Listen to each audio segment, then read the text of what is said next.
Yes. Good morning, councillors.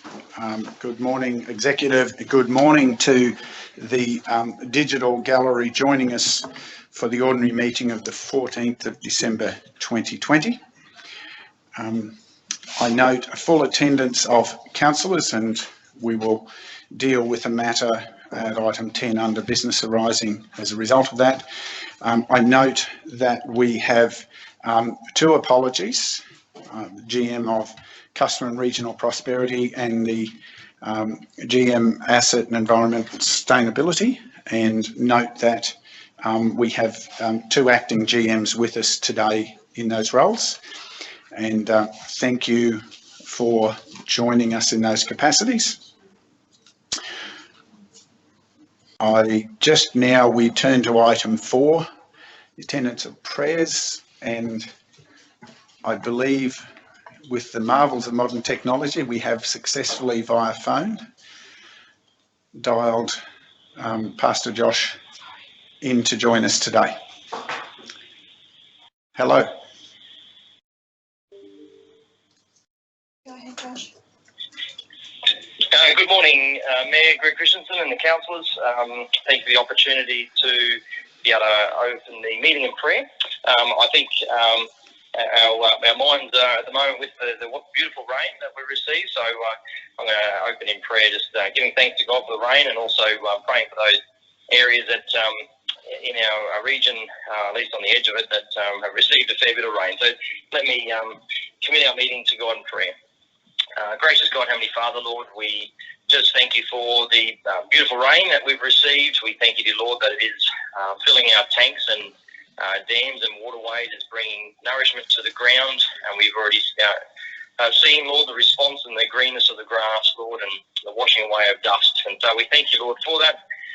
Lord, we just pray for those areas, particularly towards the coastal fringes of our Shiloh, and we just pray that you would be with them and keep them safe. And for those that have had minor flooding in their area, in their homes, Lord, we just pray that you would undertake for them and their need at this time. Lord, we just thank you, Lord, for the continued forecast of rain. Lord, we know that this our area and region desperately needs it, and we pray that the next few days we might continue to see this rain to nourish our land. Lord, we pray for the meeting. We pray for each of the councils, Lord, and for the decisions that are discussed and are made. Lord, we ask for your wisdom and guidance in these matters. And Lord, we pray for your gracious hand upon us as we continue to serve the local people in the Scenic Shire. And we pray this in your name. Amen. Thank you, Josh. Always a pleasure to hear from you and to have you support us in our meetings. Again, you're always welcome to join us, but I suspect your day will also be busy. Yeah, thank you. Thank you for the opportunity, and I trust you have a good day. God bless them. Bye-bye. Thank you. Thank you for that. Now, councillors, before we press on, it would be remiss if I didn't also acknowledge the traditional owners of the lands on which we meet, and also that form the footprint for our great region. And again, I take time to pay respects to their elders past, present and emerging, and continue to congratulate them on their nurture of their culture. We now move to item 5, declaration of interest concerning matters before the meeting today. And councillors, I would open by identifying myself a declarable conflict of interest pertaining to item 11.3, the Water for Worrell feasibility study. And I deal with that as follows. In preparing for this meeting, and specifically reading the report for item 11.3, I've identified a declarable conflict of interest in this matter, but would propose to stay in the meeting for consideration of the matter. The declarable conflict of interest arises from being a director of Binya Proprietary Limited. Binya operates in the horticulture sector, but does not have their base in the Scenic Rim region. However, I note the report refers to the Water for Worrell project benefiting not just farmers, but also eventually horticulture processors based in the area.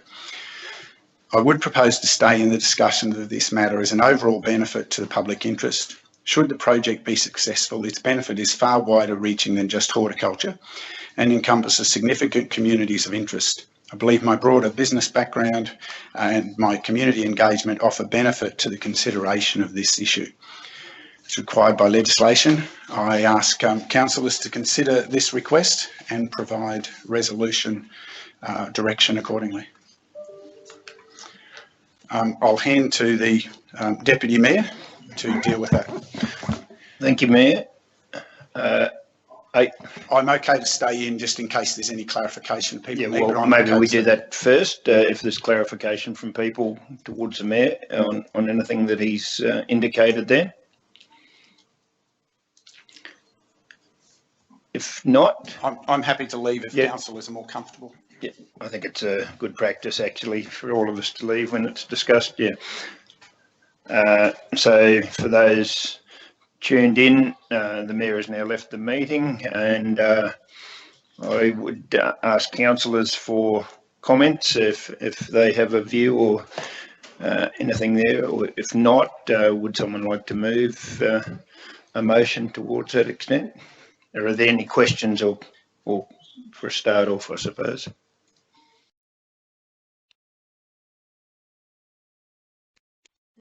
No.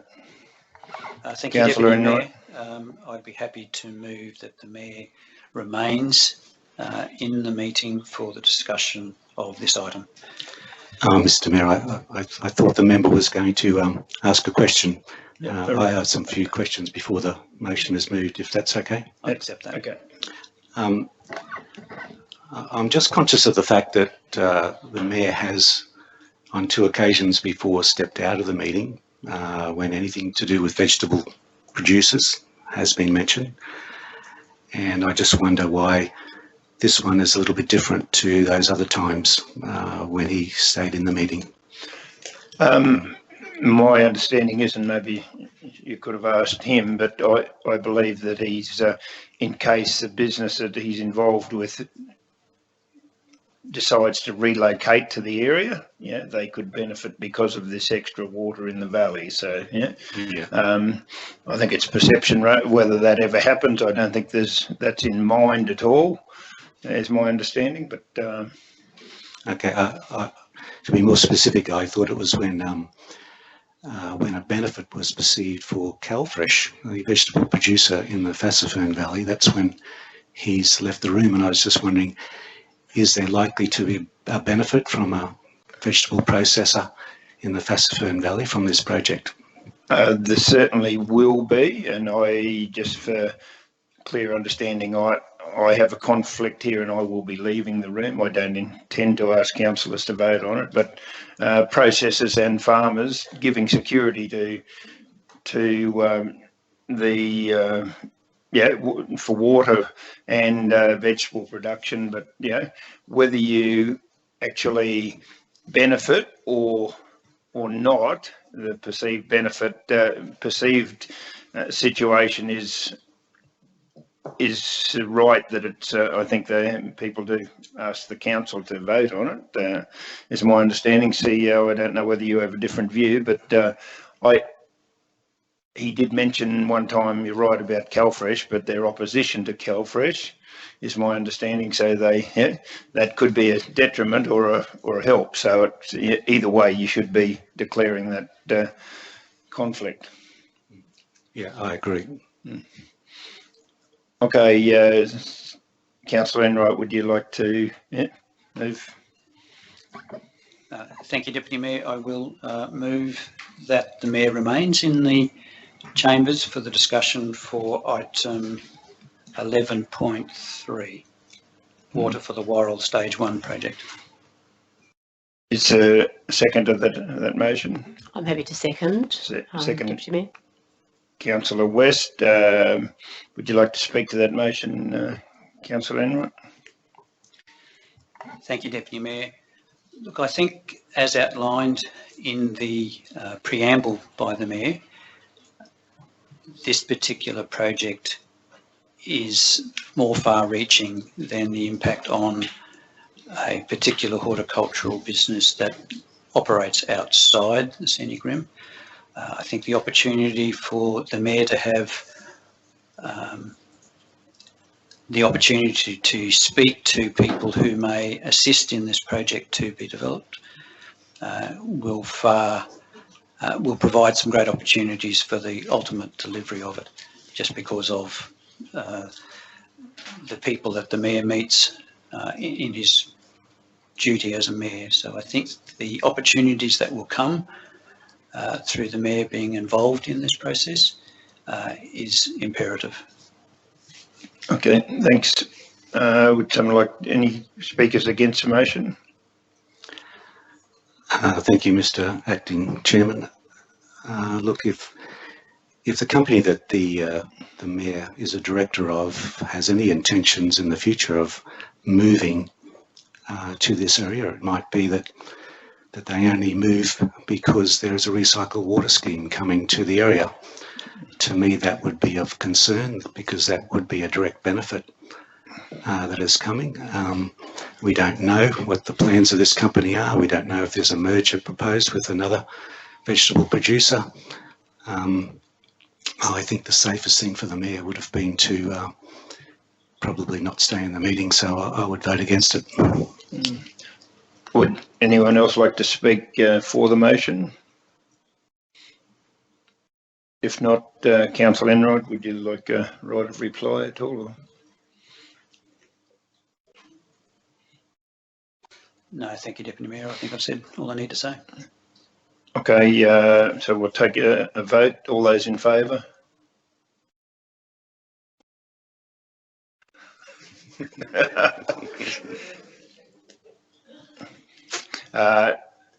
Those against? Okay, in view of, sorry? Yeah, sorry, for those involved, thank you, Councillor Enright, it is 3 votes all.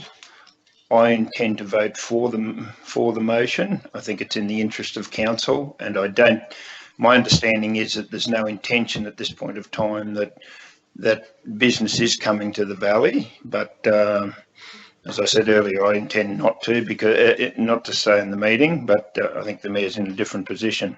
So the vote is carried on the casting vote of the Chair. We'll ask the Mayor to come back in.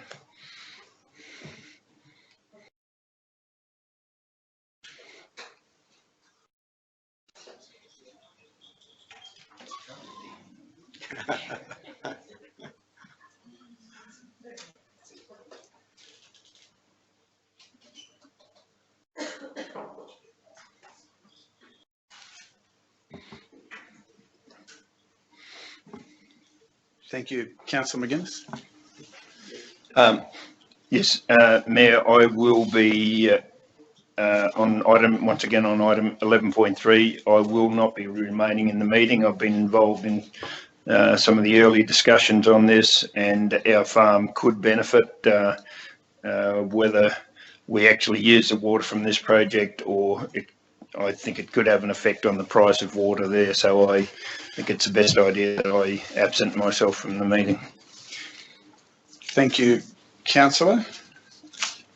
Are there any other declarations, councillors?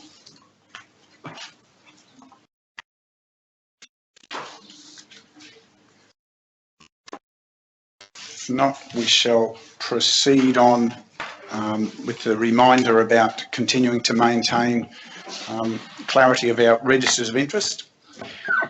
I have no announcements notified for today's meeting or deputations. So we move to item 9, confirmation of the minutes of the previous meeting, and I believe Councillor Enright, you wish to raise matter. Thank you, Mayor. I note when reading the minutes from the previous meeting of the 23rd of November, that I noticed an error in just a date, and probably just a typographical error in item 11.3 regarding the Scenic Rim Tourism Advisory Committee update. And on the second point of the recommendation that the General Manager of Customer and Regional Prosperity as interim chair for the Scenic Rim Tourism Advisory Committee for a further term. It was listed as the 31st of December 2020. In the body of the report, it spoke about that being an extension to 2021 and just an oversight that we all missed as it went through. So I would move that amendment to the minutes of the 23rd of November be amended accordingly. Thank you, Councillor. Seconder? Yep, seconder. Thank you. I don't think that needs further discussion, councillors, unless someone feels strongly. Those in favour? That's amendment noted. Now we can return to the item with that, noting that amendment to the confirmation of the minutes. Please seek we have a recommendation that those minutes of the ordinary meeting of 23rd November be adopted. Moved Councillor Enright, seconded Councillor West. Any further wish to speak? Councillor, anyone wishing to seek leave to speak against? We put the motion. Those in favour? That's carried unanimously. Thank you, councillors. We move now to item 10, business arising from the previous meeting, and whilst we didn't have anything, we do have a late item, and Councillor Chalk, would you please table your matter? Yeah, thank you, Mayor.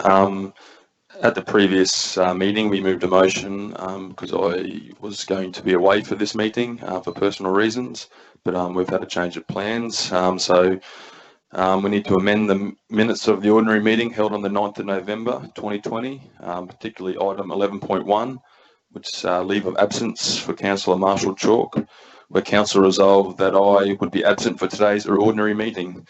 And I'd like to move a motion that Council note that I, Councillor Chalk, have returned from leave earlier than anticipated, and I am in attendance for today's ordinary meeting. Thank you. Seconder, Councillor McConnell.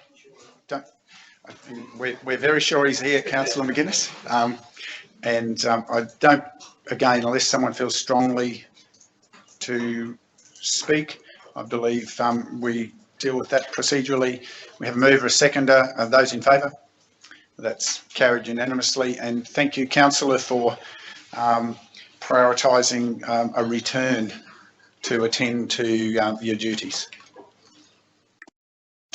We now move to consideration of the business of today's meeting, and we move first to item 11.1. CEO, would you please introduce? Thank you, Mr. Mayor. Good morning, Mayor, councillors, executive officers and members of the public listening in at home. The first item is around, relates to Council's response to the Local Government Association of Queensland proposed Bush Council's Compact.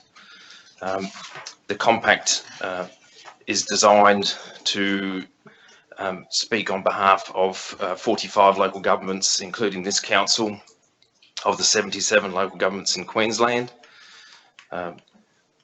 These councils are certainly very diverse in nature and location across the state.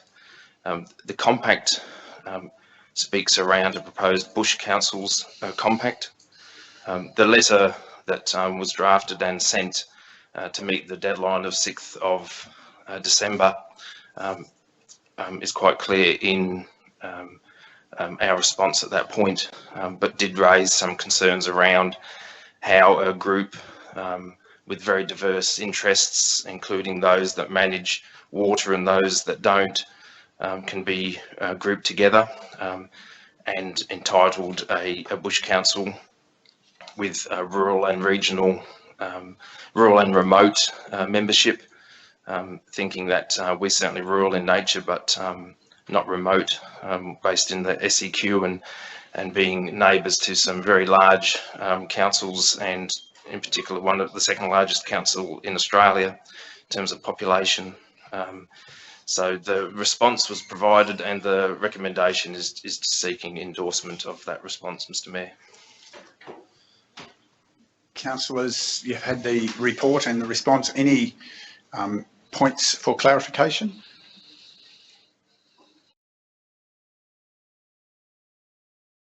If not, we'll move to the recommendation. Would you please introduce your recommendation, Sia? Thank you, Mr. Mayor. The recommendation is that Council endorse the attached response provided by the Chief Executive Officer to the Local Government Association of Queensland regarding the proposed Bush Councils Compact. Move Councillor Swanborough. Seconder, Councillor McConnell. Wishing to speak further, Councillor? Yes, Mr. Mayor, I think the CEO's response was very considered, and I think it accurately put forward the position of council in relation to where we are in relation to these bush councils. And I think that it does highlight in the submission in his letter the problems that we face in getting representation for our particular needs when probably torn between our city councils and our bush councils, if you like. So I believe the response was very well done. Thank you. Anyone else wishing to speak against? Anyone else seeking leave to speak? I'll put the motion. Those in favour? That's carried unanimously. Thank you, councillors. We move to item 11.2. And I believe acting GM will be introducing this item. Thank you. Thank you, Mr. Mayor. 11.2 is a report to advise council of the applications made under the Regional Arts Development Fund in the round 1 grants. These have been assessed by the Scenic Rim Arts Reference Group, which is chaired by Councillor Michael Enright, and the submission to council for the recommendation of the one application, which is for Haystack Mountain Hermits for a production for an amount of $10,000. Council's cultural officer is also present, should there be any further questions on this item. Thank you. Councillors, any questions for clarification to the report? It goes through quite a lot of background about other matters, but also to this application. If not, comment? Thank you, Mayor. I would gladly add some comment to the recommendation and the report as chair of the Arts Reference Group. And I'm very happy to say that I'm very happy with the process and the governance of this program. Mark Paddock has supported the applicants through this process very well. And our Arts Reference Group committee consists of valued and highly respected group of people from our community. We worked through a very thorough process to assess each of these applications. As the report outlines, some applications did not progress through to stage 2. One that did, but later was withdrawn, requiring further important information and aspects of that. So I think it's an excellent outcome at this stage. Thank you. Councillor Enright? Sorry, councillors. Yes, please. Thank you, Mr. Mayor. Yes, look, I'd like to say that the Haystack Mountain Hermits are a very worthy organisation and their skills are quite unique. We witnessed their skills at the recent arts dinner on Tamborine Mountain. I think you were there, Mr. Mayor, as well as a number of others. I can't think of a more worthy recipient of this particular grant.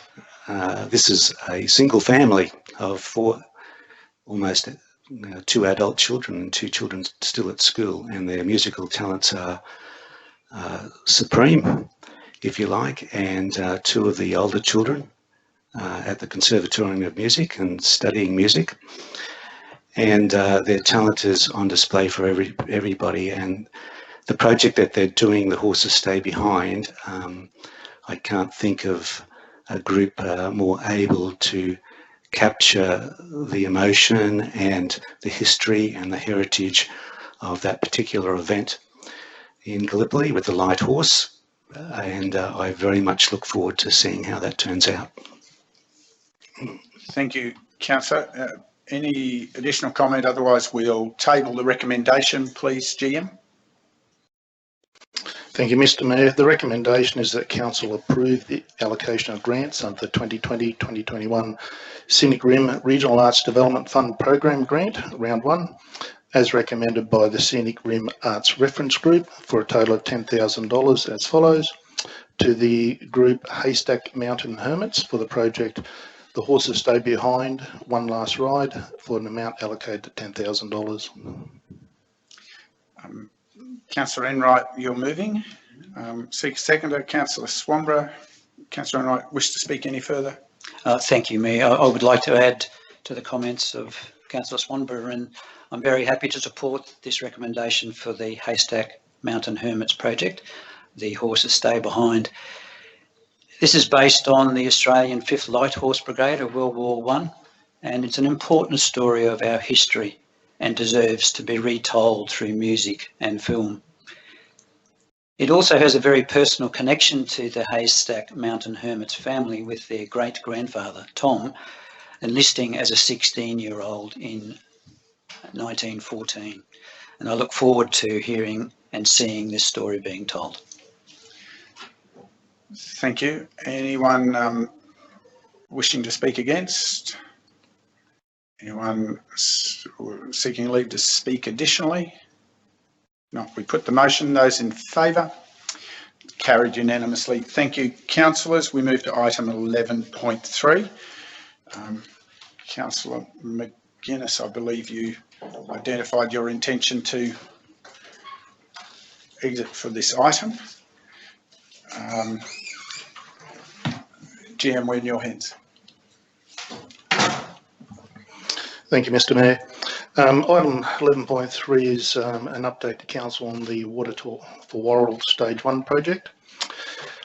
Worrell Valley Irrigators approached Council some time ago in relation to looking for support to undertake Step 1, which is the demand assessment for this project, and that has been undertaken, and the Jacobs Group Australia have been appointed to undertake that work.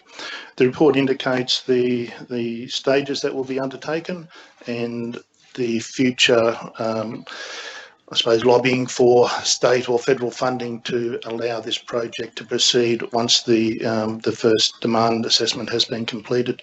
Again, the officers available in the room to answer any further questions. Any points for clarification, questions for clarification to the report? Councillor Swanborough? Yes, just have a question in relation to the officers' knowledge of the Lockyer Valley and Somerset Water Collaborative.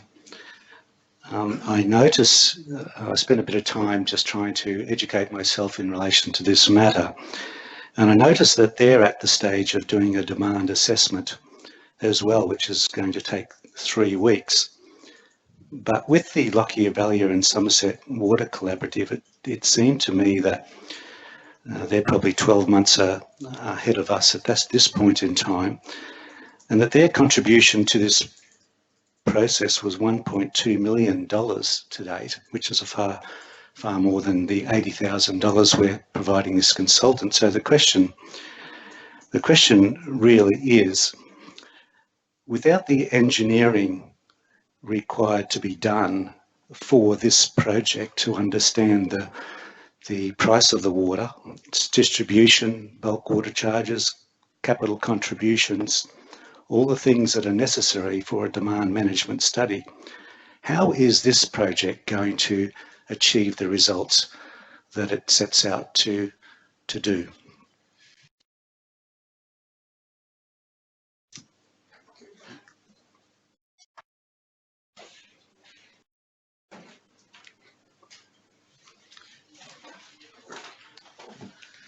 Thank you for your question, Councillor. I guess at this stage of the process, the $80,000 towards this particular stage is the component that has been flagged for completion to progress to the next stage.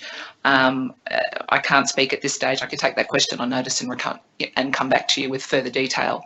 I am familiar with the Lockyer project through working with the officers at Lockyer that are responsible for that. So I have had briefings on that today. But in terms of follow-up steps, are you able to add to that at all? Yes, so this $80,000 study is for demand, and then that gives us the foundation documents to then go to state and federal government to do the full feasibility study and construction study. So that then can total up to about $7 million in seeking funding to get those second and third stages understanding fulfilled. So this is the very initial part. I'm not intimate with the other councils, what work they did and why their amount was that much. However, I do know that we are getting significant bang for our buck with the $80,000 with the Jacobs Group doing this particular demand. It also involves comprehensive community engagement plan, which Scenic Regional Council will be undertaking, and we're just developing that comms and community consultation as well. So there's a number of steps that will happen as part of this first stage, and then we'll go into having that document to then seek funding for, which can, from what Jacobs was saying last week at our inception meeting, up to $7 million to be able to develop the comprehensive construction and feasibility. Yeah, I guess the question is the Lockyer Valley and Somerset Collaborative have spent $1.2 million to date, and they've done the engineering and they have a understanding of the cost of the water. They aren't even at the stage where they think they can approach government to be able to proceed to the next stage. They're at their second stage of demand management, because whilst they understand the project more fully than what we will at the end of this project, they need to prove to government that the irrigators will be able to afford the water at the price that is being offered. And we will not be in a position to be able to do that at the end of this study. So it seems to me that all the benefits of the end scheme that have been written up in this report are a very long way away. And I'm not convinced that at the end of this report that we will be able to generate all those benefits that the report talks about, because it's just not robust enough to really go anywhere at this particular point in time. So this first report will be understanding the demand of the community. So if nobody we have a very passionate group, part of the steering committee, that have representatives from CalFresh, from Gibbs Brothers, that met last week. So that core group then will be advocating for the community to come together to build on that demand and to really understand if we do go to the next step. So there's no point, the first step and the point is to understand the demand with this particular study that Jacobs, feasibility study that Jacobs will be undertaking with the steering group. And I'm not able to speak to the other councils' work that they have undertaken and why exactly they have spent that amount of money with what outcomes. But this is a demand piece, and it's for the community to come together to understand what they want before we go to the next steps. Yeah. So it is, beg your pardon, the ambition, it's ambitious, but if we don't start this process, and especially council supporting, one of our major industries in the community to understand the demand. Look, I guess that's my point, Mr. Mayor, in relation to this, because... Sorry, Councillor, you're asking points of clarification at the moment. Yep. You can debate the recommendation, but we're not debating at the moment. Okay, please. So if you can ask clarification only at this time. So my question is, The demand management study, which is, according to the project plan, is going to be done over 3 weeks. Sorry, Councillor, I didn't believe. Can we just be clear? That's the work breakdown structure, Mr. Mayor, I'm referring to in the report, which says the phase of the project, the workday demand assessment at the moment is the recommendation, I believe. Is that correct? Very big difference. Can we just clarify which language is correct? Demand assessment or demand management? Demand management's way down. I just think it's an important point you raised, Councillor. Yeah. For clarification, this project, as I read the recommendation and the report, is talking about demand assessment, preliminary demand assessment. Yeah, which will look at investment logic mapping, the demand assessment and overall economic benefit analysis. So it's that top line, that very first step. Yeah. I guess my question is, without understanding the costs, everybody who is an irrigator in the Worrell Valley will say, I need this amount of water.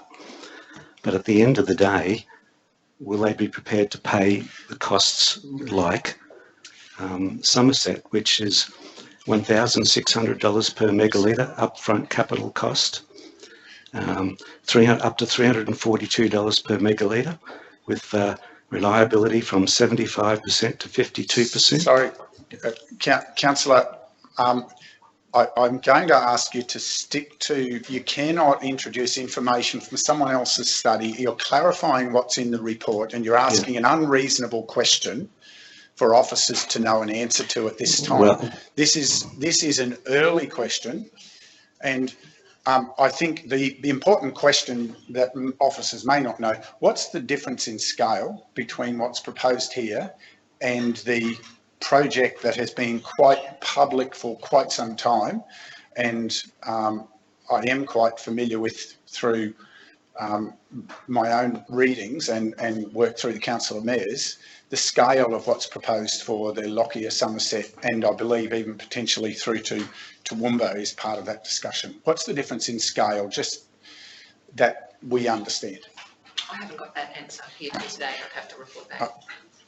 I can give, without getting into detail, we're talking a much smaller scale, a minor scale by comparison. So comparing to the work that's gone on, in trying to compare with what's happened in the Lockyer and where they've advanced their program. Mr. Mayor, excuse me, but can I just... Point of order. Yeah, thank you, Councillor. You've asked a question, but now you're answering your own question. Right, well, Councillor, I thought officers might have access to the information. Yeah. So clearly I perhaps have broader information about water security because of involvement through Council of Mayors than the discussion today. Well, I'm happy to make a comment if that's allowable, if you would like to make a comment as well. Can we just ask any further points of questions for clarification to the report, please, Councillor? You've asked your questions. You've finished your questions? Yes, I have. Thank you. Thank you. Can I ask one question? Note in the report there's no reference to the Roadvale water scheme. Where does that sit in these considerations? It hasn't been part of the conversation that I've been involved in to date in preparing these documents, or being part of the initial conversation that we had last week with the steering group. But I can take that and provide an answer to that question as part of the overall information pack that we're collating. Thank you. Just another question, Mr. Mayor. Sorry, Councillor Enright. Thank you, Mayor. I note the involvement of the Jacobs Group Australia in the previous comments regarding Somerset and Lockyer. I'd just ask about the expertise of this group and their involvement and suitability, I suppose, for this initial scoping study.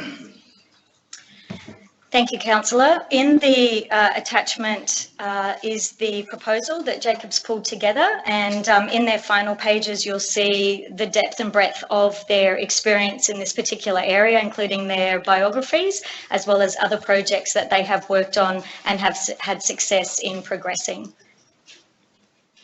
I'm sorry, we didn't have that attachment in our report, I don't think.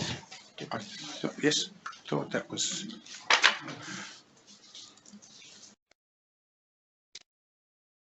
I can provide that as a follow-up document. Thank you. So more generally speaking, they do have a great depth of experience and involvement in this particular part of the industry. Correct. They're also an international company, and this is their sole speciality is working in this space. They don't do anything else. That's probably all I needed to hear. Thank you. Councillor McConnell, did you have a question? So before we go back to Councillor Swanborough. It's probably a wording on the recommendation. It says council acknowledged Jacobs Group have been engaged. So is this to say they've already received the contract? Yes. Councillor, I believe you should refer to the bottom of page 22 and recall that there was a timing implementation. So I believe that wording would be correct in the recommendation. That was it. Thank you. Councillor Swanborough, you had another question. Yes, Mr. Mayor. A few questions actually have come to mind. The first one is, what was the rush in making this decision administratively without it first being referred to council? This has come up, my understanding is that it has come up to council through workshop, council and executive workshop, and moving it through to ordinary was part of the process. I do believe as well, Councillor, my understanding is that it was identified that there was a relatively short window to be able to engage and complete the report due to the cycle of approvals through federal and state government to secure the funding, so that the meetings that would be necessary to advocate on behalf of this project in Canberra are held at a certain time of year, and to complete the study in time for those and be able to progress through that next round, that there was a fairly tight window of opportunity. So this particular project is aimed at tapping into federal grant funding, is that what you're saying? Potentially, absolutely. If the study proves that it's worth proceeding to those next steps, yes. Mm-hmm. Okay, my next question is, in view of the fact that we have another parallel scheme, you know, with Lockyer and Somerset working on the same, basically to try and secure the same resource. So there's going to be competition, isn't there, between Warrell Water and also between the Lockyer and Somerset scheme. And I understand that we're competing for recycled water from the Western Corridor, but the report makes it quite clear that that water is of limited quantity, and that the first priority water that comes out of that scheme, if and when it ever gets up, is going to be for residential demand. What guarantees is there that, having started this particular project, that there will even be enough water in the scheme to service the Warrell Water program? I guess I'm not a water engineer. I'm sorry, councillor. So in terms of guarantees, I think we couldn't speak as officers to that particular query. Quite happy to make sure that these queries are raised in terms of the consultants and their brief and the ongoing work, but I couldn't speak with authority on that today.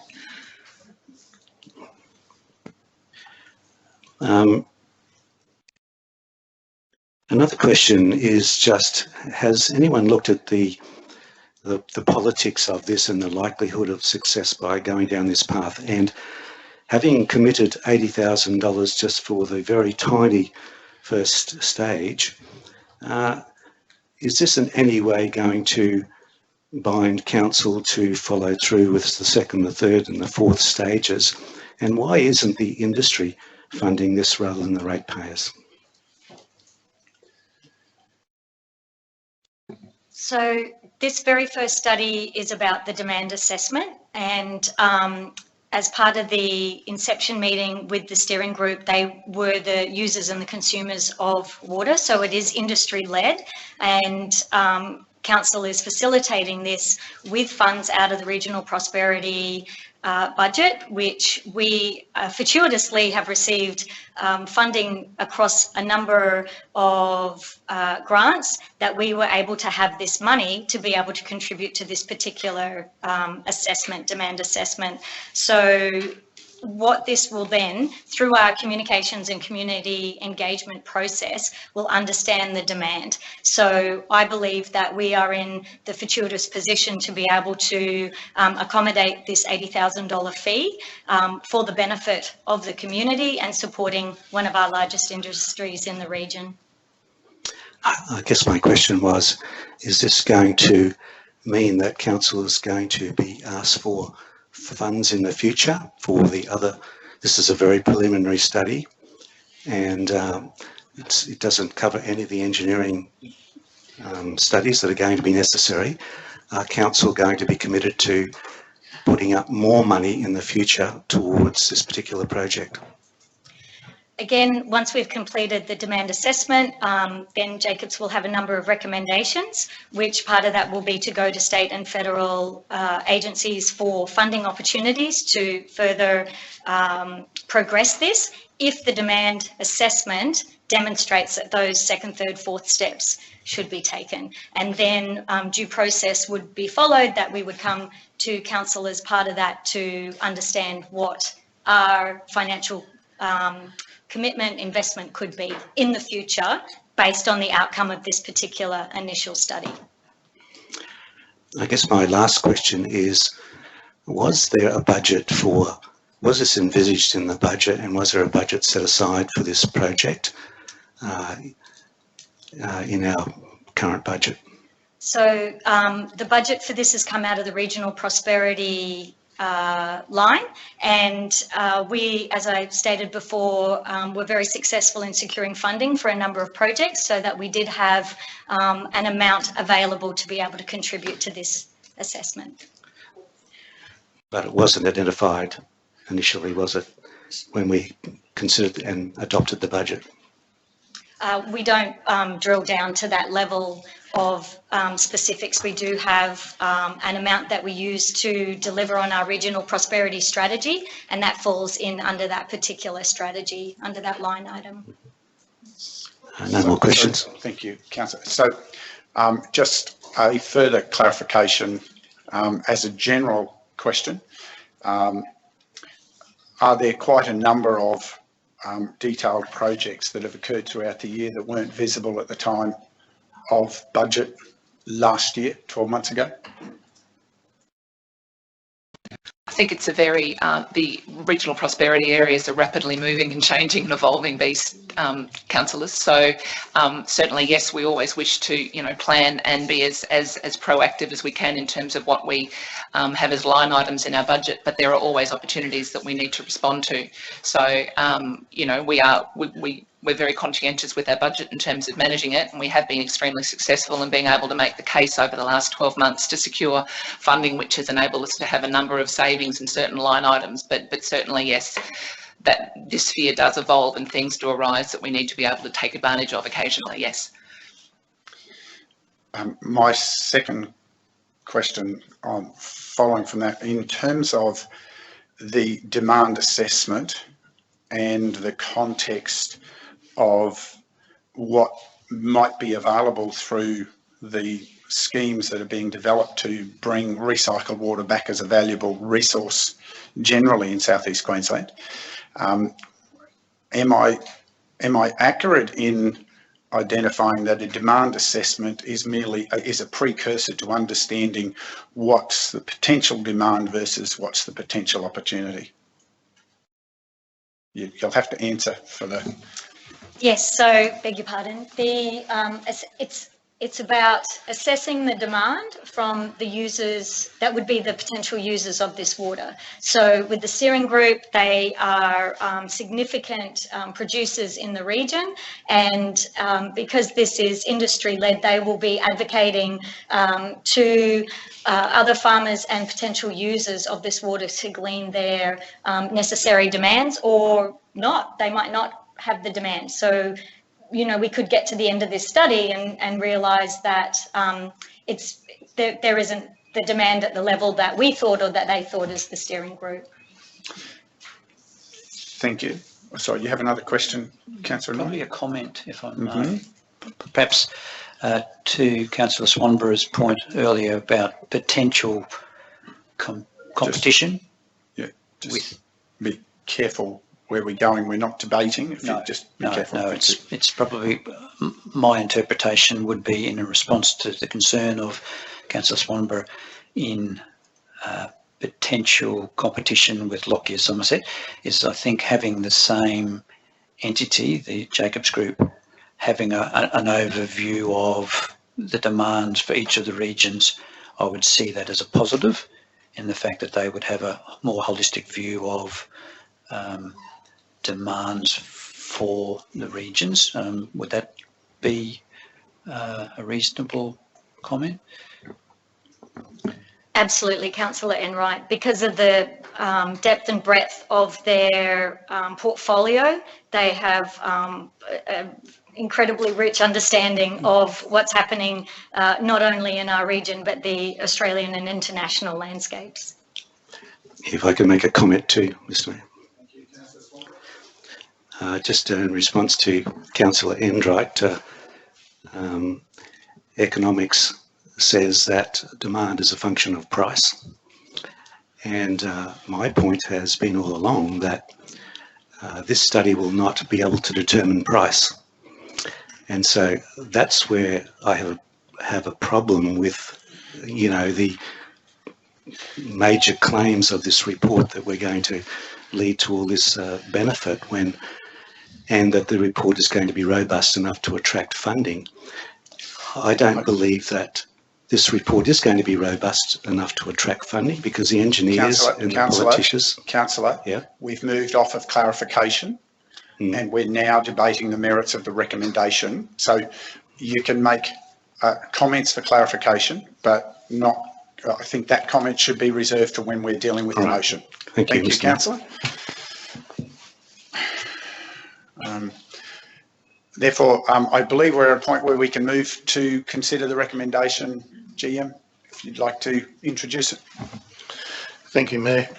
The recommendation that Council acknowledge Jacobs Group Australia Proprietary Limited have been engaged by Council on behalf of the Worrell Valley Irrigators to undertake a Water for Worrell Project Stage 1 demand assessment to assess the opportunities, the viability and demand for new reliable water for farms, value-added processing and other businesses in the Worrell and Fassifern Valleys to be completed by March 2021.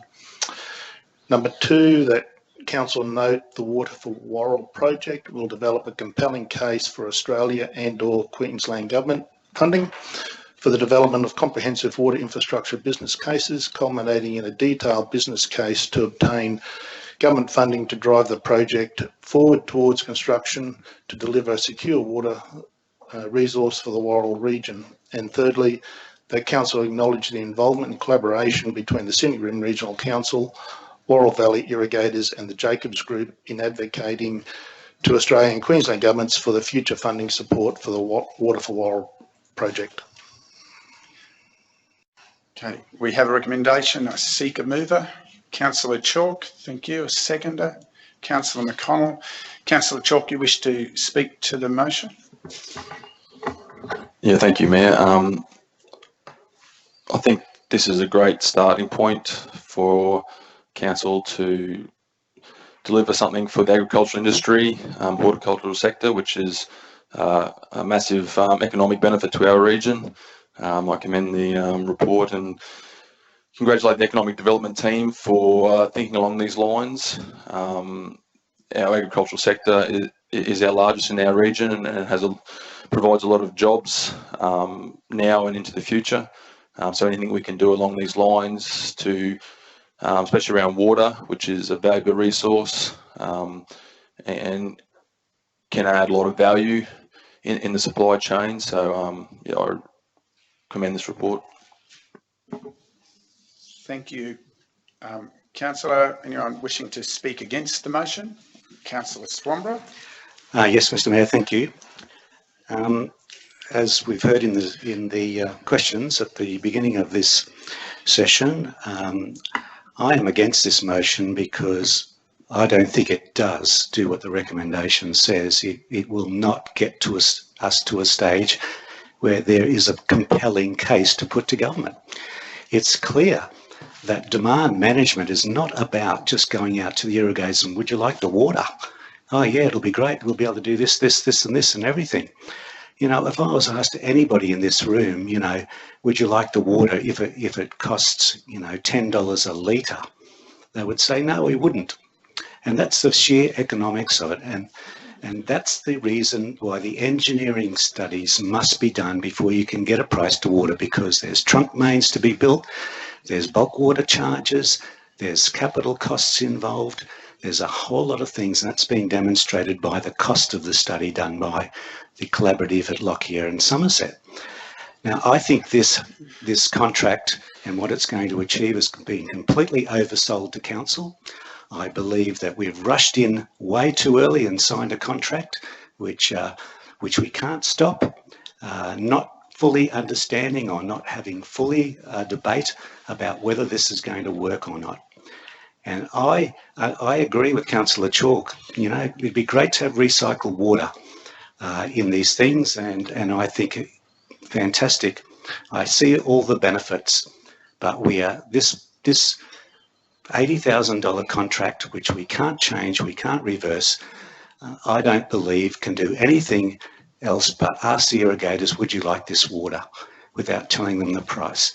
Now, even there's debate about now in the collaborative Somerset about what the demand is going to be, because now that the costs have become known, the stage 2 demand management study is saying, hey, but this scheme to pump water into Wivenhoe Dam and take it out of there for the irrigators is only going to have potentially a 52% reliability, and the pressure is only going to be 7 psi to 70 psi, and they have to take a minimum amount of water.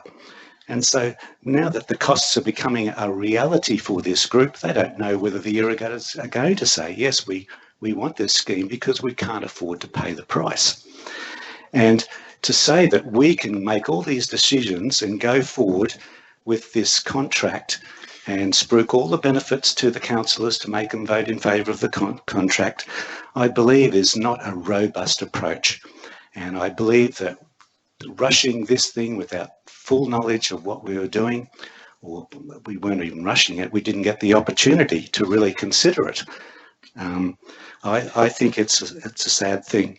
Love the scheme, love the benefits, but the process is flawed in my view. Thank you, Mr. Mayor. Anyone else wishing to speak in support of the recommendation? Councillor Enright. Thank you, Mayor.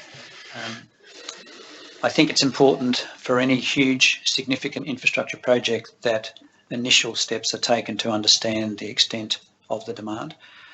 It's been a long time since significant investment in water infrastructure for our rural communities has been held in the region. I think back to Maroon Dam probably over 50 years ago, and Mulgra Dam probably over 60 years ago, or near 60 years. And we have seen the benefit that significant infrastructure has provided for our agricultural community. And I think that the recommendation in this report progresses a potentially new infrastructure investment, and this is the first step of a fairly long journey, but an important one to commence. Thank you, Councillor. Anyone else wishing to speak against?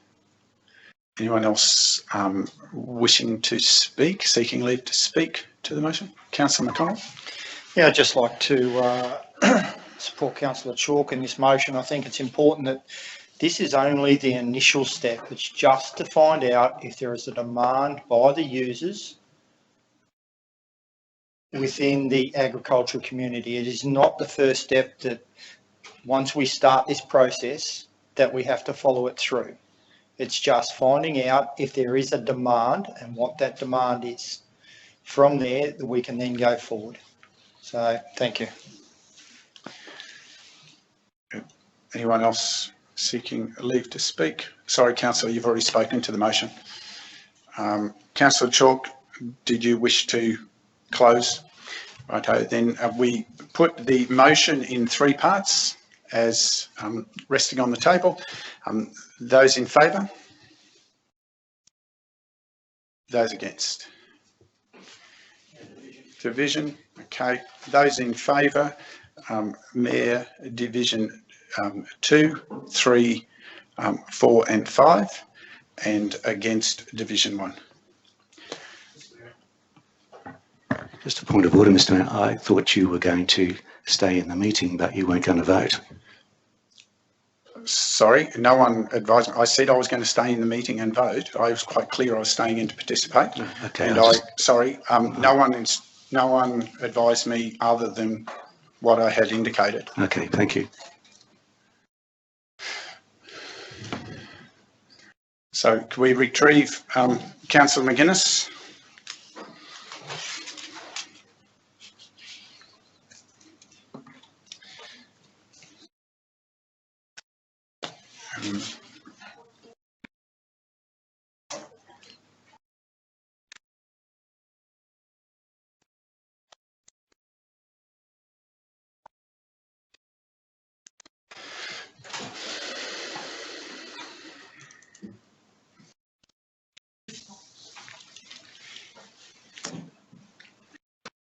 Just for the benefit of the digital gallery, we're just awaiting Councillor McGuinness's return to the meeting before we proceed to item 11.4 of our agenda.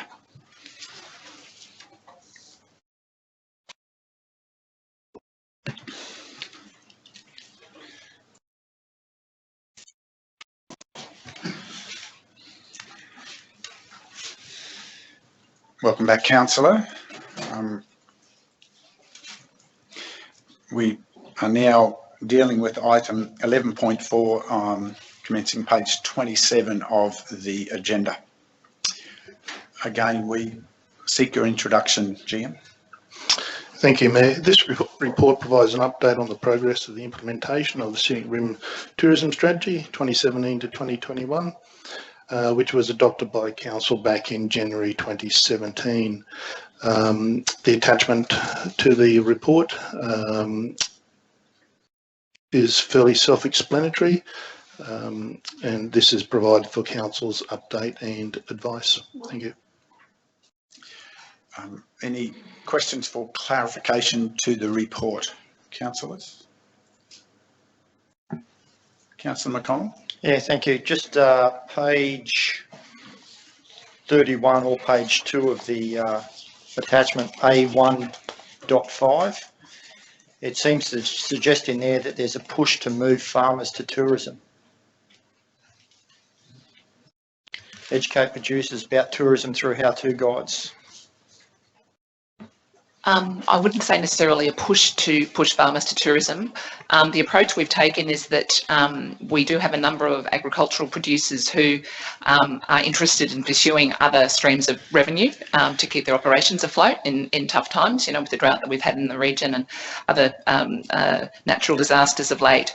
So the role that we've taken, and certainly Mark may wish to speak to the planning scheme as well, but the role we've taken is to try to provide them with access to information so that they can understand the opportunity to perhaps start at a small scale.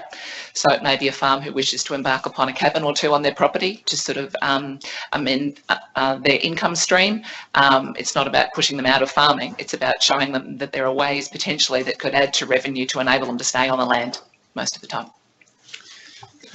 Thank you. Next one is A1.9, support the development of new conference facilities. At the moment, we have a severe lack of internet capability within our region. I'm just wondering how that will affect any development of conference facilities within our region.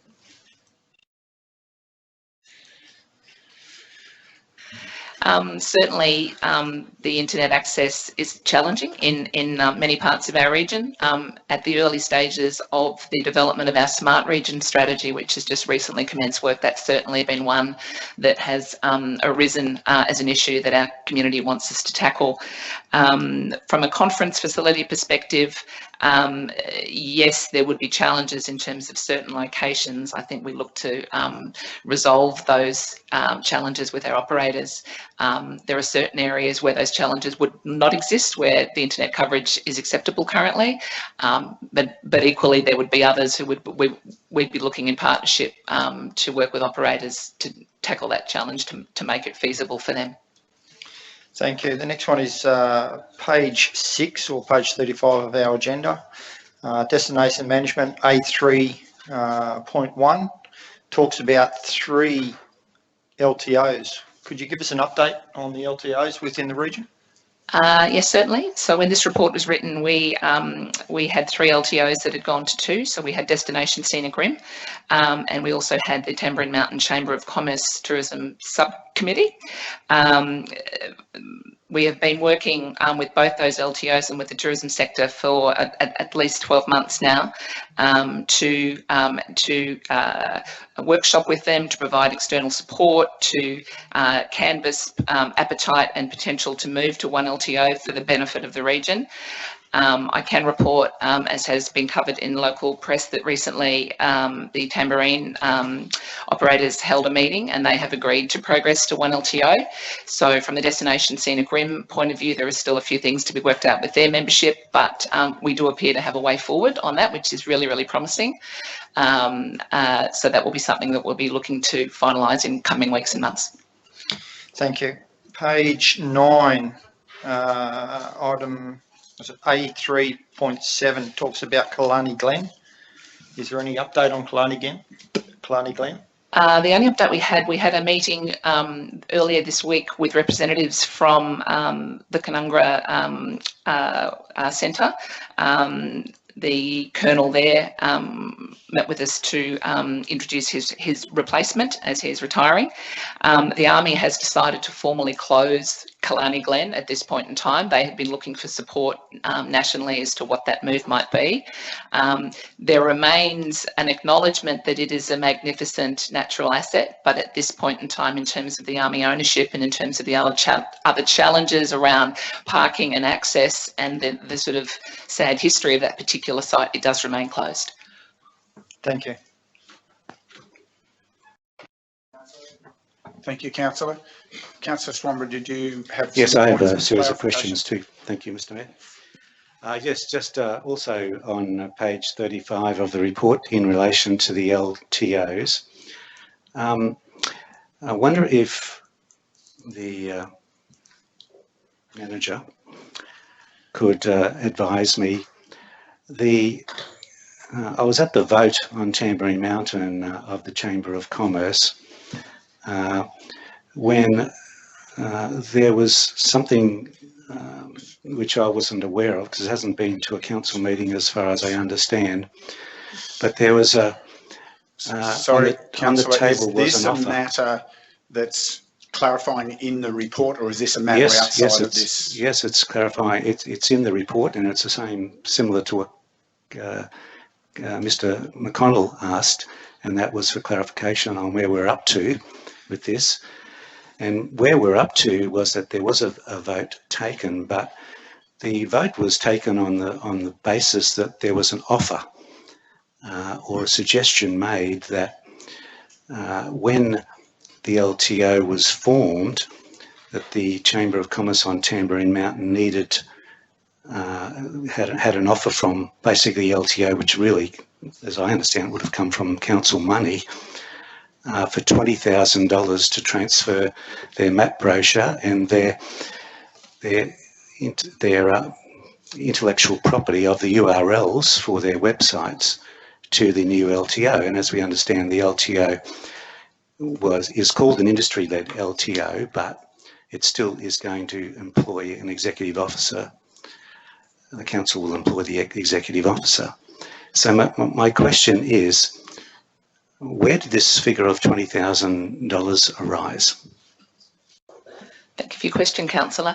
That question came from industry. So when industry formulated the proposal that they crafted and brought to us, one of the concerns that they wanted to allay was from the existing perception that from the existing membership of the chamber, that if tourism operators were to become members of the new LTO, that might make the membership of the chamber suffer, that people wouldn't be able to afford to become members of both.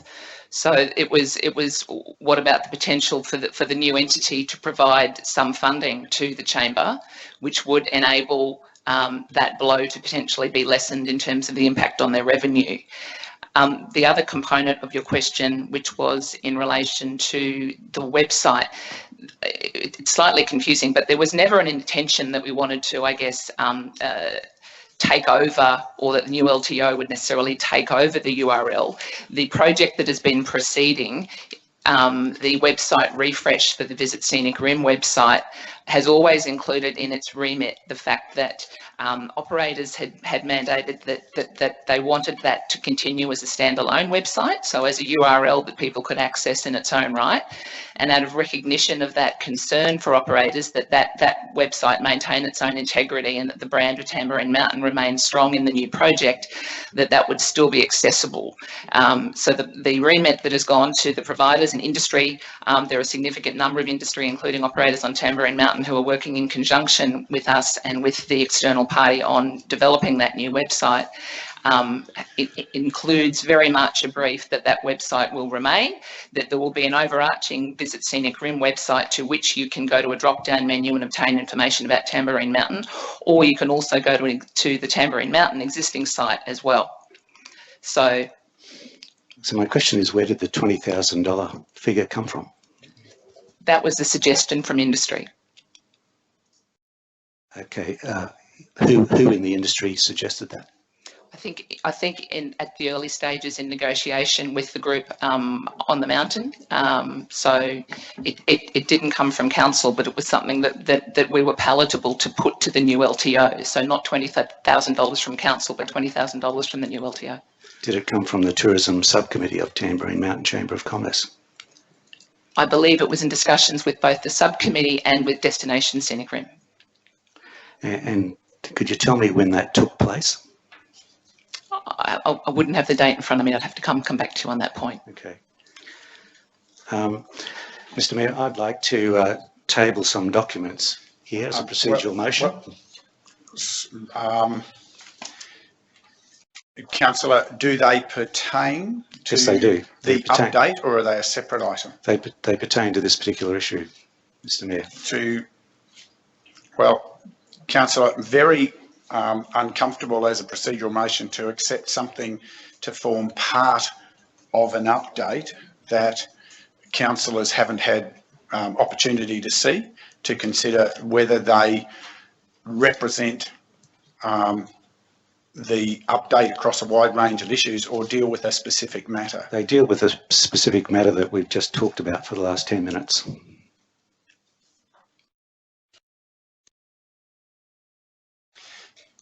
You can put procedural motion, but councillors, I suspect, will want to understand the documents a bit to consider whether they'll receive them at this time or hold them to a different point. I'm happy, Mr. Mayor, to explain the documents. The documents I have to table are I believe that all the councillors have already seen it, but I wish to table it today, and that is the 4 resignations from the 4 executive members of the Chamber of Commerce. Now, I've got written approval from each of those people to allow these documents to be tabled, but they throw some... Sorry, Councillor, I'm not privy to that matter. I don't believe it's directly relevant to the update across the wide tourism strategy. I understand you see it as relevant to the discussion specifically around LTO, which is a single line item in a very extensive report. I'm happy if you believe there's a matter that we need to address at a future date, that you want to put a proposal, but I'm happy for you to proceed, and then we can see whether the councillors, if you're tabling a set of resignations, I'm not sure that as part of a publicly recorded meeting, particularly if they make a range of statements that may not stand the scrutiny of legal consideration, you could be exposing people to significant legal exposure. I'm cautioning, councillor. I have not received those documents. Mr Mayor, the standing orders clearly... So quite clearly, continue to read your documents and we'll assess whether we receive them in at this time. I'm just flagging to you the concern. So section, look, Mr Mayor, the documents in question, I've got written approvals which I'll table as well, if you like, for the 4 people who resigned. Give permission to table this particular documents. They know fully well that they'll then become public documents. And it is simply the resignation letters of the President, the Secretary, the Vice President and a member of the Chamber, half of the people of the Executive Chamber. They believe that in this particular... would you like me to read it out, Mr Mayor? No, councillor, I don't particularly, because they're resignations of a Chamber of Commerce which doesn't relate to the update on tourism. I'm trying to understand the linkage you're creating. Because it talks about the process leading to the vote on Tamborine Mountain, which has clearly spelled out that there are actions that haven't been reasonable. There are actions that haven't respected due process, and these people would like, you know, their views expressed in relation to this matter, and that's what I'm doing by tabling these documents. I believe Councillor McConnell got these resignations. He forwarded them to me. I know he forwarded them to Councillor Virginia West also in that email. I believe that you, Mr Mayor, are aware of them as well. So there's not too many people who may not be aware. If anybody's not aware, please tell me if they haven't seen them. I see Councillor Enright hasn't seen it, Councillor Chalk and Councillor McGuinness, but 4 of us in this room have seen those resignation letters, and you know, it's under section 3. Section 3 of the... Councillor, point of order. Please don't speak on my behalf. Whether or not I am aware of the resignations, because there's been a lot of noise about them in public, but please don't presume to tell me what I have or haven't read. So please clarify. Yes, I am aware of the resignations. Don't presume to know what I have or haven't read that of documents that you have in front of you, just for proper process. Well, therefore, I just wish to table them, Mr Mayor, as a procedural motion. Okay. Councillors, we have a procedural motion from Councillor Swamborough to table a series of documents. He doesn't need a second to table a procedural motion. Councillor, you wish to speak further? You've spoken in support of your procedural motion? No, Mr Mayor, I don't need to speak any further. All right. You used to speak, or you seek clarification or information first? You can ask information. Can I just ask what relevance it has to item A3.1? It has relevance. It's in relation to the formulation of the LTO, going from 3 LTOs down to 2, and now, as the manager has advised, it's gone down to 1. There are certainly some problems in relation to how that occurred, and it's fully expressed in these resignation letters. And I believe. So point of order, just Councillor. You can allege that there were problems. There's no proof. Please, you can say there are alleged problems. I will say that I'll withdraw that, Mr Mayor, and I will say that there are alleged problems as you requested. And I believe that that having tabled the documents, there will need to be some discussions now or in the future in response to those alleged breaches of procedure that occurred in this process of formulating 1 LTO. Sorry. Anyone? So Councillor Swamborough's finished speaking to the motion. Anyone wishing to speak against? I will speak against because I believe these matters pertain to the operation of a Chamber of Commerce.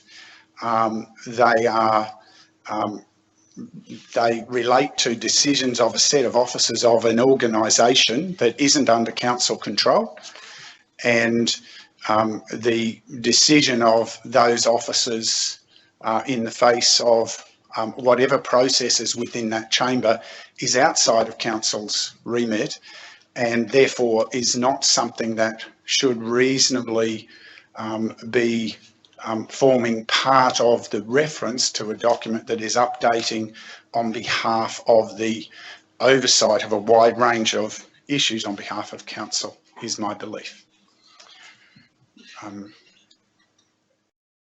Anyone else seeking leave to speak? Before, obviously, I'll give Councillor Swanborough the right of reply to his motion.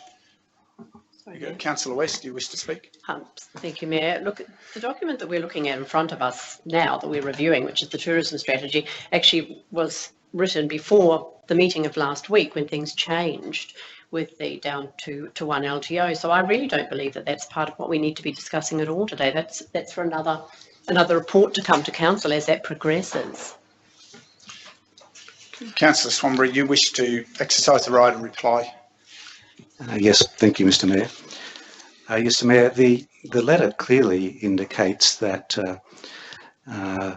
the Chamber of Commerce on Tamborine Mountain, have on several occasions, contacted the General Manager asking that due process be followed in relation to this particular issue. Sorry, again, Councillor, I'm going to ask you what the letter states and alleges. Alleges, yeah, if you like. You do not want to be on record as making a statement, a definitive statement, please. Well, let's just assume that everything in their resignation letters allege things. I'm happy with that. But they allege, Mr. Mayor, that due process wasn't followed in the formation of the vote towards one LTO on Tamborine Mountain. And yes, it is relevant to this particular item because we've heard from the manager that, it looks very promising that one LTO has been formed. But there are so many questions and so much more to this particular issue than the councillors are aware, and they will not be aware of these particular issues unless I table this document, which highlights some of the difficulties that have been associated with reaching this decision to become one LTO. So these documents are tabled for the benefit of all the councillors to read so that they can understand the process that has occurred. Okay, councillors, we have a motion from Councillor Swanborough to receive a batch of 4 resignation letters as per the motion on your screen. Those in favour?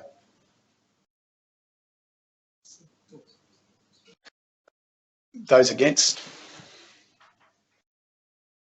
The motion's carried. No, I will call a division for that. That's division 1, 2, 3 and 6 in favour. Mayor, division 4 and 5 against. Now, can we continue to proceed with the original recommendation that sits before us? Councillor Chalk, question? Yeah, I've got a question. With the budget and financial implications, it states costs associated with tourism marketing and activities related to the implementation of the tourism strategy are contained within the operational budget. Can I get some figures put towards that statement, please? I don't have the budget in front of me here today, Councillor. I can bring that back if you would like, certainly. It's no secret that we have been very successful in securing bushfire recovery funding in the tourism space. So that has certainly assisted us in the last 12 months, but I can speak to both that and the business as usual budget without that funding if you would like, certainly. We can forward those figures on after the meeting. Thank you. Any other clarifications, councillors? If not, we return to the recommendation. GM, would you please introduce the recommendation? Item 11.4, the recommendation is that Council note the progress made in the implementation of the Scenic Rim Tourism Strategy 2017 to 2021, acknowledge the activities and initiatives being undertaken and outcomes being delivered to the benefit of the Scenic Rim region's visitor economy. Secret mover. Councillor McConnell, seconder. Councillor McGuinness, wishing to speak further. Councillor McConnell. Yeah, I note this is only, note the progress of the implementation is not an endorsement of a new plan or anything. And I think between agriculture and tourism within the Scenic Rim, the budgeting and the progress and the projects implemented by council are imperative to our economic sustainability as a region within the southeast. So thank you. Thank you, Council. Anyone wishing to speak against the motion? Anyone seeking leave to speak additionally? If not, we put the motion. Those in favour? That is carried unanimously. Thank you, councillors. I am going to exercise the discretion to pause and apologise to the gallery. We will take a 15-minute break. We have a substantial matter at 11.5 that may, rather than start it and break, we will pause and we will return at according to my watch anyway, at 18 minutes to 11.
Councillors, thank you, councillors and officers, and welcome back to the digital audience today. We now continue on with agenda item 11.5. Acting GM, we're in your hands, please. Thank you, Mr Mayor. 11.5 is for a material change of use involving a childcare centre at Brooklands Road. I'll hand over to the Acting Manager now to present the report. Thank you. Thank you, Mark. Item 11.5 relates to an application for development permit for a childcare centre located at 202 to 216 Brooklands Drive, Bedesert. The application also includes an operational works component being stormwater and earthworks.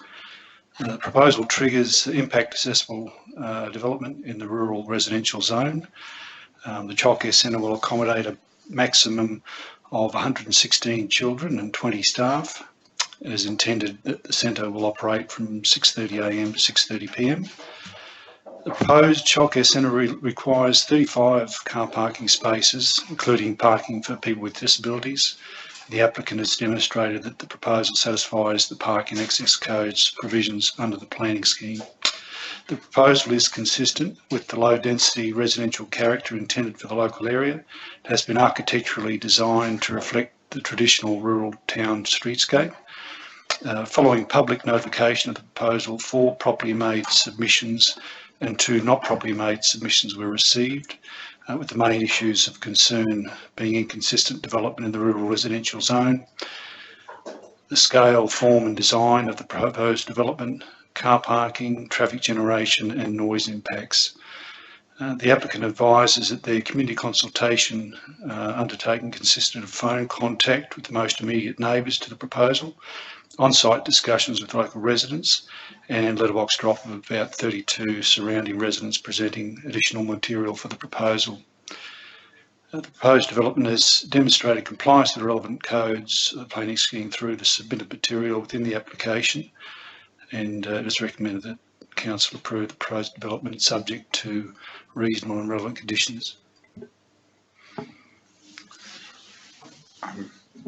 Thank you, Acting Manager.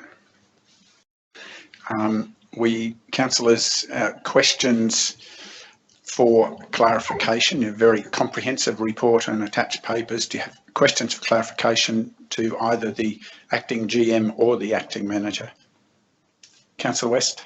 Thank you, Mayor. To the Acting Manager, I just wondered if you might be able to just elaborate a little bit more on the landscape. The landscaping that's proposed, so how it will look from the street to people looking in, and the amenity of the building. I think you just glossed over it just a little bit, so thank you. Yes, certainly. There is, I think, a landscaping plan identified in the material.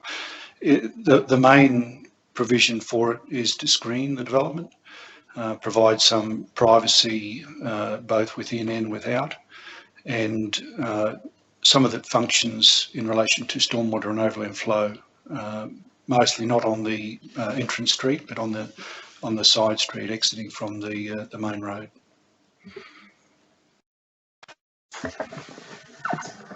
Thank you. Other points of clarification?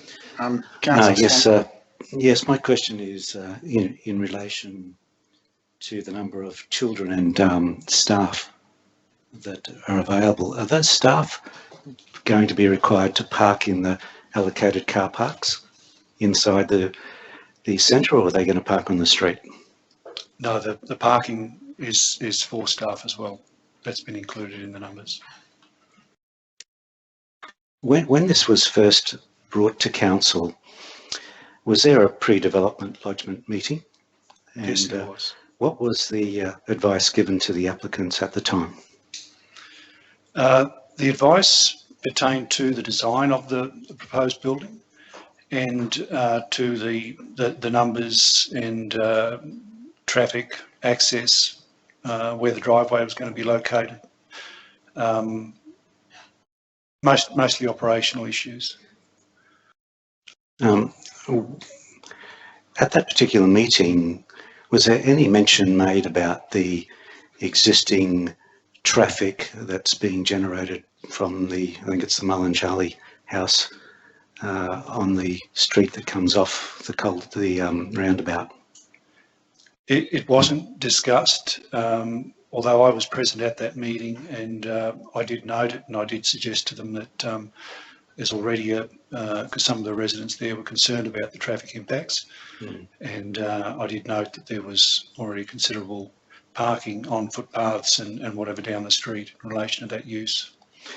So were the applicants, so it was just operational matters, so there was no advice or intention to advise them that it was problematic, or was there just were they given the, basically the view that it's doable? Well, the design of the facility itself is able to comply with our parking code requirements. So in terms of access, it also complies, swept paths, vehicles coming in and out. That's the main issue that we were looking at, whether they could accommodate the number of car parking spaces and spaces for people with disabilities within that curtilage of the site. I didn't get to see the traffic study, but how many traffic movements per day is this facility likely to generate from the staff and the parents of the 116 children? In terms of trips, I couldn't be sure. I'd have to have a look at that traffic report. But certainly with 116 children, you'd say it'd been... It'd be twice a day. They've got to be taken there and then they've got to be picked up? Yes, and I think a trip counts for arriving and departing. So you're looking at hundreds of extra car movements every day? That's right. I'll just go a little bit further on that. The catchment for the centre is within and without.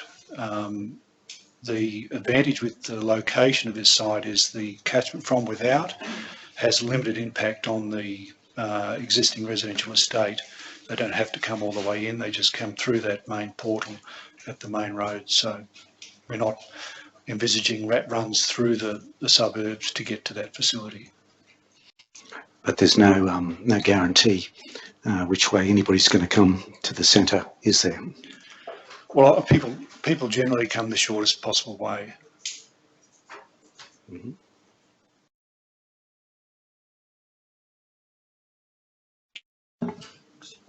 Sorry, Councillor, microphone off. Are there points for clarification, Councillor McConnell? Yeah, just going back to the parking, I noticed there's 116 positions for children, 20 staff and 35 car parks. So if we assume that 10 staff are there, well, we know that at some stage throughout the day there will be at least 15 car parks taken up with staff, and then the 116, is 35 car parks enough if they're all going to come nearly at the same time to drop off? We know they're not, but they're going to stay for about 10 minutes each. Is 35 car parks enough to ensure that people won't be parking on the street? I understand the concerns, and yes, people do arrive very early and they go to 9:30, so the arrival times are split. Our planning scheme code has catered for this type of use and established that's the numbers. So. Okay, thank you. Other points of clarification, questions, councillors?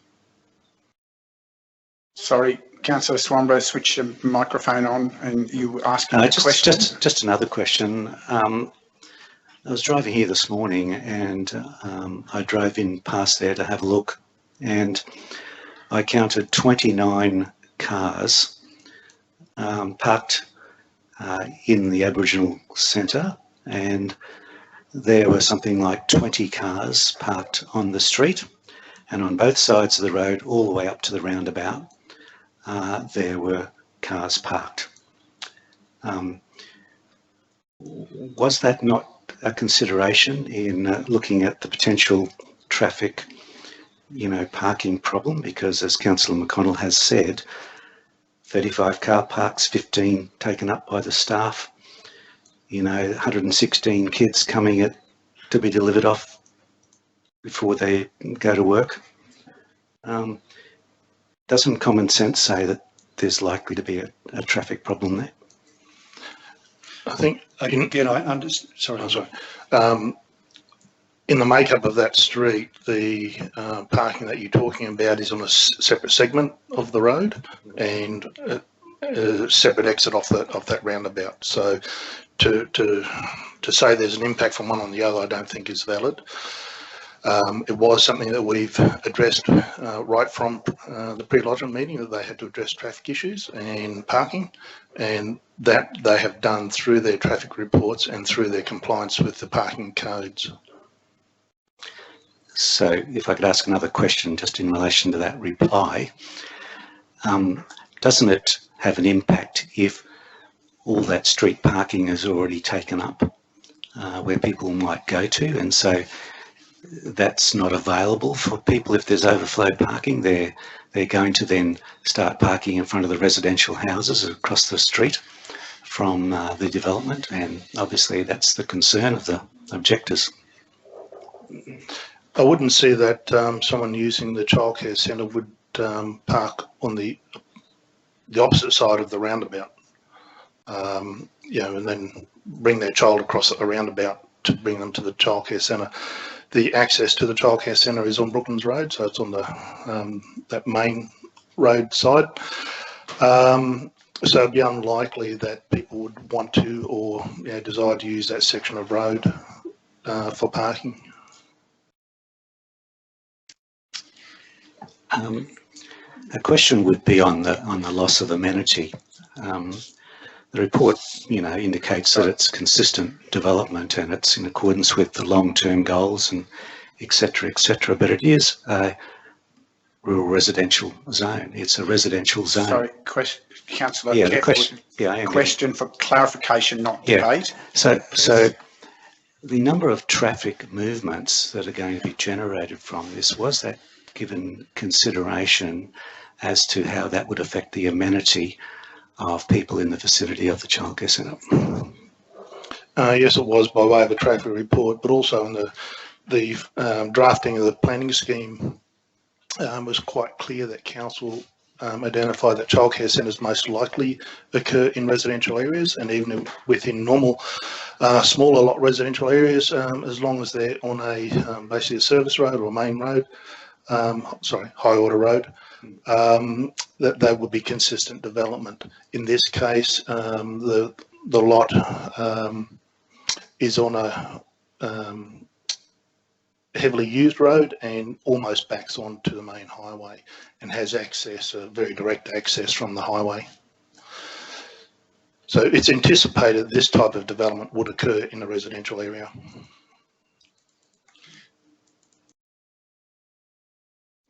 Thank you.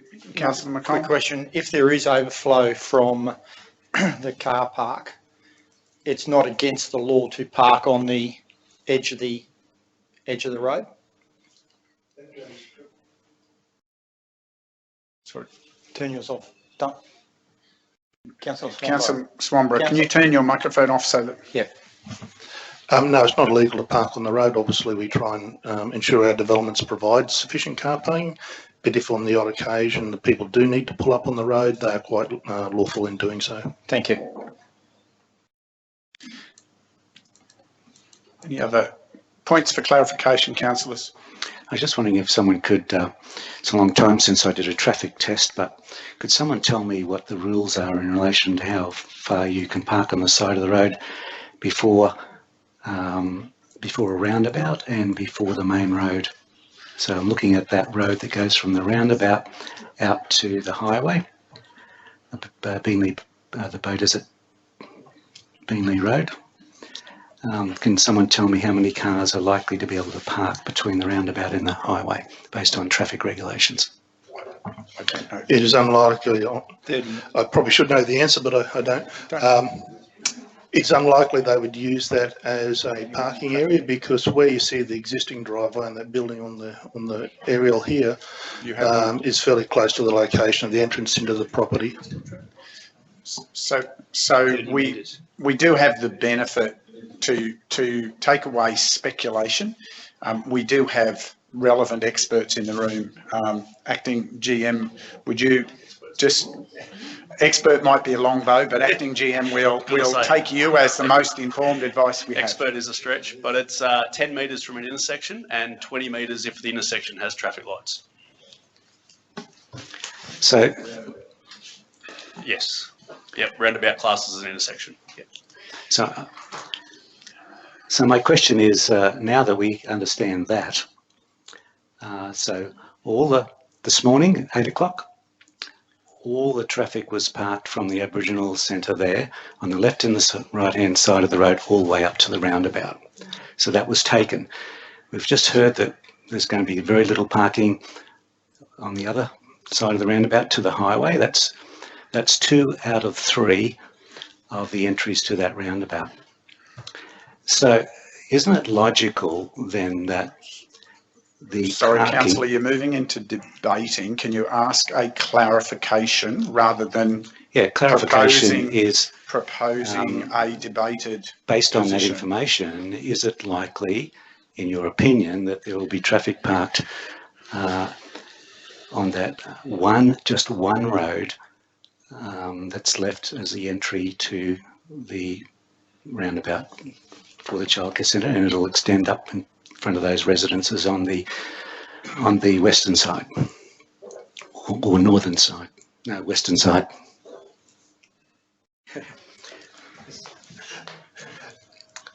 Okay,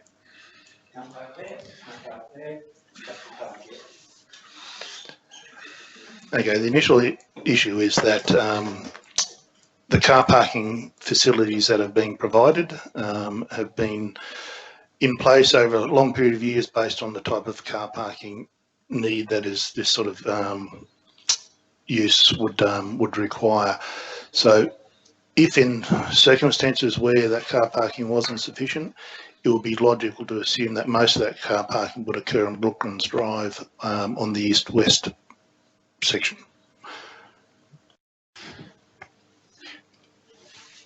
Councillor, can you turn your microphone off, please? Councillor Enright. Thank you, Mayor. Just on that same subject, we do have a number of other childcare centres in Beaudesert located well within the residential areas. Would we have an indication of the number of children that each of these existing childcare centres have, and the number of car parks that they have provided, and whether there is any anecdotal evidence that would indicate that there is a problem with the timing and scheduling of arrivals and departures? We don't have that information at present, but we could probably gather some information relating to that. I can probably indicate that the parking requirements in the new planning scheme are very consistent with what was in the original Beaudesert scheme. So there's not a lot of change there.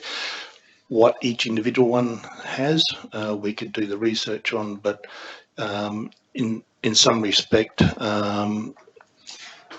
yeah, for today's discussion, I'm not sure how much relevance it would have.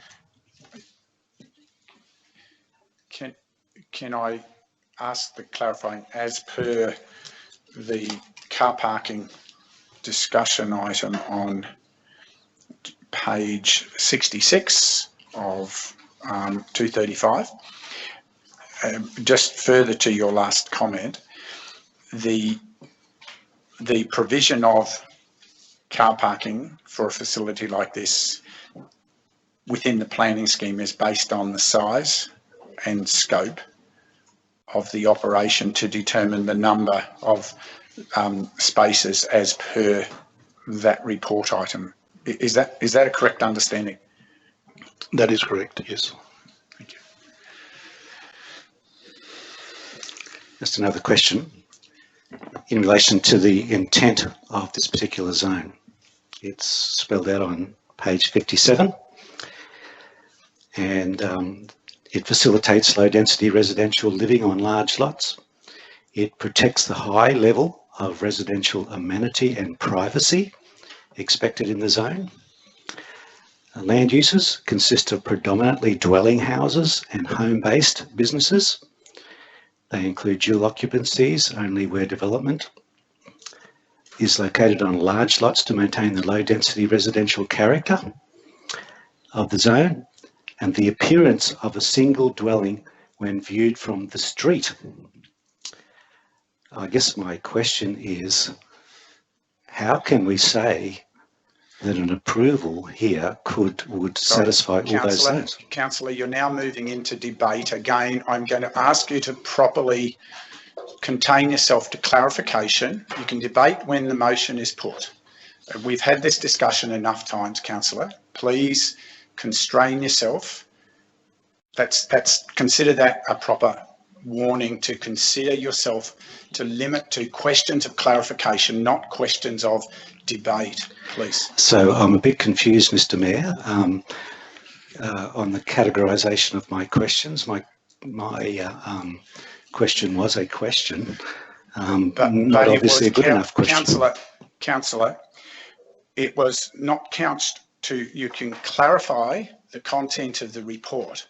If you want to dispute or challenge the content of the recommendation, that's a matter for when it becomes the motion before the meeting. Okay, Councillor? We're clarifying what has been described in the report at this time. That's all we're doing. Thank you, Mr. Mayor. The problem with that under the standing orders, and we'll be discussing standing orders coming up soon, is that discussion is not able to be had because you get to talk once, so you can't respond to answers that are given in a discussion format. You only can basically talk once, so that doesn't really satisfy the need. Councillor, we will be formalising this opportunity for clarification as part of the update of standing orders today. We have been doing it by custom and practice, and I had for a while been having to move the motion to provide that clarity. If you want me to move a procedural motion to provide that clarity again, I have been grateful that councillors have respected the process over the last few meetings, and it will be discussed as part of a proposal to update standing orders today. However, it is very, we are trying to execute properly, and properly means clarify the report at this time. If you have an objection to the recommendation of the meeting, the time for that is in you're putting your case at the discussion of the motion once it has become a motion. You can additionally ask for additional information once it is a motion. Okay, so I'm hopeful that is helpful. Thank you, Mr. Mayor. So do you have a question of clarification?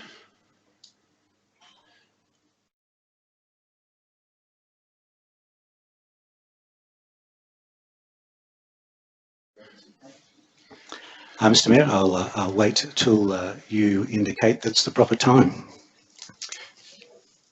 Okay. Any other clarifications for this matter, councillors?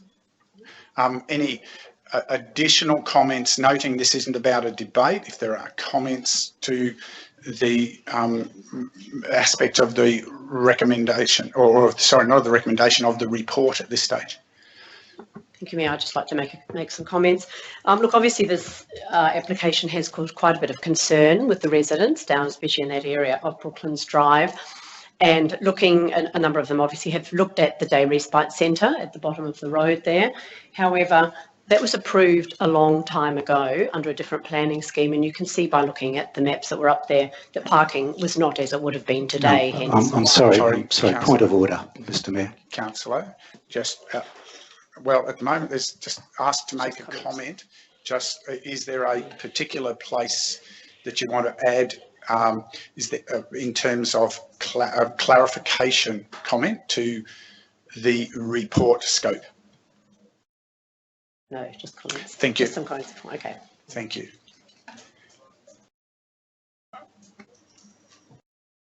Okay, councillors, then we're at a point where, GM, I'll ask you to introduce the recommendation, noting it's a very long recommendation, and I am unfortunately going to suspect that you may need to introduce it in its entirety rather than by reference today. So so with all of, you may need to identify identify the table of conditions, and then if we have further information required to those, you may have to introduce it. Thank you, Mr. Mayor. The recommendation to Council is that Council approve the development permit for material change of use involving a childcare centre and operational works for stormwater and earthworks, subject to the conditions stated for the development. In respect to the following property, the lot in RP is lot 501 on RP 808820 at 202 to 216 Brooklands Drive, Bay Desert.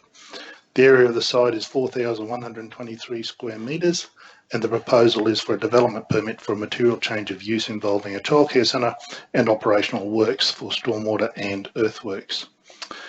Recommendation 2 is the currency period for the material change of use development approval is for 6 years starting the day that this development approval takes effect, in reference to section 85, lapsing of approval at the end of currency period of the Planning Act 2016. Recommendation 3 is for the conditions of the approval, and there are some 40 conditions of those approvals for the approval. I won't read them all, but there are 2 sections there relating to the material change of use for the childcare centre itself, and then the second section is in relation to the operational works, which is the detailed earthworks associated with the development. Okay, now seek a mover. Councillor McGuinness, now, are there any additional information requests before we seek a seconder?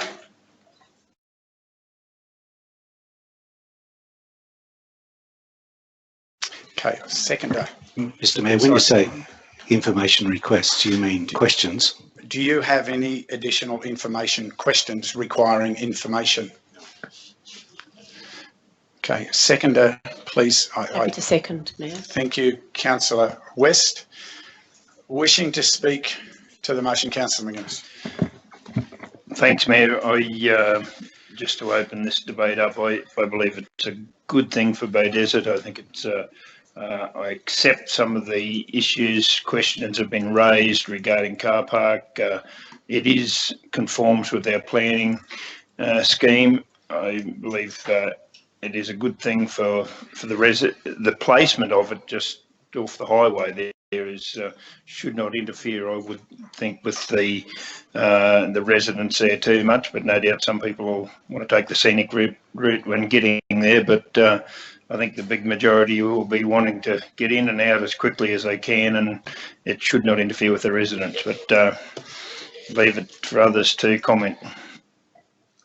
Thank you. Wishing to speak against the recommendation, Councillor. Yes, thank you, Mr. Mayor. Mr. Mayor, this would send alarm bells across anybody who lives in the town of Bay Desert on an acre of land.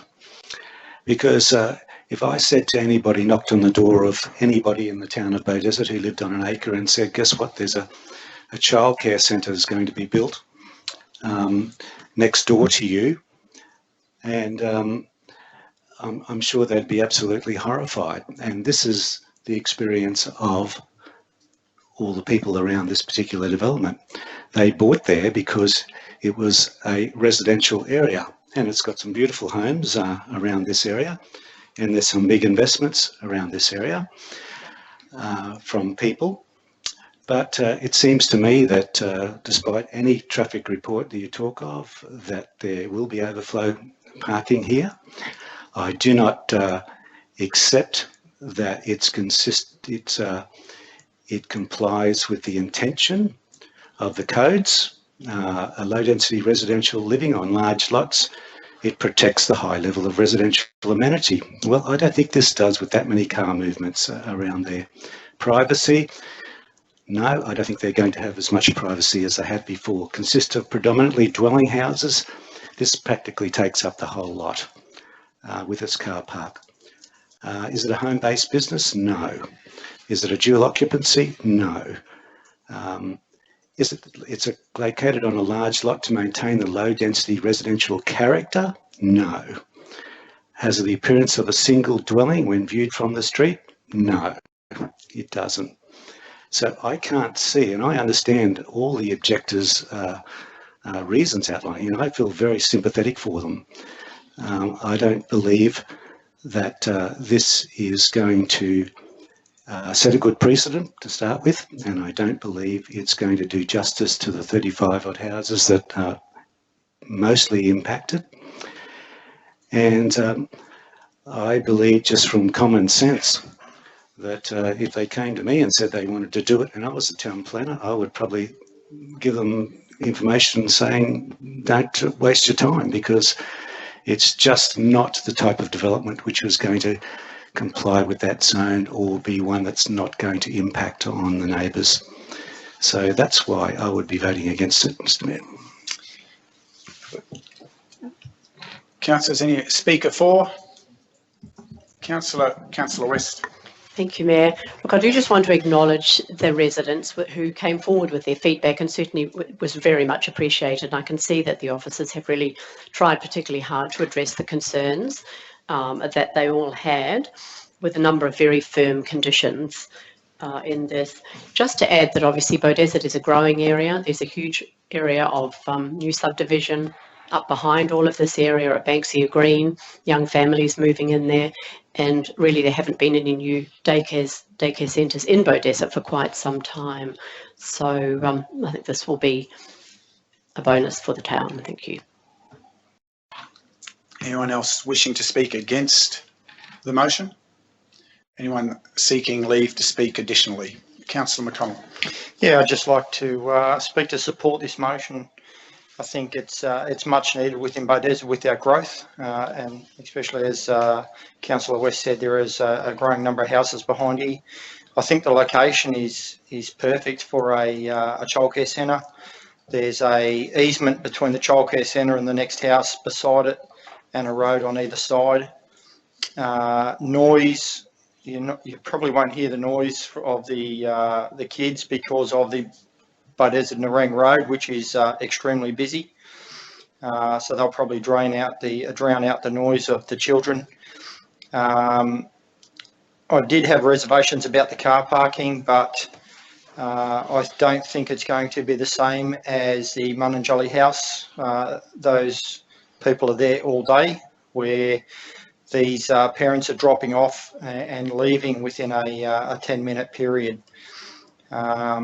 I think it's consistent with that area. Yes, it will affect some of the houses with some of the parking, but it's only a couple of hours in the morning and in the afternoon. And as I said, the noise from the Beaudesert Nerang Road with the increased number of trucks is probably negatable to the noise of the children. So I'm fully in support of this. Thank you, Councillor. Anyone else wishing to speak additionally? If not, Councillor McGuinness, do you wish to close? Yes, Mayor, I think it's a well-prepared report here. I think it conforms to the planning scheme, and that's how we judge it. And I do acknowledge the parking there, but if that's the number of car parks that's needed, people don't all turn up in the 1.5 an hour period. They from 7 o'clock till 9:30, people drop their children off at daycare. So it's in and out as quickly as they can. So I think there will be very limited impact on the residents. I think I said that earlier, and it's I think it's a great thing for Beaudesert and great thing for the families in Beaudesert. Thank you. Councillor, put the motion. Those in favour? Those against?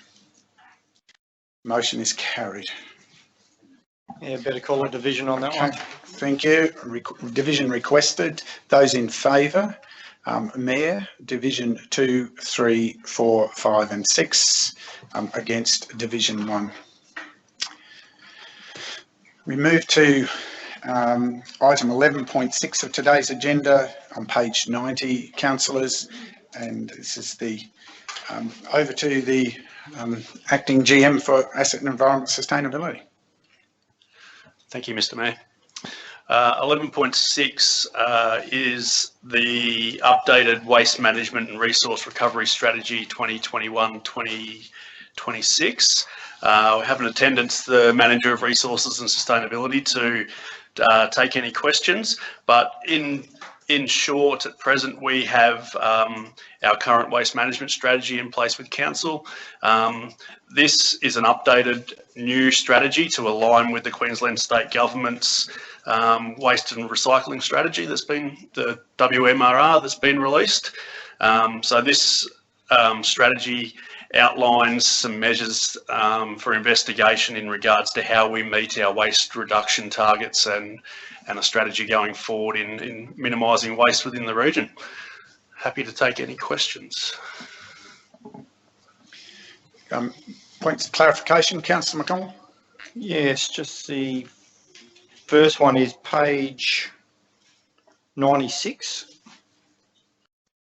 Talks about support of the community and the low contamination rate of our recyclables.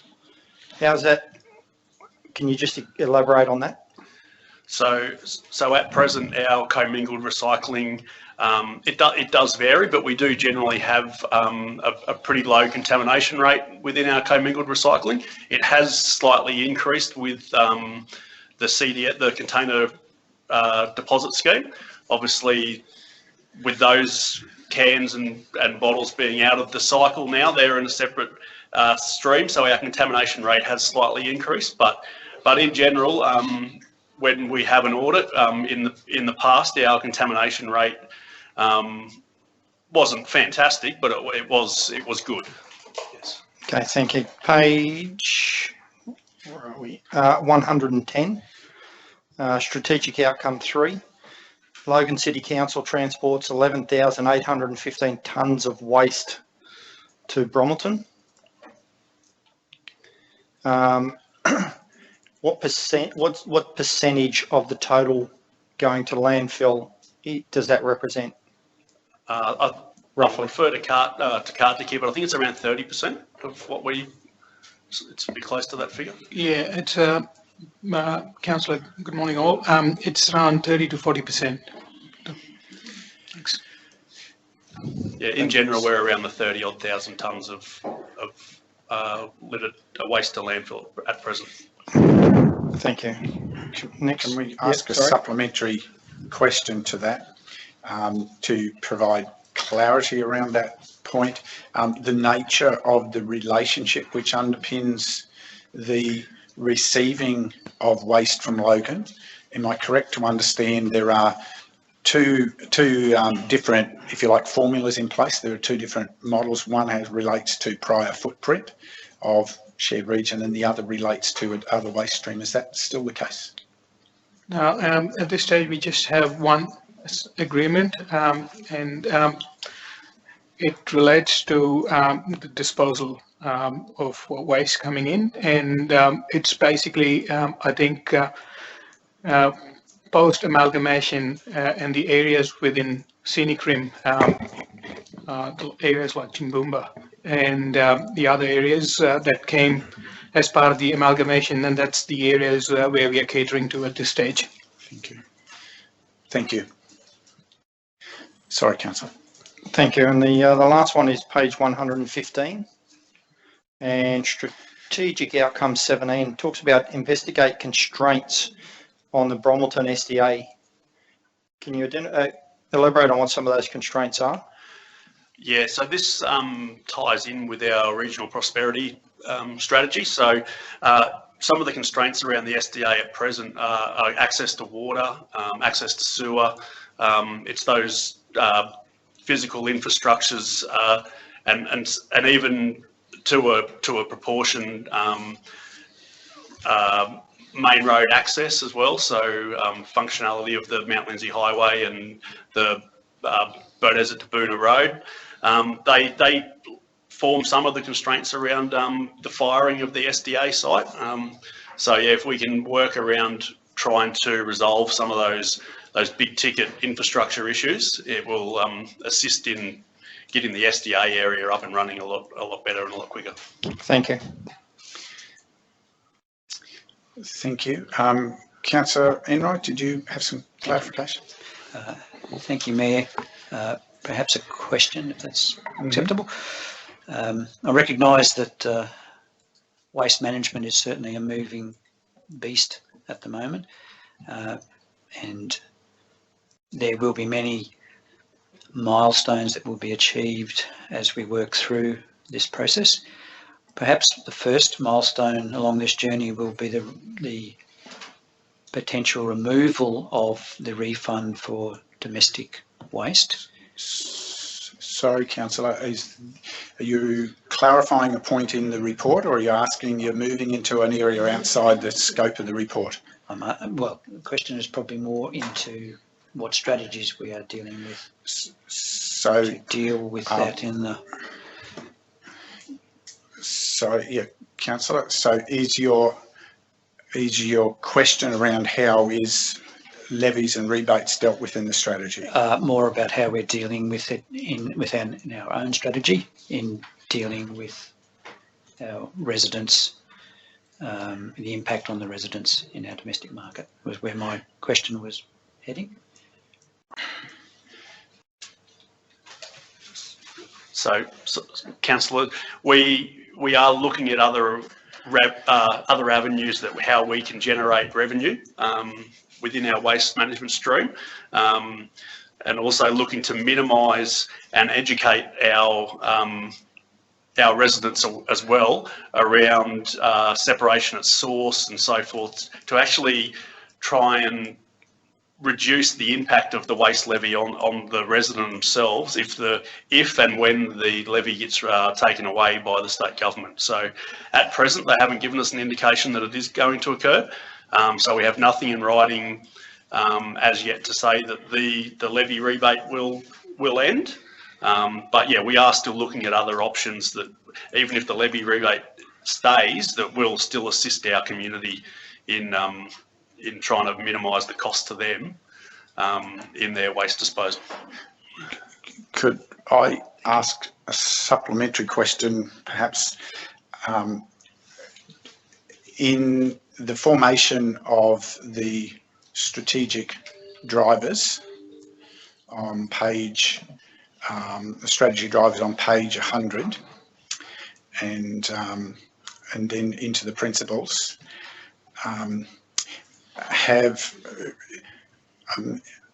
is there sufficient clarity in the strategic drivers to address long-term financial modelling? Is the point to clarify that? So how did we arrive at the drivers? Yeah, yes, Mr. Mayor, the strategy itself is a very broad document, and underpinning that and underlying will be the implementation plan, which will include the financial planning and modelling of waste management and the cost of waste management moving forward for the next 10 years. And we will be looking at ways of maintaining, or at least not looking at any increase for the ratepayers. And as Scott mentioned, the acting general manager, that we will be looking at ways of bringing in revenues to offset those costs of escalating waste management, including enhancing resource recovery, and also looking at lobbying at the state level in terms of rebate and waste levy, which is already happening at the moment as we speak. Thank you. Other clarifications, councillors?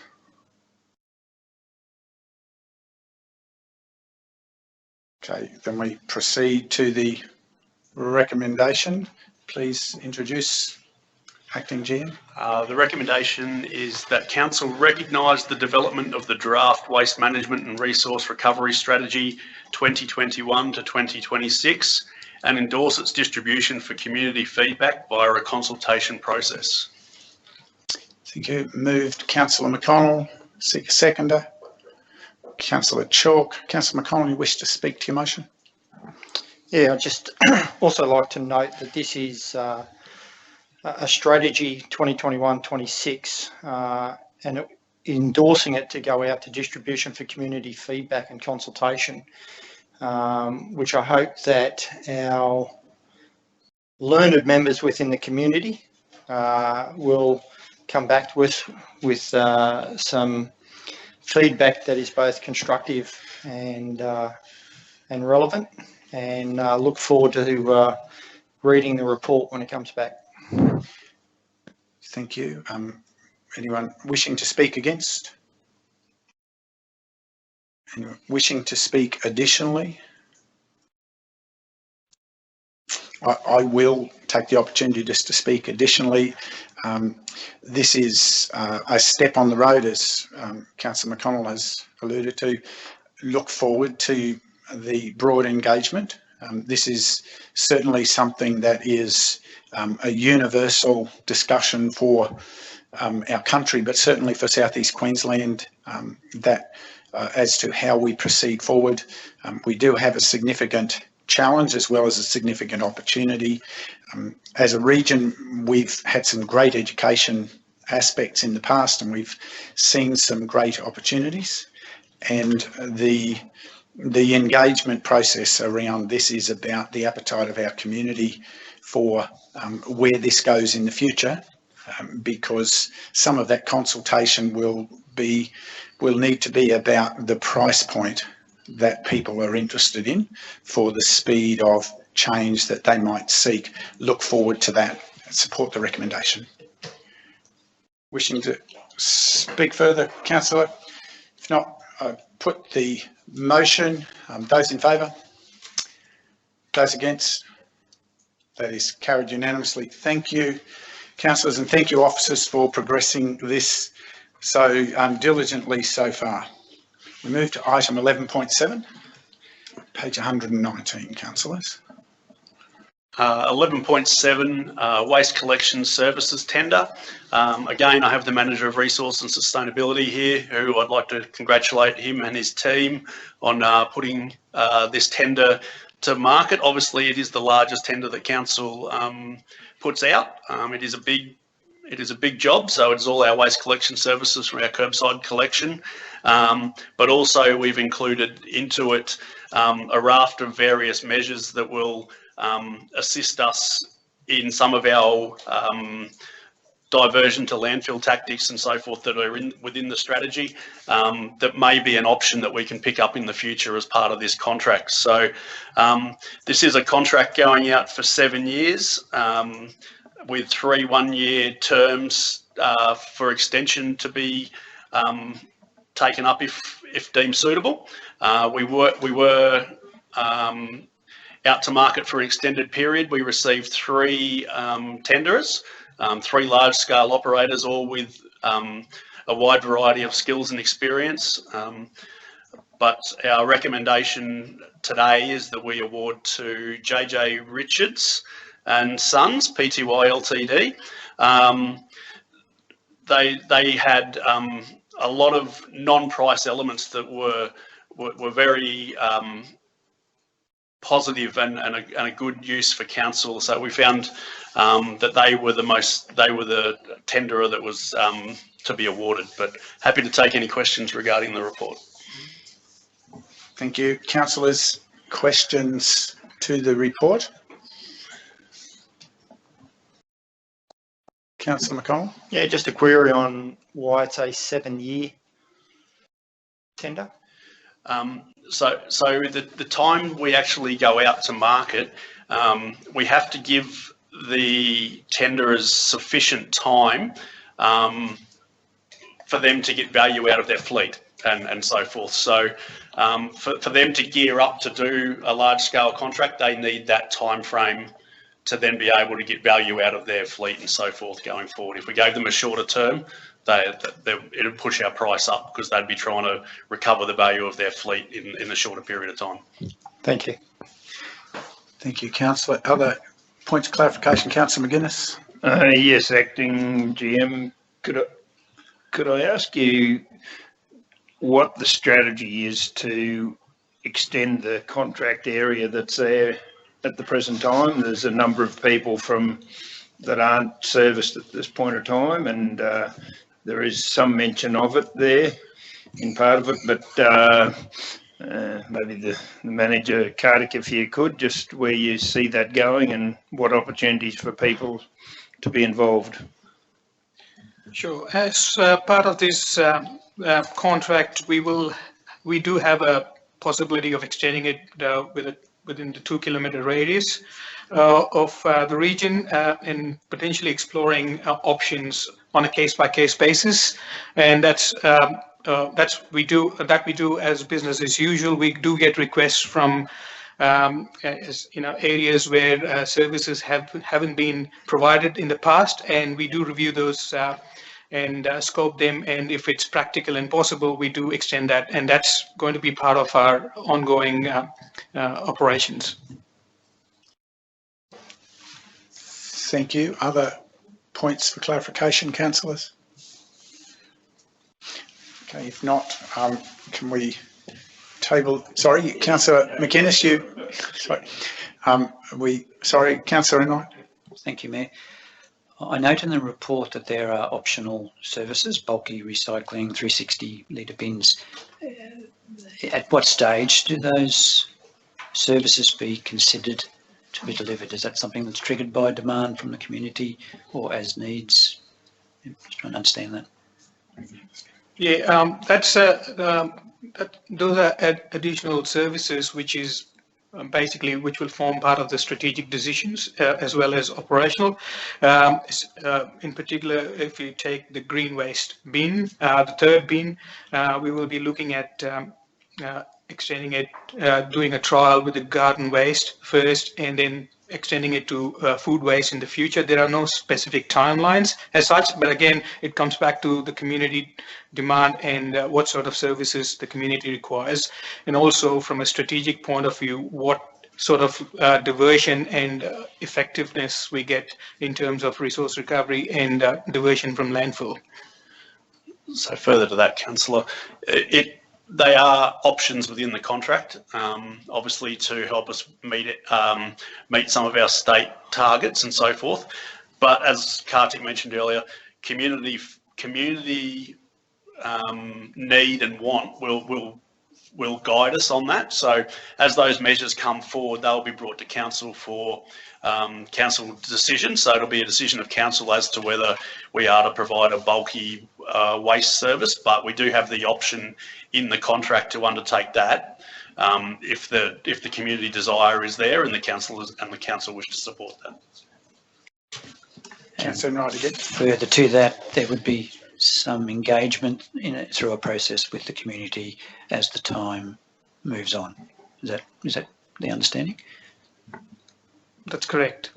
Even with introduction of new bins in areas, there's always a kind of a survey and a response from the community before we can actually deliver those services to the extended region and areas that presently don't have those services.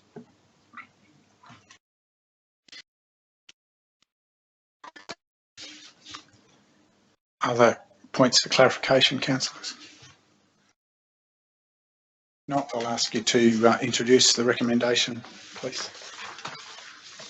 The recommendation that council award its waste collection services contract number SRRC 009955 for the provision of curbside waste and recycling collection services to JJ Richards and Son Pty Ltd for a period of 7 years from 1 July 2021 to 30 June 2028 on a schedule of rates basis with an estimated contract value of $21,280,993.06 excluding GST, with the ability to extend the contract by 3 one-year terms under the agreed contract terms.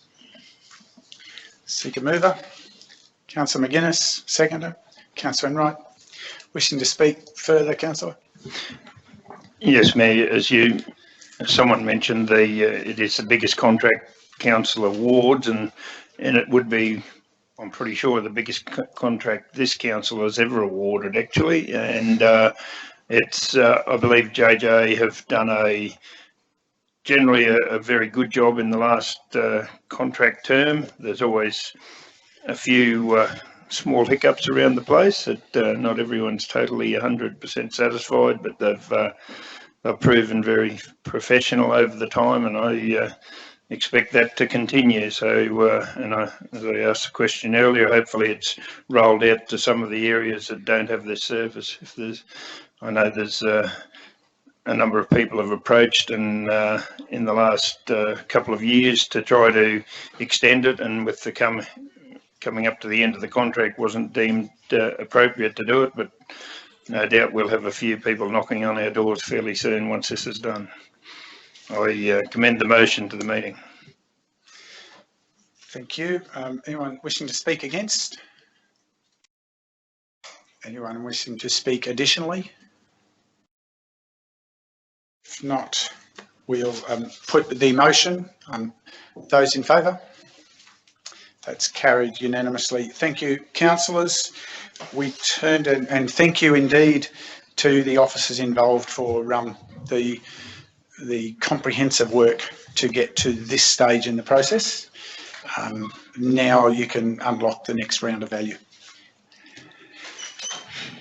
We move to item 11.8, page 124. Thank you, Mr. Mayor. Thank you, councillors, executive, and those listening in the general public. 11.8 references the standing orders policy that's to be considered by council. I guess a bit of background. I'll take the report as being read, but a bit of background. The council has reviewed the suite of documents associated with the standing orders since inception, since 2008.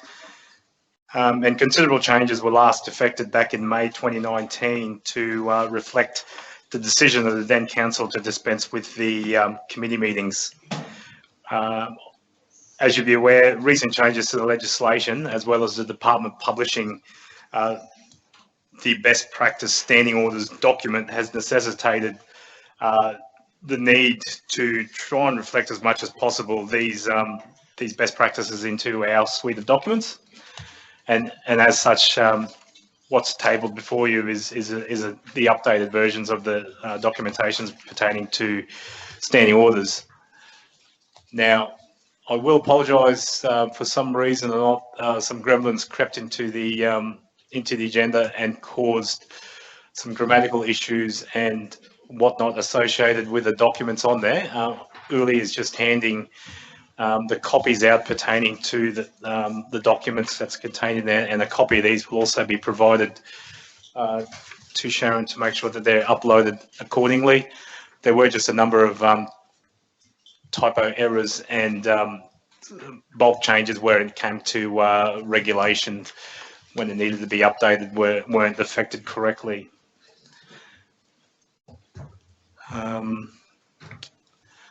In saying that, it didn't take away the essence of what was trying to be contained in the documents.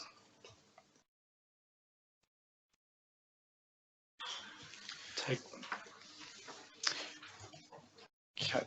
So,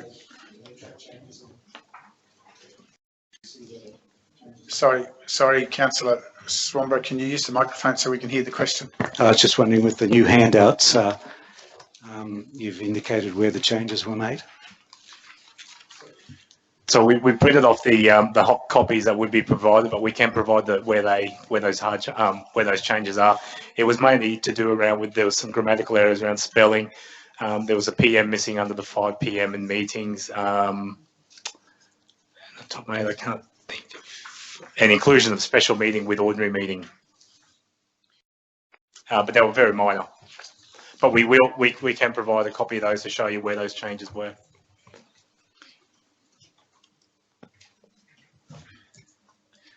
So, councillors, questions for clarification, perhaps just to try and maintain, firstly, with the content of the report, which includes the copies of the documents, so perhaps we can firstly talk to any clarifications in the report, then clarifications in the policy, and then the procedure, and then the administration and conduct procedure. Does that seem a reasonable sequence, just to not be shuffling all over the place? Okay, so firstly, the clarifications in the body of the report itself.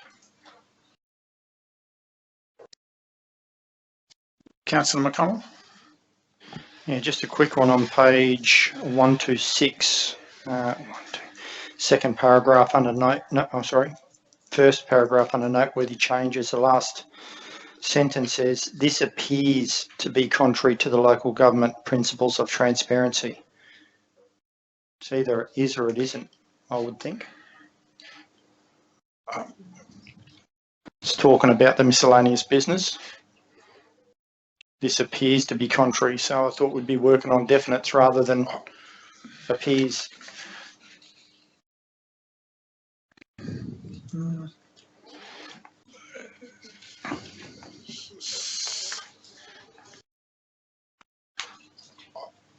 Sorry,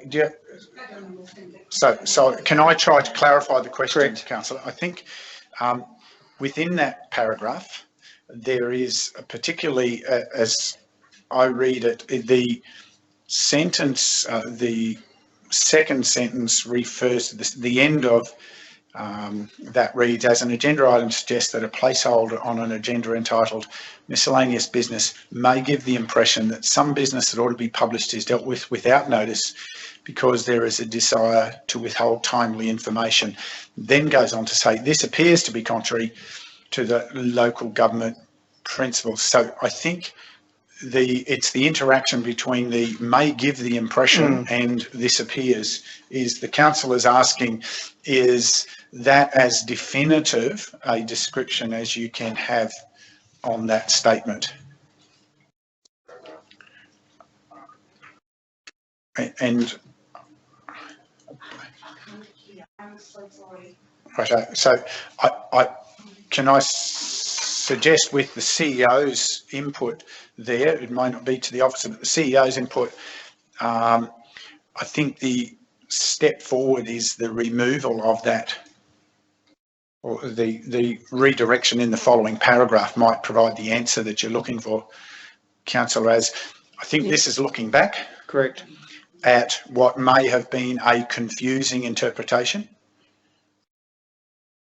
That's how I read that. Is that the way you're interpreting it? GM, you might be able to... That's correct, Mr Mayor. It's not that we've taken it out. It's just that where it was originally positioned in the original documents, it wasn't. It could have led to that assumption. So is it contrary to the principles? Because that's my question. So this appears to be contrary. So it's either contrary or it's not.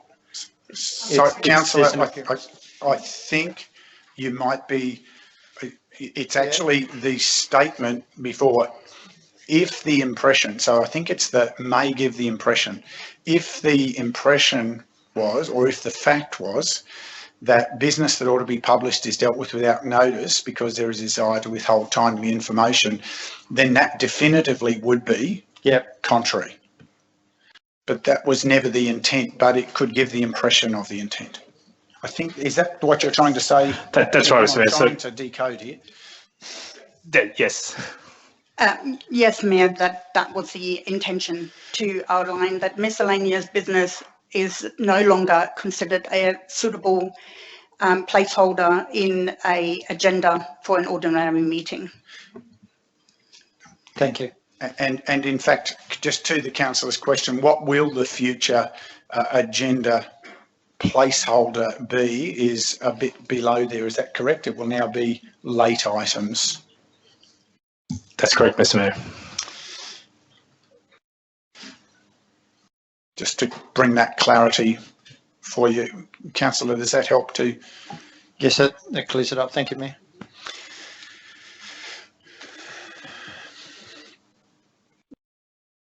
I've just got one more. Yep. It's the definition of council versus local government, which if the GM could just elaborate, it seems to be confusing sometimes where council is in the document is referring to the Scenic Room Council and councillors, and then sometimes it refers to just the councillors. And then sometimes local government refers to just the councillors.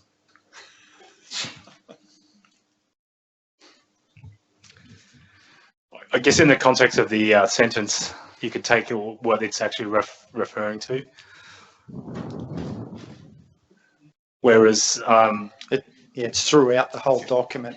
Sometimes you read it and it interpretates that, is it talking about the mayor and councillors, or is it talking about the whole council? The organisation. And then sometimes the local government is referred to as the councillors. So it just didn't seem to be consistent across there, that there was one term that defines the councillors separate to the council.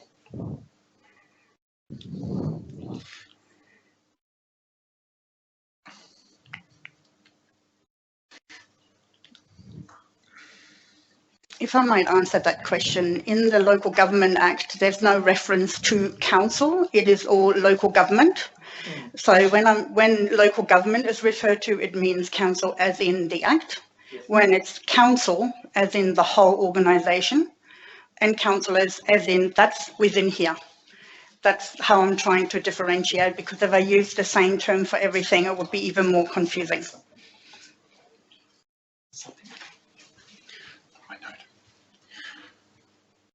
Does that clarify? Councillor, just while you're considering that, I would just return to my earlier comment that I did the sense check again, and I believe we've indicated that late item wouldn't be appropriate, and that what the title now will be in the agenda, and I was surprised no one picked me up, supplementary items, which would be about providing information items that would have limited use within the agenda for very specific matters, so that we still have the proper consideration for decision matters. Is that a correct understanding? That's correct, yeah. Thank you. Apologies for that earlier error.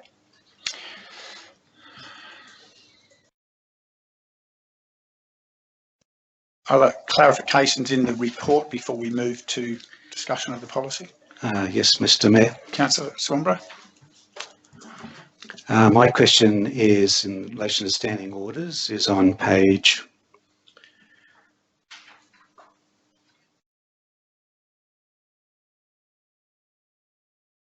142. That's part of the document, Mr. Councillor, did you not hear? Oh, is this about the report? Still on the report. Sorry, we're still on the report. Then we go to the policy. Okay. So I was on the report first. Right. So any other clarifications on the report? No clarifications on the report. Thank you. Right, councillors, now we turn to the policy document, which is the first document, and because we have a hard copy that has some grammatical pieces corrected, can we now clarifications to the policy document?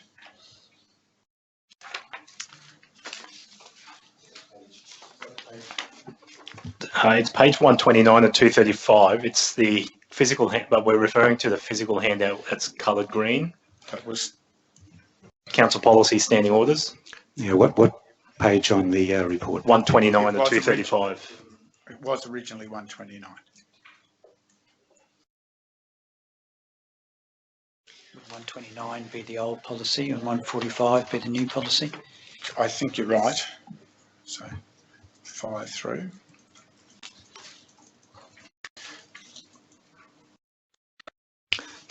That's correct, 145.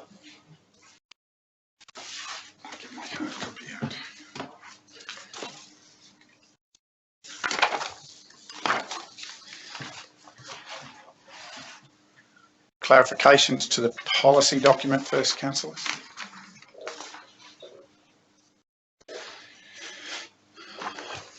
I just have one clarification which will generally run across these documents.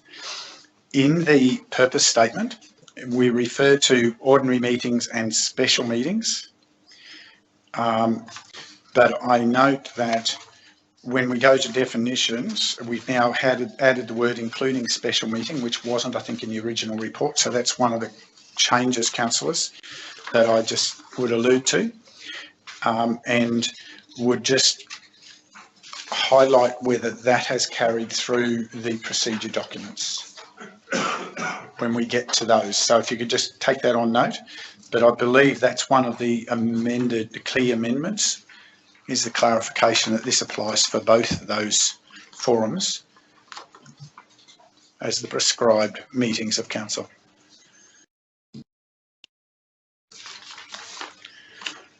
If we're okay with the policy, we move to procedure, standing orders, I think starting around page 149 in the original report. And there are two standing orders procedure documents. The first procedure is the standing orders themselves.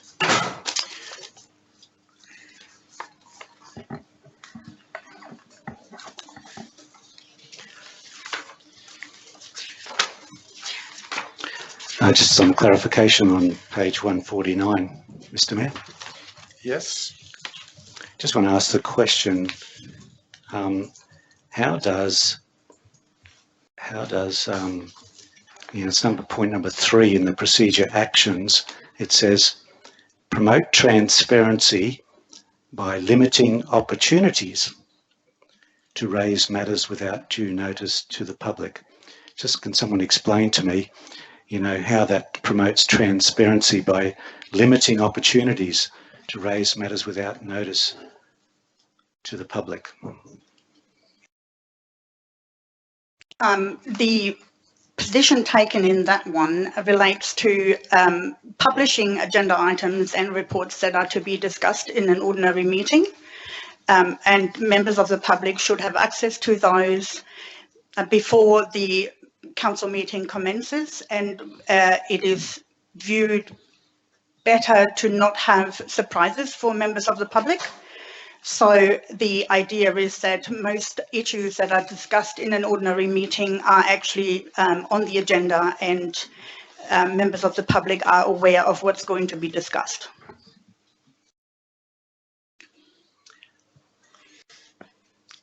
Thank you for that clarification. Questions? Just on the next page, Mayor, notice of meetings and agenda, councillors. 3.1, notice of each ordinary meeting or adjourned ordinary meeting should be given 4 days before the day of the meeting. Should. Continue on. I'm just questioning the word should, whether it's specific enough. Well, I think the clarification is what's required by legislation versus what's our custom and practice. Yeah. That's correct. Because the two are addressed there. Yes, councillor, 2 days is what's prescribed in the legislation, and it is a preference to have 4 days notice. So with our change to Tuesdays, that pushes it out to 5 days, doesn't it? Not necessarily. Gives us 4. Yes, that's correct. We still intend to have those released to the councils at the normal time. Okay. Clarification, Chair, but aren't you talking about changes there rather than changes to the meeting? My interpretation is rather than changes to an agenda. No, that's a notice of the meeting to say the agenda would come out, should be 4 days before. That was my reading. So you're talking. So just for clarity, just so we're dealing. Well, I think the question was around point 3, notice of meetings and agendas for councillors was where the question was raised. Yeah, I'm just a military. We don't use should. It's we didn't notice it. Yeah, but I appreciate that council do everything they can to bring it out 5 days before. But your first question's relevant. Should the word be should rather than it will rather than should? Yes. Basically. I think it should, because I think you said something about legislation says 2, but our policy is 5.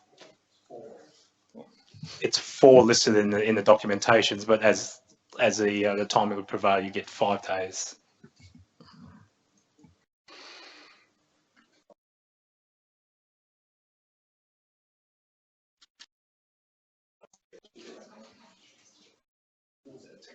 Is it still 5? It's not 5, it's 4. No. Sorry, I couldn't. Because it's not, it doesn't say business days, it just says No. days. So you've got Monday, Sunday, Saturday, Friday, Thursday. When? That's right, so there's the 5 days, not 4. Yeah.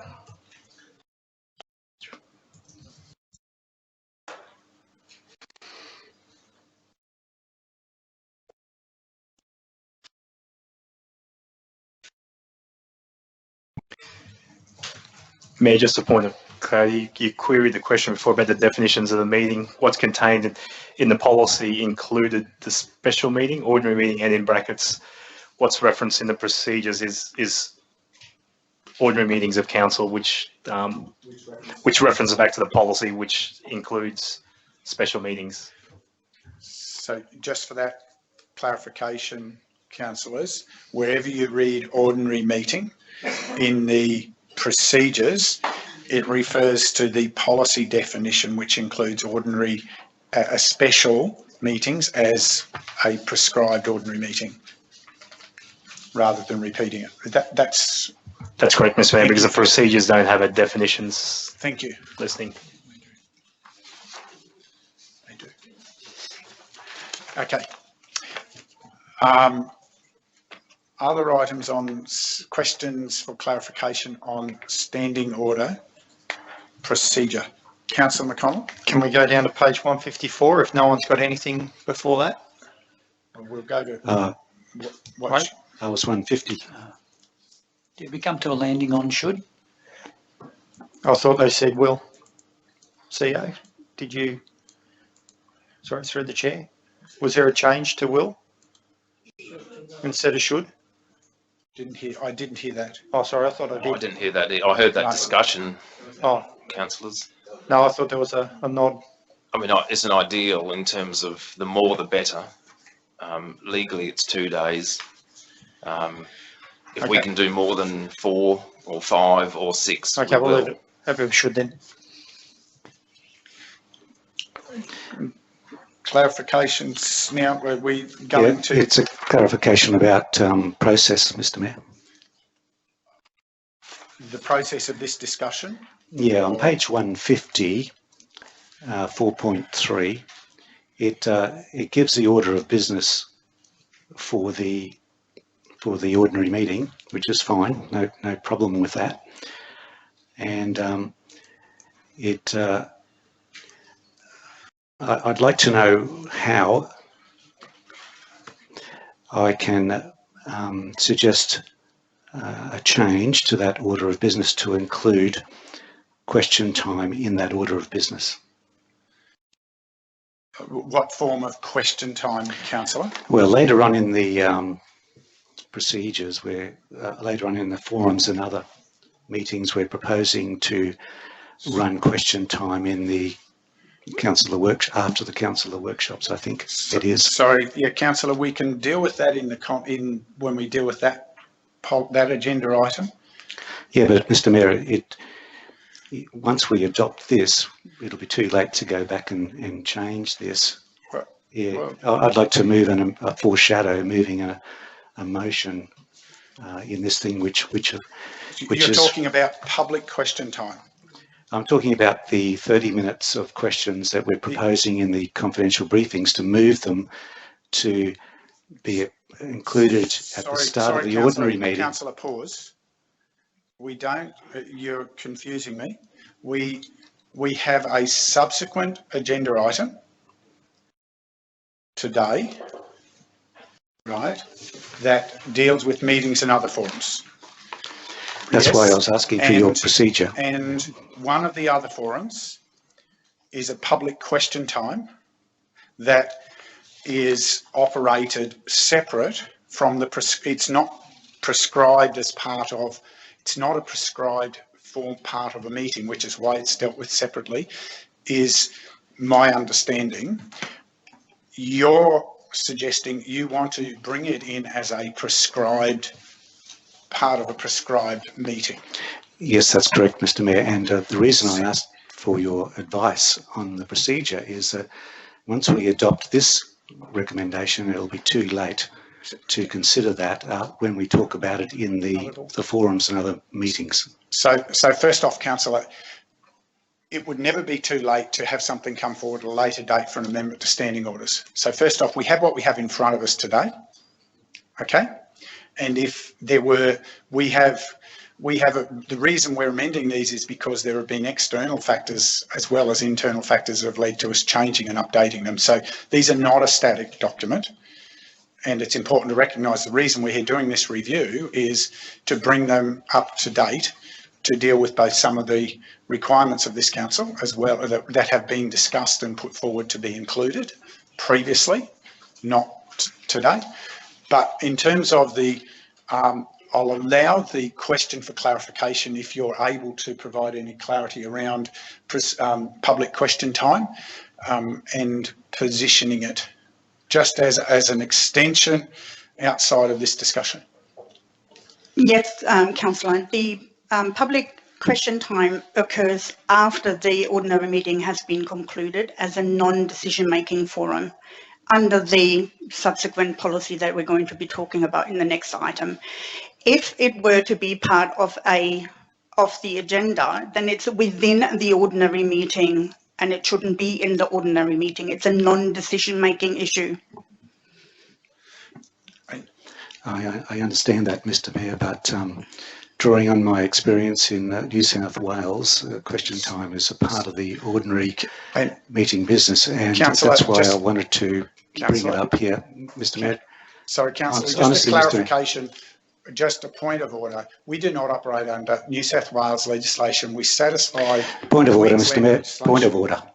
Did I say we operated under New South Wales legislation? I'm just clarifying. Introducing something as a matter, Councillor. Sorry, you're right, you didn't, I apologise, but introducing something that has relevance in New South Wales doesn't necessarily conform to the requirements of the Queensland legislation. Mr. Mayor, I said my exact words were drawing on my experience from working there. Yes. I wanted to make a point, and you've interrupted me and told me that I can't do that. And I just find that Sorry, make your point, Councillor. I just wanted to clarify that the legislation doesn't apply, but make your point, please. My point, Mr. Mayor, is that we will discuss, as the manager has said, this item later on. But I'm suggesting today, I ask for your guidance on how I could bring this issue in this item, because I guess the only opportunity I've got is to move an amendment to the motion when it comes forward. But I would like to see this procedure of question time brought at the start of the ordinary meeting, because it's very problematic to have it at the end of a confidential briefing when no one knows when they're going to finish. Councillor, it is never at the end of a confidential briefing. Please get your language correct. It is at the end of the ordinary meeting. It is never at the end of a confidential briefing. Oh. Under the new schedule, it would be confidential after the confidential items, but not a confidential briefing. Confidential items always return into open ordinary meeting to close the ordinary meeting, Councillor. Mr. Mayor, I don't think that's what the policy is suggesting. I think it's suggesting that's be after the council and executive workshop. No. Not correct.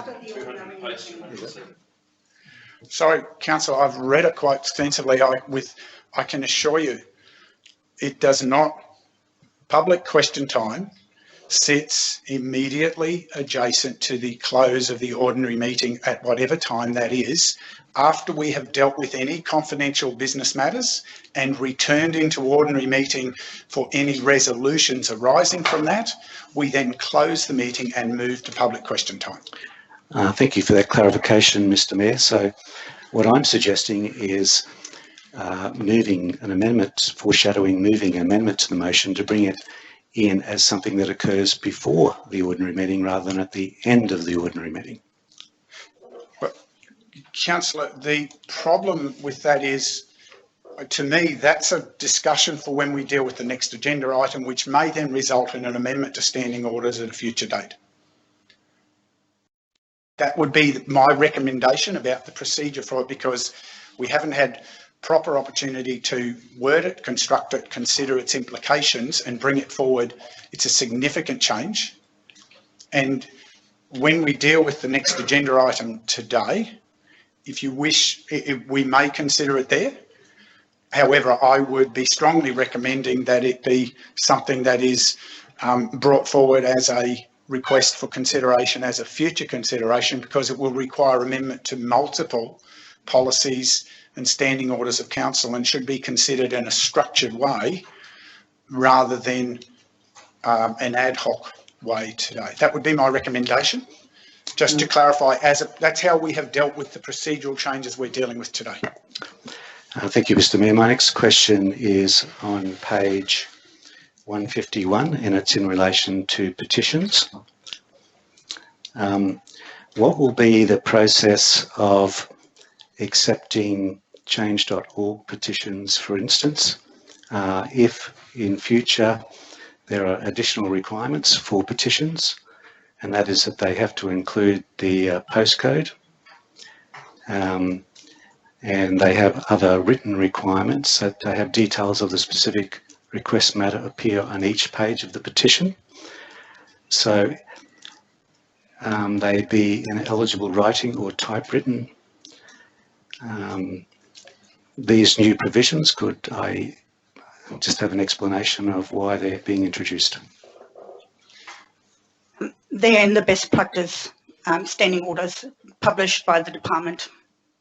And change.org petitions would be dealt with in exactly the same way as any other petition. So any petition presented to a meeting of council will include the postcode of all people who sign the petition. Correct. And if it doesn't, then it's not a petition that the council can deal with. So is there provision in change.org to put postcodes on every signature? Don't know. Can you turn your microphone off because mine won't work? I have no idea what change.org is going to do. But you just said that it doesn't exclude change.org petitions. No, it doesn't. Your microphone's still on. When change.org petitions are tabled, they are dealt with in the same way as any other petition, and any other petition that doesn't have the correct details, it's not going to be able to be dealt with. Mr. Mayor, but this is a new provision. Sorry, Councillor. My understanding, can I just clarify, because microphones have been in and out there a bit, that the provisions at 5.1 are drawn directly out of the best practice guide from the state and apply to any form of petition that's tabled. And it's reasonable then from that to infer that it's up to petitioners to ensure they're able to satisfy those terms.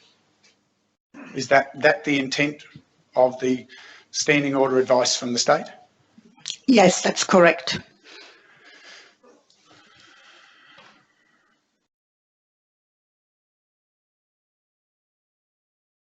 Thank you. Other clarifications we've moved through. Councillor, you're still on the equivalent of the original page 151. We can move on from that page, Mr. Mayor. So we're okay. Page 4 or page 152.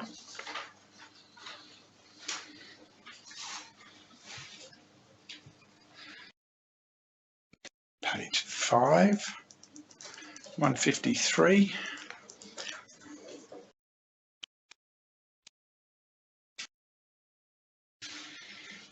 Page 6 of 17 or page 150.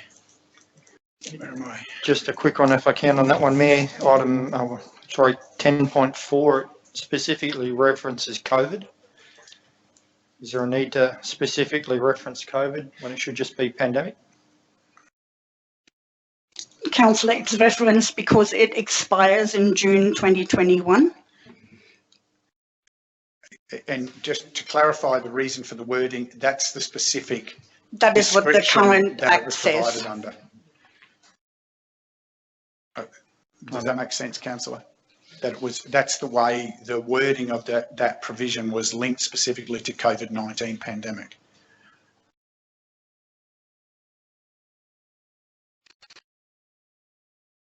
But what I'm saying, if there's a different, this goes to when 2023 is the next review. If after COVID we have COVID 2021 or COVID whatever, we will get a new set of amended directions. So 10.4 refers to a specific set of provisions that were put in place through to June 21. Right. And if there's a new event, there will be an updated set of directions from the department, is my understanding. Would that be inaccurate? That is correct. And in all likelihood, we will receive an update about removing these sections and inserting new ones. okay. Just another one on 12, moving a motion, 12.2. Which council are they referring to on the second line? Subject to the control of council and shall not be withdrawn without the consent of council. Is that the Scenic Room Council, or is that the councillors, or is that? That's all of us. That is the councillors in this that make the decision. Okay, so council there means councillors.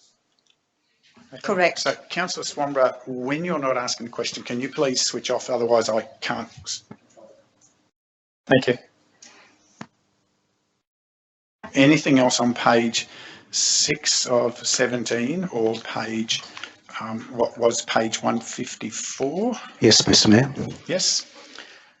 In relation to item 11, pre-motion discussion, it says, as part of an ordinary meeting, any topic or report may be introduced by the content expert or a general manager. 11.2 says, upon the introduction of a report or topic for consideration, councillors may seek clarifying information connected to the topic prior to consideration of any motion.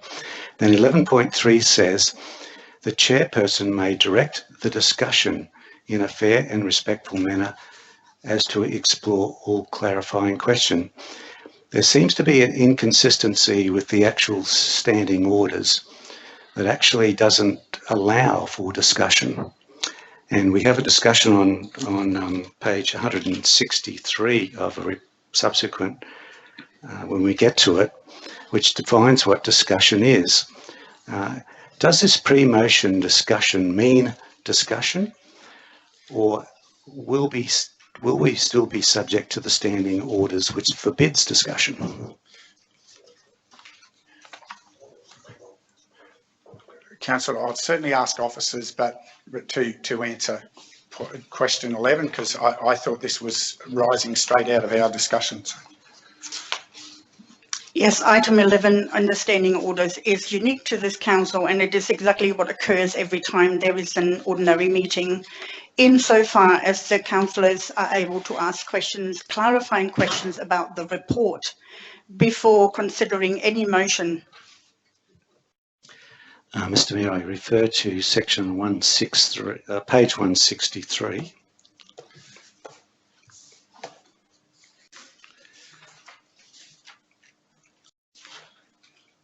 It's actually page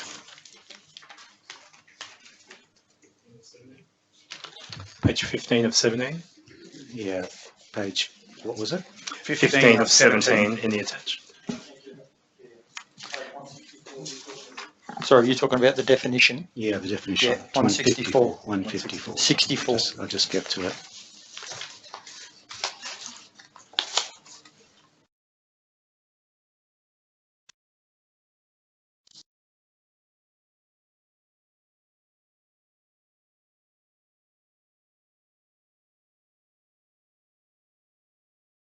So, just about there. So what, sorry, Councillor, yes.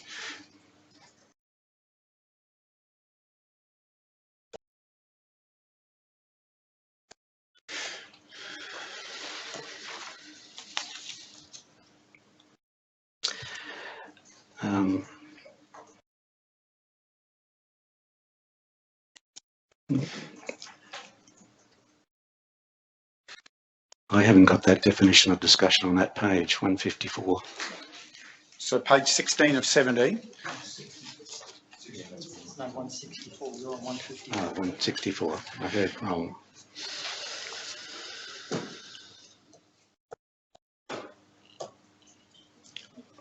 Okay, thank you. Discussion means a formal dialogue between participants in a particular motion in a public meeting in which opposing arguments are put forward and which ends in a formal vote.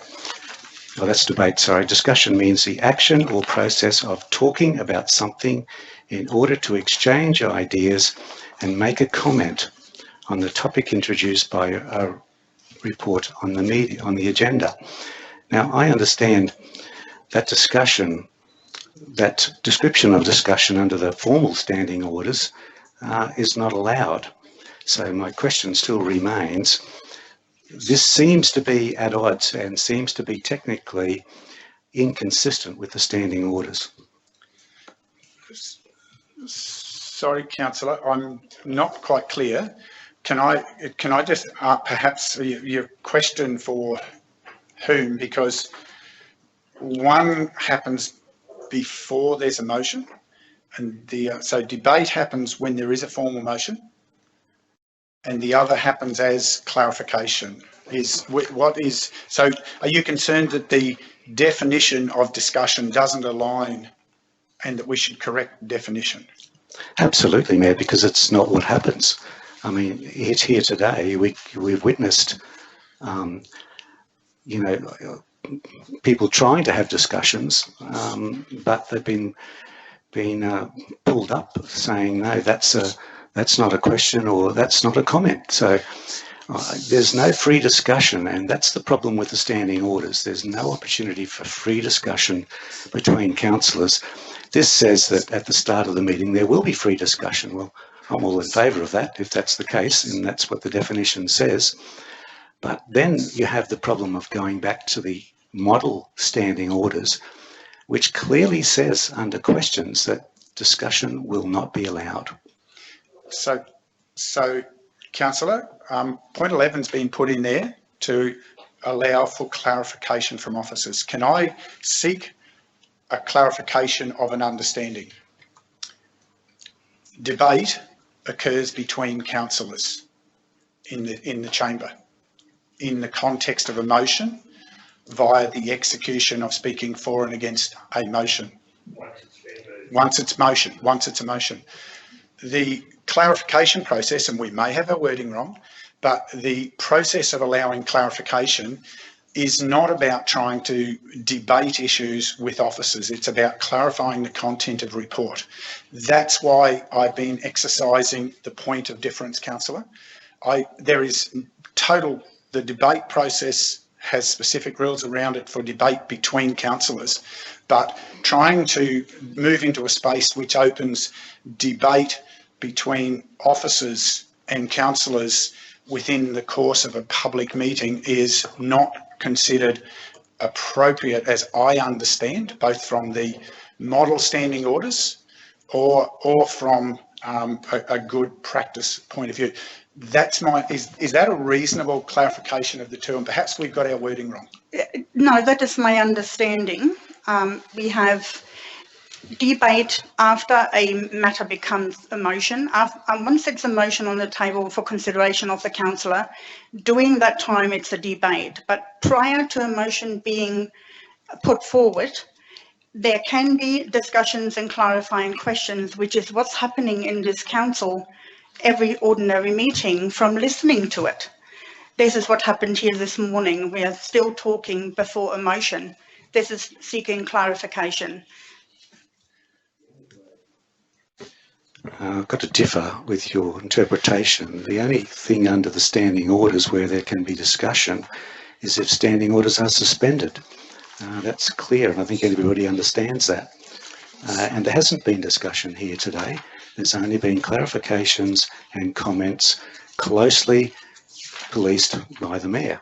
And But this seems to indicate that we're now going to have almost like we're going to suspend standing orders for this pre-motion debate or discussion. Sorry, councillor, you are certainly reading a different document to what I'm reading or what's been tabled. So if the definition on page 16 of 17 or page 164 of the original document, if that definition of discussion needs to be clarified, or the pre-motion discussion heading needs to be clarified, I think that's certainly important to differentiate. My understanding that I just asked for clarity, item 11 deals with questions and comments for clarification, not for debate. And in terms of the notion of discussion that you're talking about, that in my mind is not considered there. So perhaps we've got to change that heading, councillor, to provide the clarity that this is pre-motion clarification. Well, it's going to need a big rework, Mr. Mayor, because it's way off the mark at the moment. Sorry, councillor, that's a bold statement. Can you explain what you mean that item 11 is way off the mark? Do you think it doesn't represent what we had previously undertaken for clarification? No, it doesn't, Mr. Mayor. If you read 11.3, it talks about the chairperson will direct the discussion. And on that definition of discussion, it is not what occurs at the moment. So councillor, did you hear, let me restate what I said. If we need to correct the wording of section 11, that it deals with pre-motion clarification, and it is worded, it is couched in the context that this is about questions and comments for clarification, not debate, and not open discussion. It's about gaining clarification from officers, is my understanding of 11. Well, so it does need to be clarified in those terms, which is changing 2 words. Well, it needs an amendment to do that to the resolution.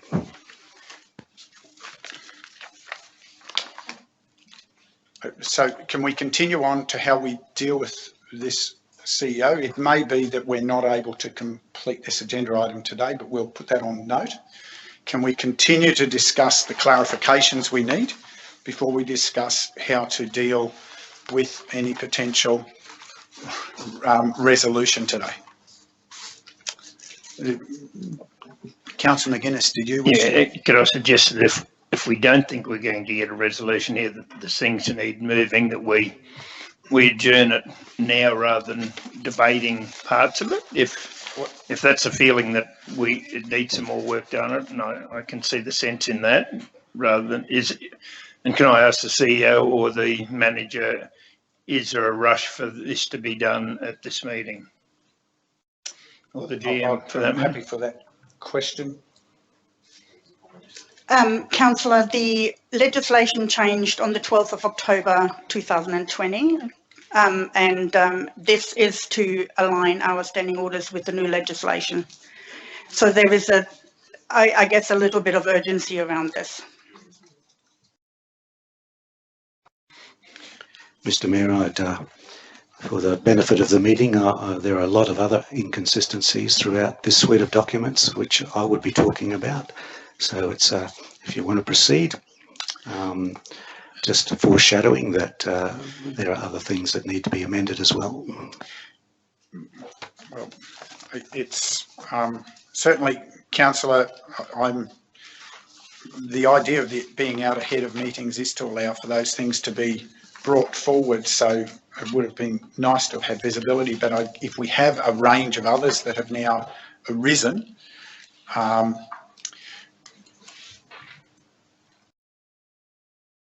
happy to suspend further clarification today. Yes, it will be. I'm just thinking this through. We cannot have this as an open-ended piece, councillors. There's been multiple opportunities. If it meant having to sit here today through a public meeting to ensure that we got visibility of them, I'd be happy to entertain it, because at some point we will have to, I'm sure, have a discussion about the different perspectives of certain items, such as we've just engaged. So I'm happy with that approach, Mr. Mayor. So we shall continue, noting that, the clarification of the intent of 11 is that it's around clarification, not open discussion, and that there may need to be some change of wording so that there's not a confusion with definitions.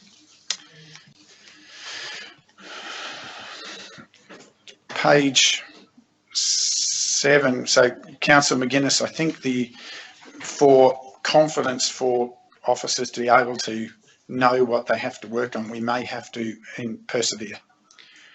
Page 155 or page 7 of 17.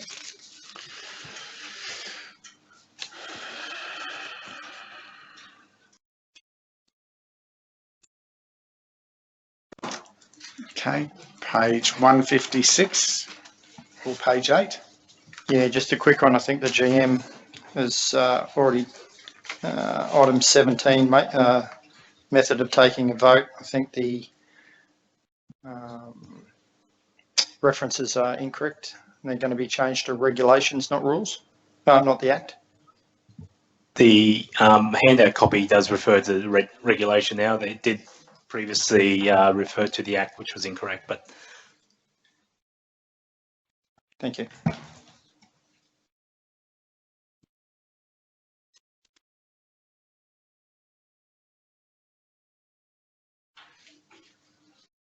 Sorry, at which point are you referring, Councillor? So, Mr. Mayor, it's just the item 17. It's 5 and 6, the foot references. Yes. The attached that was in the original agenda referred to the section 254 in the Local Government Act. That's been updated to reflect the Local Government Regulation 2012, which is where they're contained.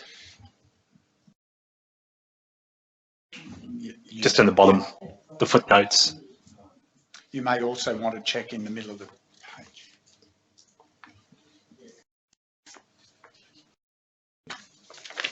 Yeah, it's all also in 16.8. Yep. You may want to check a couple of other review of that accurate descriptor. Page 157. Page 9.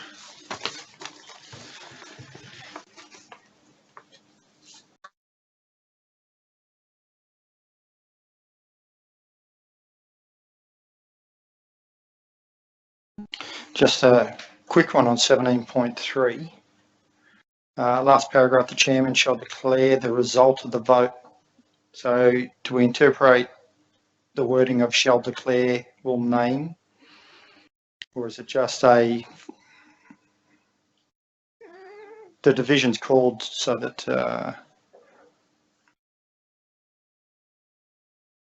doesn't say the chairman will name, just say shall declare the result of the vote. I know on the next one it says a councillor have the right to request their names for voting other than by division, but the 17.3 deals with the division and it doesn't actually say the chairman shall. Sorry, I'm not quite sure what. The only reason the chairman has to is when somebody wants a division. Yeah. I vote against it, and I say, well, yeah, I'm prepared to let that vote go. It's not unanimous, but it's passed. If I don't call for a division, the vote is 6-1. That's right. So it doesn't have to say Division 6 voted against it. It doesn't necessarily have to say that. But that's what we currently do. So I'm just trying to align this what we're currently doing. Only, so when we call it a division is called for. Division's called after votes complete. Correct. And then I call out the division by divisions because of the next piece. And that does tend to then convert to names in the agenda. No, the 17.4 says that I have the right other than by division. So I can say, can you record me as a negative? Where 17.3 is dealing with the division, and currently So I you have to tell us, call it out. but it's not saying that, it just shall declare the result of the vote. So what I'm asking is the wording result, is the wording declare the result, is that the definition of that is you declaring which divisions voted for and against? Is that what that means? It's announcing it if it's us or, well, if it's unanimous, there's no division, but there's the vote and then there's the call for a division, which then has to be announced what identified in the division. So is your concern that rather than saying by name councillors, I say divisions? No. My thing is, I'm just making sure I clarify, because you could go declaring the vote 4-3. That's declaring the vote. Which is, so there's two different things. So when you call for a division, that's for the identification of the specific individuals that voted whichever way. So where's that say that there? That's I'm just trying to clarify. It doesn't actually when a say. councillor calls for a division, Yeah. What that refers to is that declaration of who voted which way on a matter. Does that make sense? It does, but where's that say that there? That's exactly what. 10.3, did you say? 17.3. That's what I'm trying to say. It just says shall declare the result of the vote. So the result is 4-3. So the result of a division is by name. That's the term for a division. There's always a vote. When you ask for a division, it's a division means identified by. I'm all across division. That. It's just the naming. Or the division.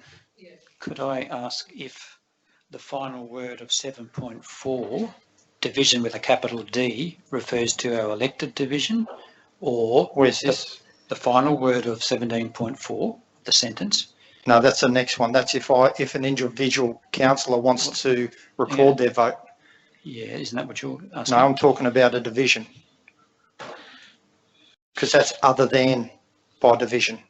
So 17.4 is other than by division, where 17.3 talks about the division. Excuse me. Yeah, I think, Councillor, we are. I think I understand your point of confusion. It's more of a clarification. But I'm not quite sure what additional words would give you comfort, because declaring the result of a vote is different to declaring the result of a division. That's what I'm asking. And because it says or division. Well, they get declared a different way. They both get declared a different way, so that's why they're mentioned separately. But we're not saying how it's done. That's what I'm saying. Throughout the whole document, we're saying how it's done, and in this way, we're not. 17.4 saying, I want my name declared rather than my division I'm representing. End of story, and the mayor says Councillor McGuinness voted against. No, 17.4 is not calling a division. It's just saying I'd like my name recorded, because it says other than by division. So I have that's right, division, which is your name. Yeah, that's right. So 17.3 doesn't say you have to name anyone. What? No, the chairman doesn't have to name. The secretary has to record the names, but it doesn't actually say the chair has to name the names or divisions. I know we do it for the broadcast, but it's not down there that the chair has to do it. Mr. Mayor, just a point of observation. I'm really enjoying this discussion. Well, unfortunately, Councillor, we're trying to solve the issue that was raised here. The point I believe is there's uncertainty about the clarity of 17.3. we're trying to identify, because you've said you've got a matter of things that you believe are unclear. There's lack of clarity around 17.3. All I can say is that is the best practice standing orders. Yeah. That's the exact words that are in the best practice standing orders. Yeah, I'll just say that it doesn't actually say that the chair has to name the division or the person or the councillor. So happy to move on. Noted. Thank you. Anything else on page 9 of 17, page 157? Mr. Mayor, can I just make a comment quickly on that point? Is that under the minutes management system that we operate under, on every occasion, the councillors, regardless of whether a division is called or not, unless it's unanimous, the councillors for and against are identified in the minutes. So that's our system until we have a different minute manager system in place. So potentially there could be a sentence there that could be removed. I don't think that's necessary. That copes in all situations, but as a rule, when we do minute taking for clarity of all councillors and the public, so unless it's unanimous, all councillors are identified. So when councillors actually ask for a division, the system has already done that. It's just the division in our current circumstances means, because of the broadcast, that the mayor will then read out the councillors by division, but we would show that in any event. That hasn't always been the case. The 2 councils ago, unless you called it for a division, those divisions weren't nominated. Okay. No, look, that's probably been a system that's in place here for 18 months to 2 years. Councillors, can I just restore a little bit of focus and move forward to page 158, page 10 of 17 in the crossover document.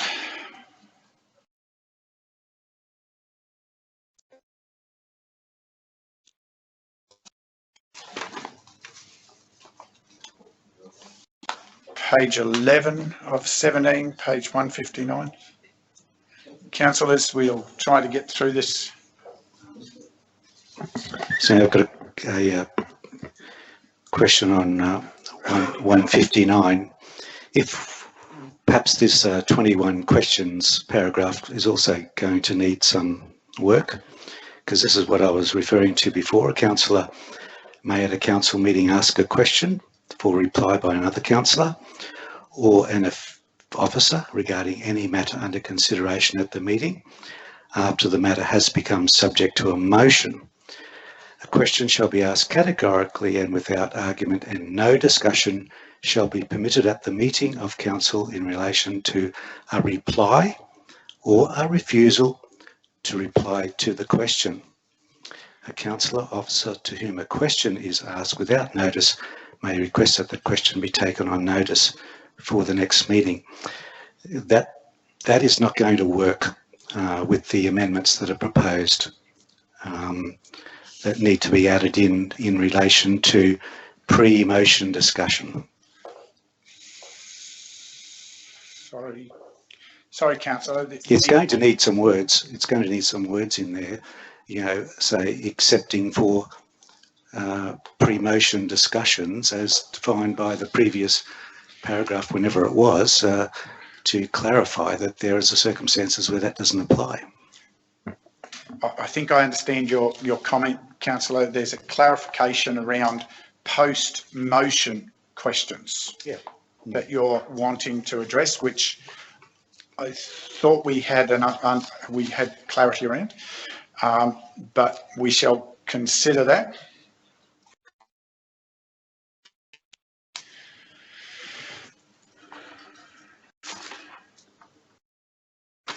We move to item 12, page 12 of 17, I'm sorry, and that's page 160.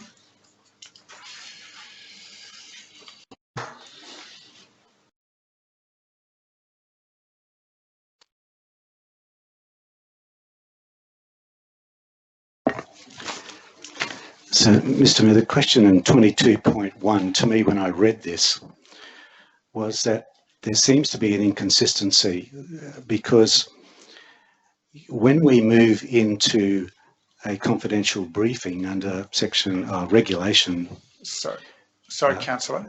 We move into a confidential meeting, not a confidential briefing. Yeah, we move into a closed session. Closed session. Thank you, councillor. Yes. Just When we move into a closed session in accordance with 21.2, it doesn't necessarily give us the authority to have discussions. Standing orders still apply, and so the same rules of debate and everything that goes with it is still going to be applicable when we're in closed session as we are in open session. And the only reason we can do this discussion business is if when we move into closed session that we suspend standing orders, and that's the only time we can have a debate or a proper discussion as defined in this policy. Sorry, councillor, I'm not going to debate with you today, but I would suggest that we perhaps need to have further clarity around the operation of procedural motions where there is a need for the opportunity for discussion, whether in open or closed council meeting processes. I think that's the point that you're trying to raise, that we need to have clarity about that's the where point, that because line crosses. it's all about this word discussion, and when you're allowed to have discussion and when you're allowed not to have discussion. And really the standing orders have always been, as far as I can ever remember, unless you have a provision in there like you're suggesting where, pre-motion discussion can take place. The only way to have a genuine discussion, as we've witnessed today, inadvertently, I suppose, is that you suspend standing orders. And that's what the model local laws have always said, and they still say that. Sorry, so councillor, just again, there has always been, and I've gone back to Bow Desert days, as well as carried all the way through and in our current standing orders, provision for questions once the motion's been put, for requirement for answers. There has been the opportunity for suspending standing orders for a particular matter where there is someone can justify the need for suspending a particular part of standing orders to allow that to occur. And we have suspended standing orders a number of times for different reasons that I can recall. And the clarity runs through there about the maintenance of good order in the process of meetings. The piece that we've added as a clarification, the only piece that's added there outside of the model orders, is the clarification to reports that was a custom and practice and was something that was indicated for officers to consider including in this proposal today. So is that's a reasonable clarification? Is that, I just want to make sure that that's a reasonable summation of where we've got to, councillor. Yes, Mayor.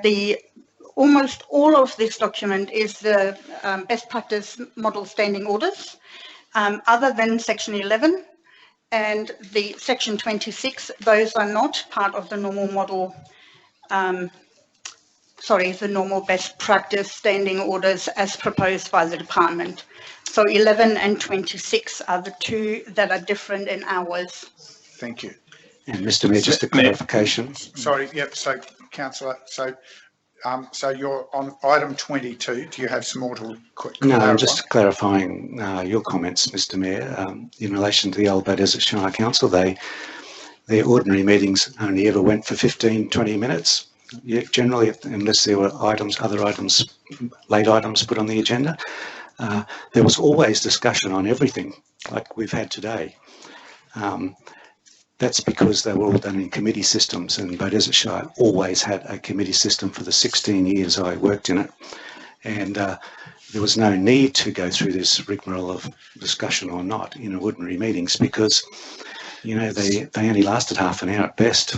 Yeah, but so councillor, I'm not going to enter into a debate with you today about committee meetings. I respect that you have a particular memory, the reality is the meetings take as long as they need to, whether they're committee or ordinary, and we're dealing with it in a particular way as a council at the moment that we've agreed by resolution of the council, and we need to develop our skills to work that way.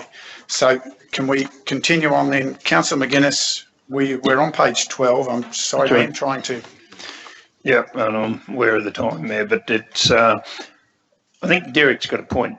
In closed session, you have different rules there than what you do in ordinary meeting, and so whether we actually should suspend standing orders for there, the only resolution that you move there is that you go back into open session. It's a discussion, it's purely a discussion on what's in front of us without a resolution coming out of there. So it's different procedure to what an open meeting is. And I'm trying to understand, is there a point you're wanting to clarify? So I don't want to, again, I'm not trying to have, there's a different place for us to have a discussion. Is there a point of clarification in section 22? I think, and I agree with Derek, in that the standing, you should suspend standing orders while you're in closed session, because it's a different set of rules than we have in the other. I don't think this is the place to debate that, but I'm happy to have a conversation about it. I'm happy for us to have the notion of suspending all standing orders is in that forum is high risk. In any forum is high risk.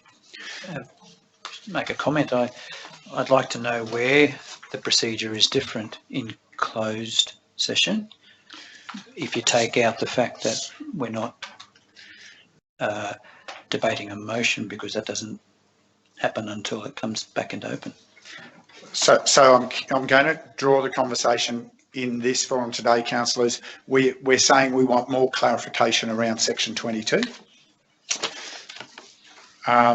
Page 13 of 17, page 161 of the original report.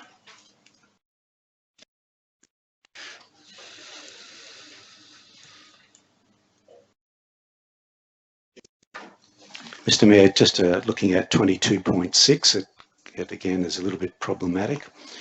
It says the meeting will only be closed for the purposes of discussion between councillors. Following this discussion of the closed items, the chairperson will call for a resolution to return into open session. And so once again, we've got the same dilemma as we just talked about. Sorry, Councillor, we cannot make, as Councillor Enright just pointed out, we can't resolve anything in a closed meeting, so we can only discuss the item and arrive at a point and then debate the motion from that item back in ordinary. The purpose of going into closed is to be able to consider matters pertaining to the item that cannot be discussed in public. That's the purpose for us going into discussion, not to debate them. The standing orders still apply at the moment when you go into closed session, and you can't discuss anything unless you suspend standing orders. And that sort of contradicts that particular 22.6. Councillor, I've already alluded, I don't know how else, I have already from this discussion indicated that section 22 closed meetings is an area that we wish further clarification.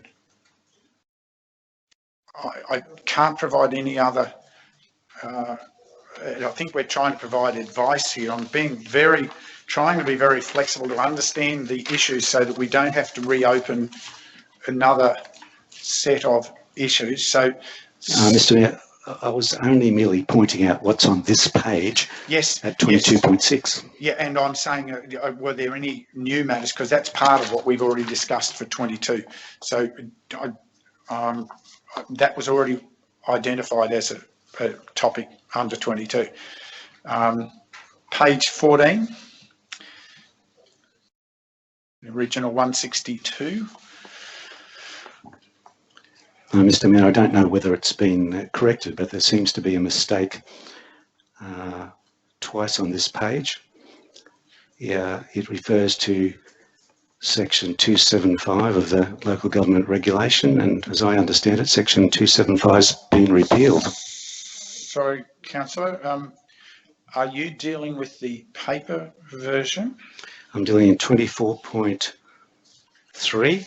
So are you dealing on this, that's the updated version, or are you? No, I can't, because I've annotated my version, and it's taken me multiple hours, and I'm presented with this today. I can't. So that's okay. No, that's okay, councillor. I'm just trying to understand where you're referring to, because on that version that may have been addressed. Yeah, it may have been. I don't know.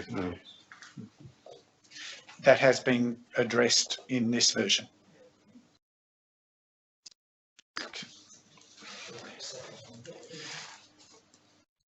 Page 163, page 15 of 17.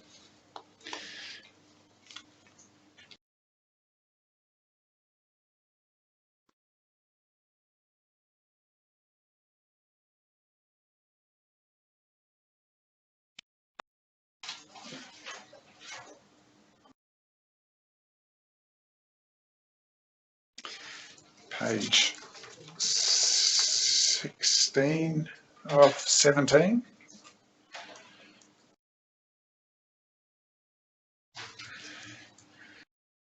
Hopefully page 165 doesn't require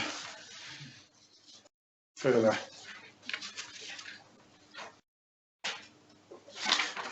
Okay, yeah, I guess just in relation to page 16 of 17, under definitions, as we discussed earlier, maybe a more definitive definition for discussion. So I think there'll be a number of pieces that need further clarification, Councillor, noting some of those definitions benefit from alignment with the practice. Okay, going to keep feet to the fire now, and we move to administration and conduct in 12 pages. So the first being on page 166.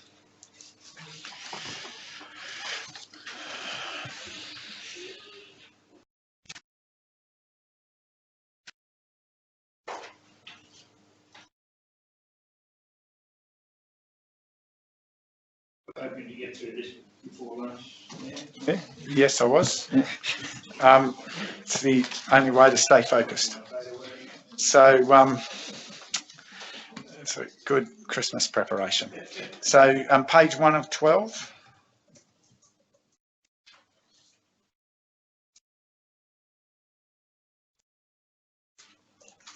Which was page 166, page 2 of 12, page 167.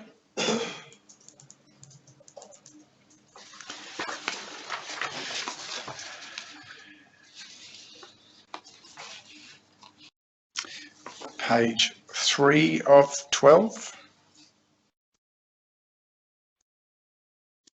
Mr. Could you refer to the original pages in the agenda? Page 168, sorry, Councillor, I had been. By virtue of page 167 was page 2, page 168 is page 3.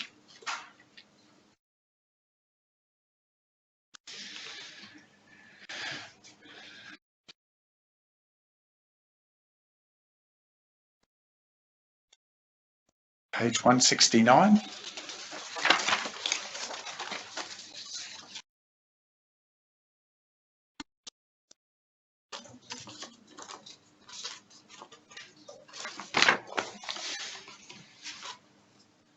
Page 170.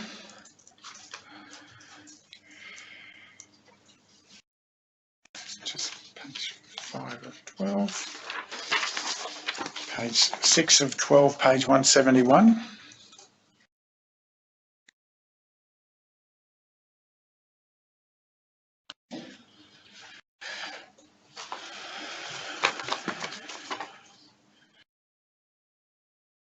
Page 7 of 12, which is page 172.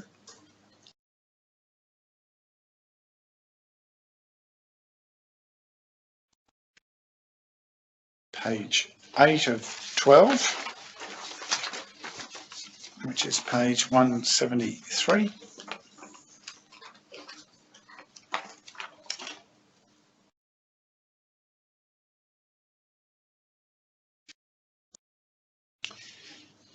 Page 9 of 12, which is page 174.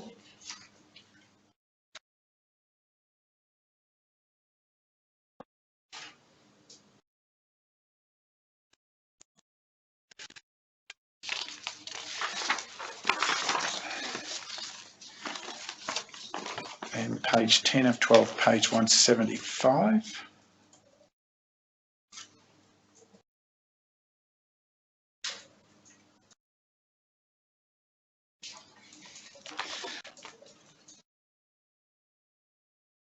And page 11 of 12, page 176.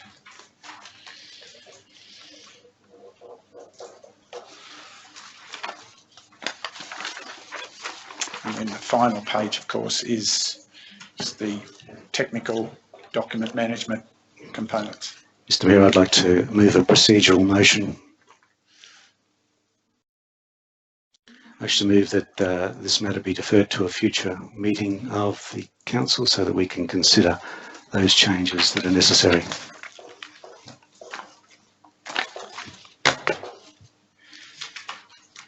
Thank you, Councillor. Need to consider how we best do it there or in the agenda. Probably there is as good as any.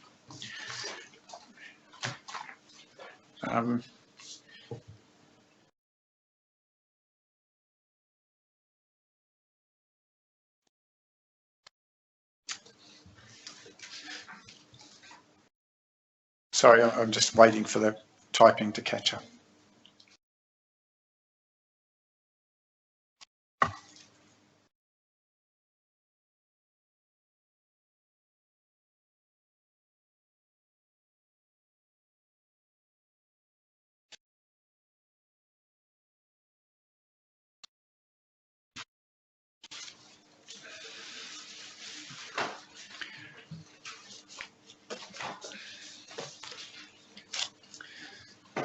Okay, we have a procedural motion. Councillor Swanborough's placed that on the table. Do you wish to speak to your motion, Councillor?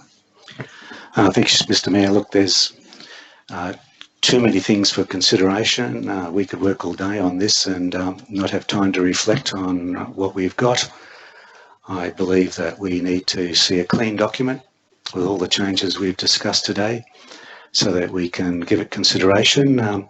Also because it flows through to a whole suite of other documents which we're yet to discuss. And now, you know, we're on a hiding to nowhere because this is the base document and the base policy and procedure, and it will flow through to the next document as well. If we could be chasing our tail for a long time if we don't get the core document right first before we move to the others. Anyone wish to speak against the motion?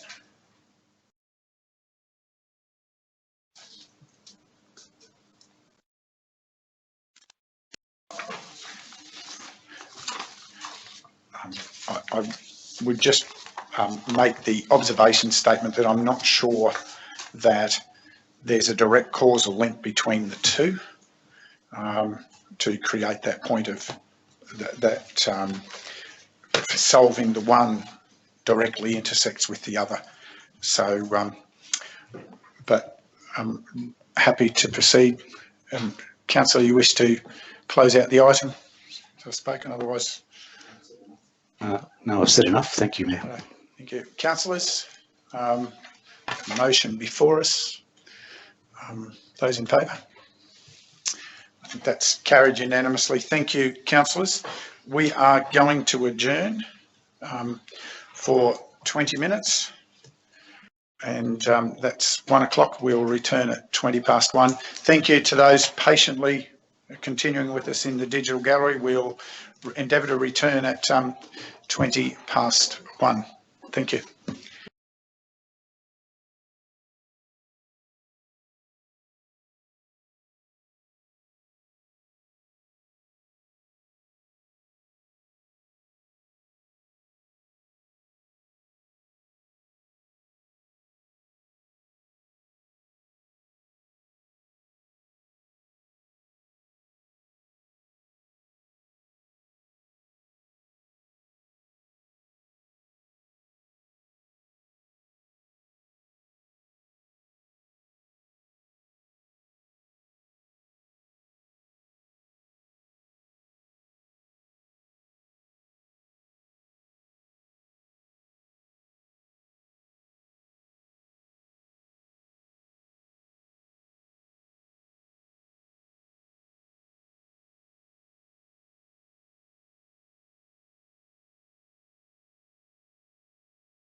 Councillors, thank you.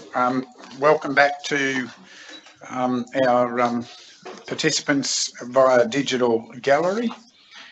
And we're now ready to proceed with agenda item 11.9. Thank you, Mr. Mayor. 11.9 relates to meetings and other forums, and in particular the suite of documents around those. And these are connected to non-decision making forums. And similar with the previous item, we have updated these documents and they're now with Council for consideration.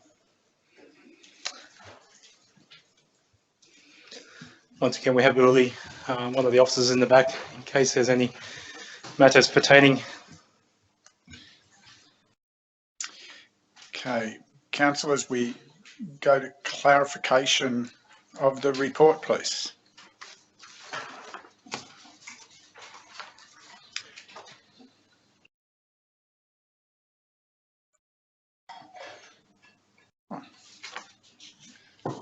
No questions.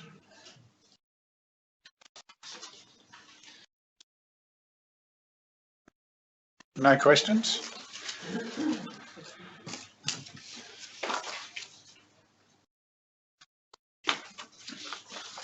We're ready to progress to recommendation, or do you wish to consider through any of the other items, the attachments, because they've been handed separately? Mr. Mayor, I've got a question on the report. Okay, councillor. Just on page 181, the advice from the Local Government Association of Queensland and the Department of State Development and Local Government Planning indicates that workshops are a suitable means of conducting preliminary and non-decision making information exchanges. Is it possible for councillors to provide a copy of that advice?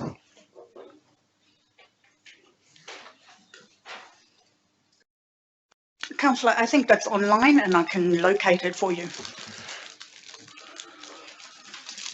Thank you very much.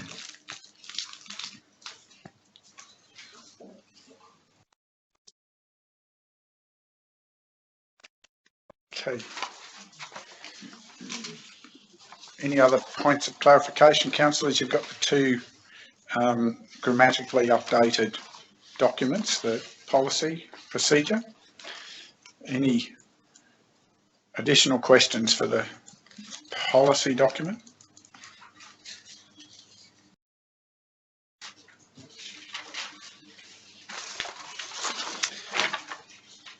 Okay, then we move to the procedure document. Any additional questions?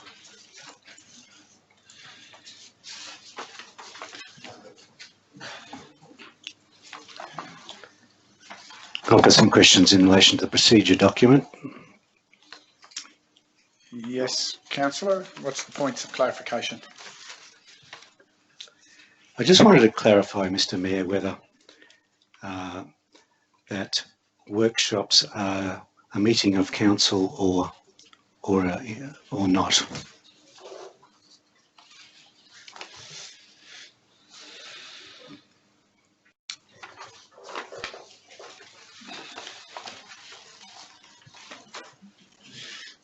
Councillor, a workshop is a meeting of council for the purposes of exchanging information and not for making decisions.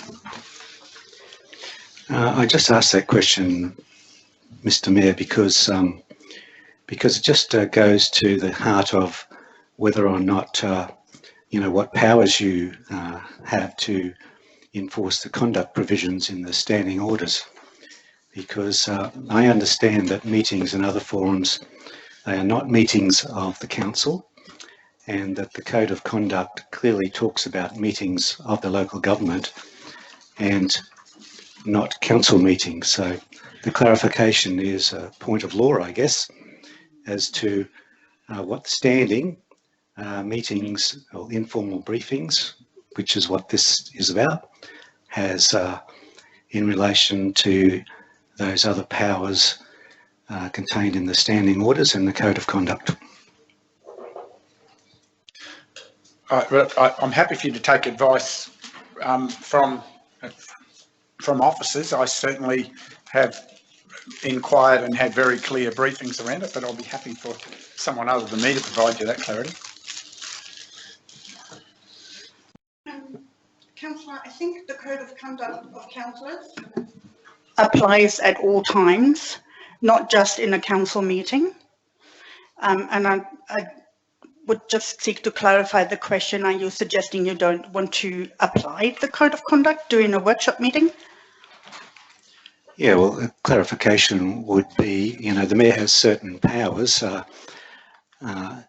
which under the standing orders to maintain law and order, etc. And we all know that. And he also, if a councillor doesn't maintain law and order, he can ping them, if you like, or he can pull them up, and there are consequences if that doesn't happen. But that all is contained under 4 meetings of the local government. But there is nothing that indicates that those powers are available to a mayor when we're conducting confidential briefings. I will defer to the mayor on this question. So, Councillor, I'm not quite sure about the point of clarification you're asking for. Is it appropriate for me to be chairing those forums on behalf of council? I'm happy if we think otherwise, but when I'm chairing the meeting, I'll then conduct the meeting to the best way to deliver reasonable order in a workshop forum in accordance with respect for the code of conduct and the requirements of the code of conduct, which is clearly applicable to workshops, forums, as well as to prescribed ordinary and special meetings of council. Yeah, Mr. Mayor, the point would be that under the standing orders, you know, you can make a ruling about the code of the conduct, the meeting conduct of a person. Is that not the case? And if it is the case, then the councillor or any other councillor here has the opportunity to move a motion of dissent. Except when we have a confidential briefing, you know, there are no resolutions that there are applicable, so we can't move a motion of dissent. We can't challenge any ruling that you've put forward. So therefore, I'm led to believe, based on logic, that those provisions in the standing orders don't apply to these informal briefings. Councillor, I'm struggling to recall a time in my time where, and a lot of that has been without you present in the chamber, where I've executed any form of order in the course of a workshop process. And I'll ask councillors who've been around through that to extend it. So workshops are a very different forum, and the purpose of having a chair is to try and maintain a coordination and a focus of the meeting, but also to ensure that we don't move into the mayhem of ignoring reasonable process in the way we conduct workshops. So I think your question, I note your comment, but it doesn't have a basis in event or action to suggest that somehow or other I've tried to behave that way in a forum outside of supporting the code of conduct, which is my legitimate accountability. There's no personal reflection suggested or at all in relation to this, but you know, I haven't been here for more than 9 months, and you know, it's very commendable if you've never had to exercise those powers, but those powers certainly exist. And you know, sorry, Councillor, not in an ordinary meeting, I manage behaviour accordingly, very differently. Standing orders give provision, but in workshop process, the goal is to maintain good order, respect for officers, and clarification of information. And consideration to ensure that we are able to ensure adequate guidance to then come forward to proper resolution at meetings. So I'm again, it's a different forum for a different purpose. I understand that, Mayor. So the answer is that you have a different set of powers for ordinary and special meetings and committee meetings than you do in the confidential briefings. I have no powers for committee meetings because we don't have committee meetings at the moment in this council, so we've quite clearly stipulated ordinary and special. Yeah, I don't think you answered my questions, Mr. Mayor. The question was that you've got a different set of powers for the ordinary special meetings that we have, but not for the confidential briefings under the standing orders. Councillor, I'm not sure how else I can articulate. Standing orders have a particular scope, purpose, structure and intent associated with prescribed meetings of council, ordinary and special. Okay, bang, bang, bang, bang. The confidential briefing processes and workshop processes and other forums,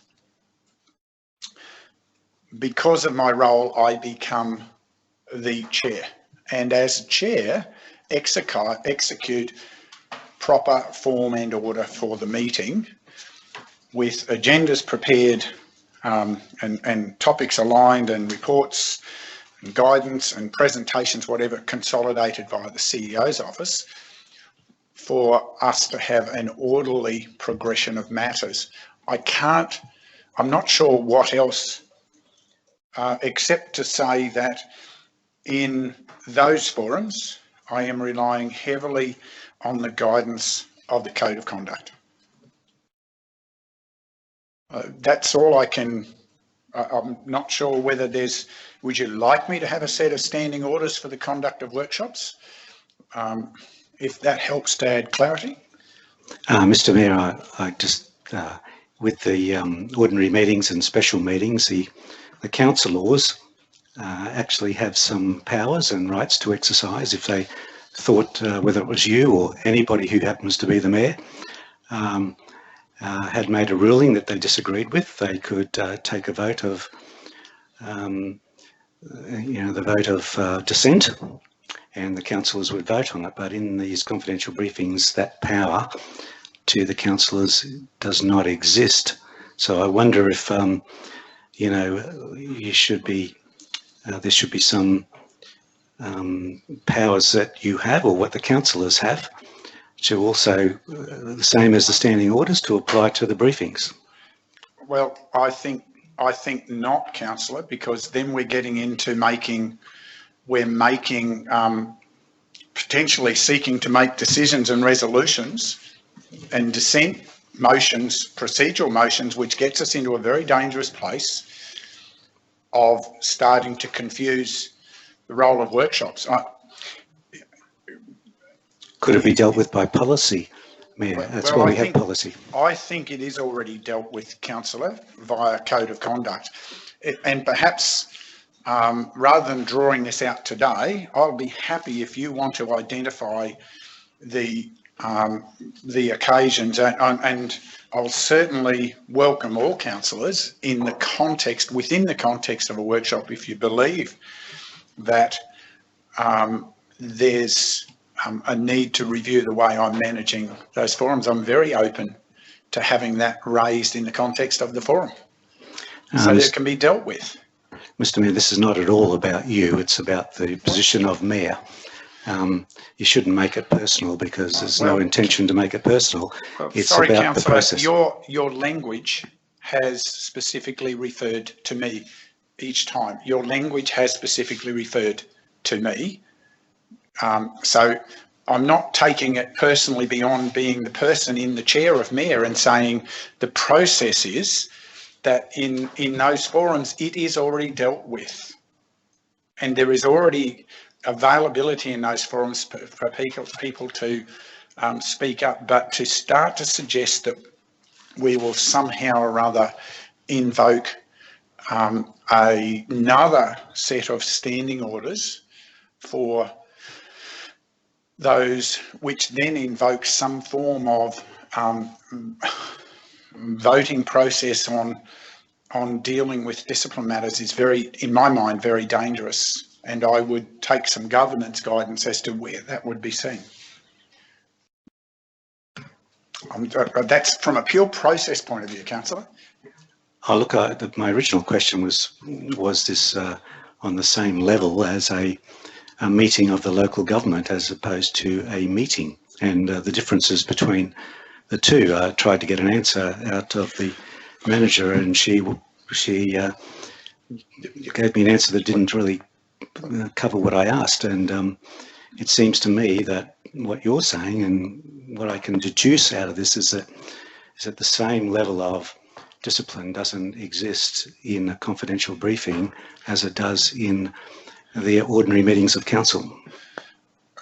Councillor, very clearly, the formal provisions prescribed by the state, which we have to carry forward, which we're now delayed in carrying forward in our updated standing orders, apply to the public forums of council. Full stop. That's the specifics of what that deals with, right? Then there are the informal forums, and they're dealt with through good order, good meeting process, and consideration of the code of conduct. I can't give you any more than that separation about why standing orders sit there rather than across everything. Okay, thank you. I won't pursue that anymore. I just have another question. My other question is, we conduct these confidential briefings, which go for a very long time, usually 1.5 days every fortnight, from my experience, and in that process, it is a pure discussion. All of us sit around the table and have a discussion about everything. Why wasn't this meetings and other forums, administration and participation, why didn't we apply the same rules to the meetings that are in public as we do to the meetings that are in private? Sorry, Councillor, are you suggesting why don't we ignore the standing orders from the state for public meetings? No, my question is, why don't the confidential briefings have the same provisions of meeting procedure as the ordinary meetings? Because they serve a different purpose, Councillor. And I can answer that one. I'm sure governance can clarify, but the very understanding ordinary meetings and special meetings are decision forums of council. We deal with matters through formal resolution that are binding, that are the public face of council making decisions. Workshops are exploring a range of information, receiving a range of information presentations that inform us across a range of horizons of our thinking at a strategic level as council, a totally different purpose. And therefore, there's a reason why the state recognise that they have both streams of meetings, both prescribed and informal, and that standing orders, the state have recognised and said standing orders apply to the public meetings for a very good reason. But most of what's in standing orders could not apply. So I'm trying to come to terms with this, Mr. Mayor, because what you're actually saying is that when we come to making decisions, we can't have discussions, but we're in informal briefing, we can have discussions. Sorry, Councillor, I haven't said that at all. Stop putting words in my mouth. I haven't said that. Please don't make this a debate. I'm trying to get clarification from you, Mr. Mayor. Well, the clarification, councillor, I can only reiterate, and then we're not going to go there again. I will restate. The state have identified and directed us, try this way, that certain forums have to be prescribed public meetings, ordinary meetings, special meetings, and that standing orders will apply for those meetings. Right? That's agreed? Agreed, Mr. Mayor. Right. Then the state also recognises that a range of other forums are beneficial to the performance of the strategic accountabilities of a council, and that includes a broad range of discussions which may take significant time because they're dealing with both short-term preparation for decision making as well as long-term planning and strategic thinking, which is the scope of the role of councillors. And those get done through the workshop processes. And from time to time, those matters then progress where they are at a point of formation where they come back into the public forum for decision processes that are transparent, that are dealt with through a public forum. But in those other forums, the reliance is, and the standard code of conduct actually recognises those forums and specifies that the code of conduct is a key reference for the operation of those forums. Look, I hear what you're saying, Mr. Mayor, and I don't disagree that the Act has a provision. I could tell you the section where forums are legal, and there is another provision right next door to it that says that the council, you can have a policy on how those forums are run, and that's what we're here doing today. We're looking at how we're going to run those particular forums. So I want to ask a question. Why wasn't it considered that these forums could be open to the public?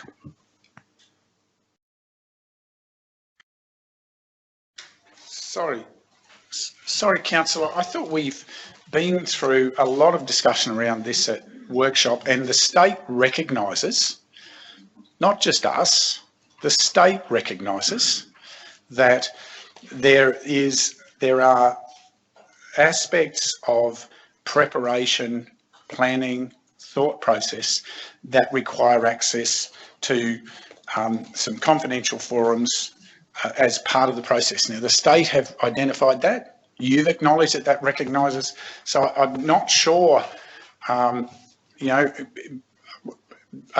I don't recall any such conversation being brought up in our preparation and consideration of the content of the matters. And it's, the reality is the documents we're looking at today have been through workshop process and have had the opportunity for us to have robust discussion around them before bringing them into a public forum. So I'm just a little surprised at why we're heading into this conversation today. I don't believe there's any further clarification I can give you, councillor. I don't accept that, we have this in front of us. We've been through the policy, we're working through the procedure of this conversation, and I can't provide you any more information. I'm not sure that governance officers or the CEO can, beyond what has fallen to me to provide. The next question, Mr. Mayor, is that was it considered in this particular policy that we might make available Sorry, councillor, we've already moved into the procedure. The procedure, yes, sorry, wrong word. Was it the case that in this particular procedure that we consider publishing the agenda for the public so that they can see what we're likely to be discussing in confidential briefings? Mayor, I'll make reference to Council adopting the policy around management of confidential information of Council by councillors, and ask Julie to detail what's contained in that policy. With respect, that's not my question. My question is...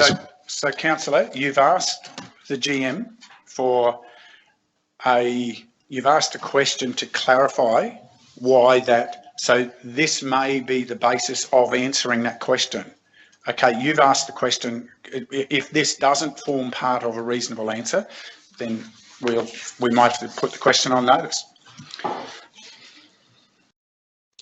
Councillor, the policy recently adopted around the management of confidential information of council by councillors.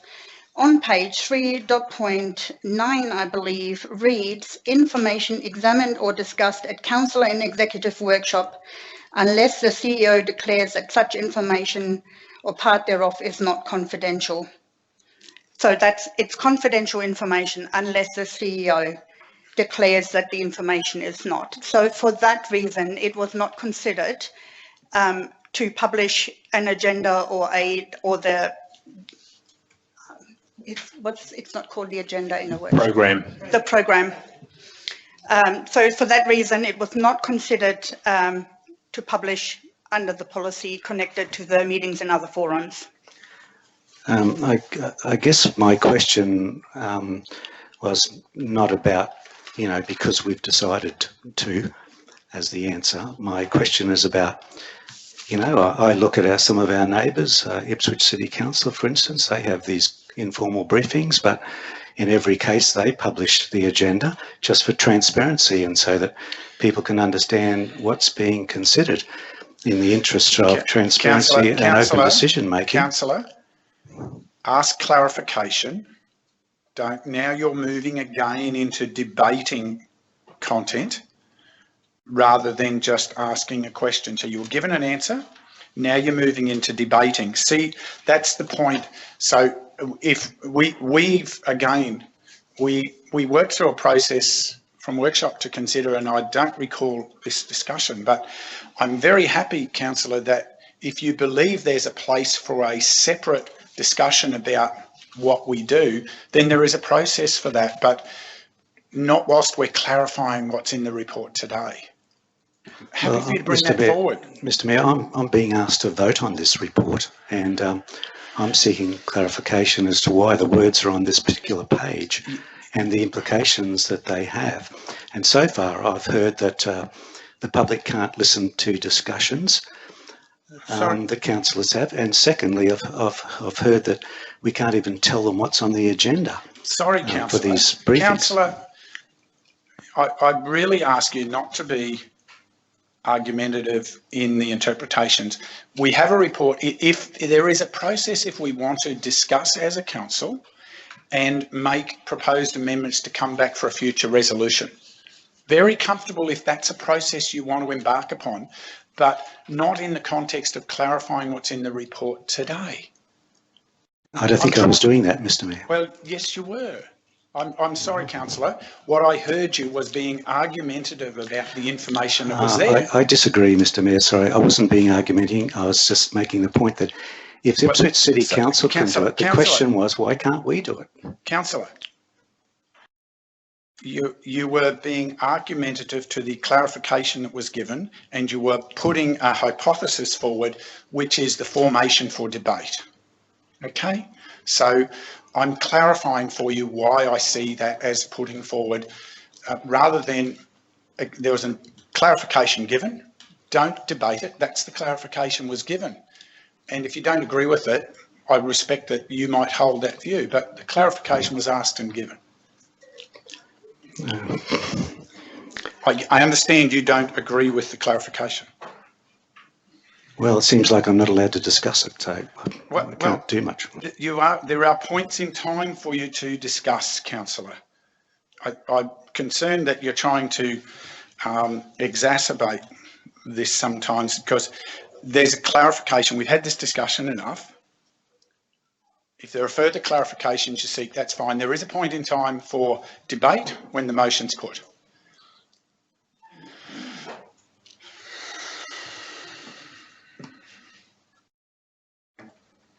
On page 185, I was just wondering if that had been corrected, the reference to section 275 on page 185. Sorry, councillor. So, And 275 has been repealed. so councillor, you might, page 205 is the start I have of the procedure.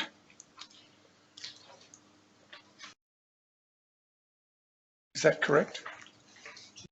205 is the start of the procedure we're dealing with, not any historic documents. Okay.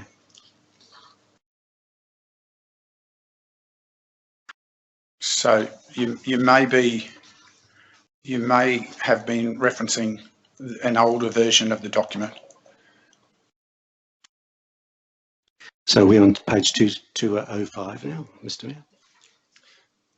So, well, we've been past 205 in the conversation we've been having. So we're 205, so we've been through 205, I thought, and we're on to 206, which is page 2 of 6.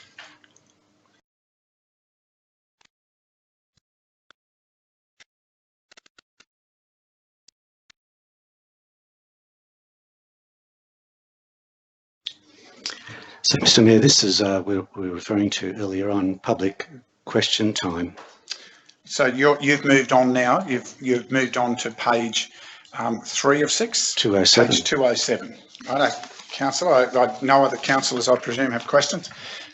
Yes, councillor.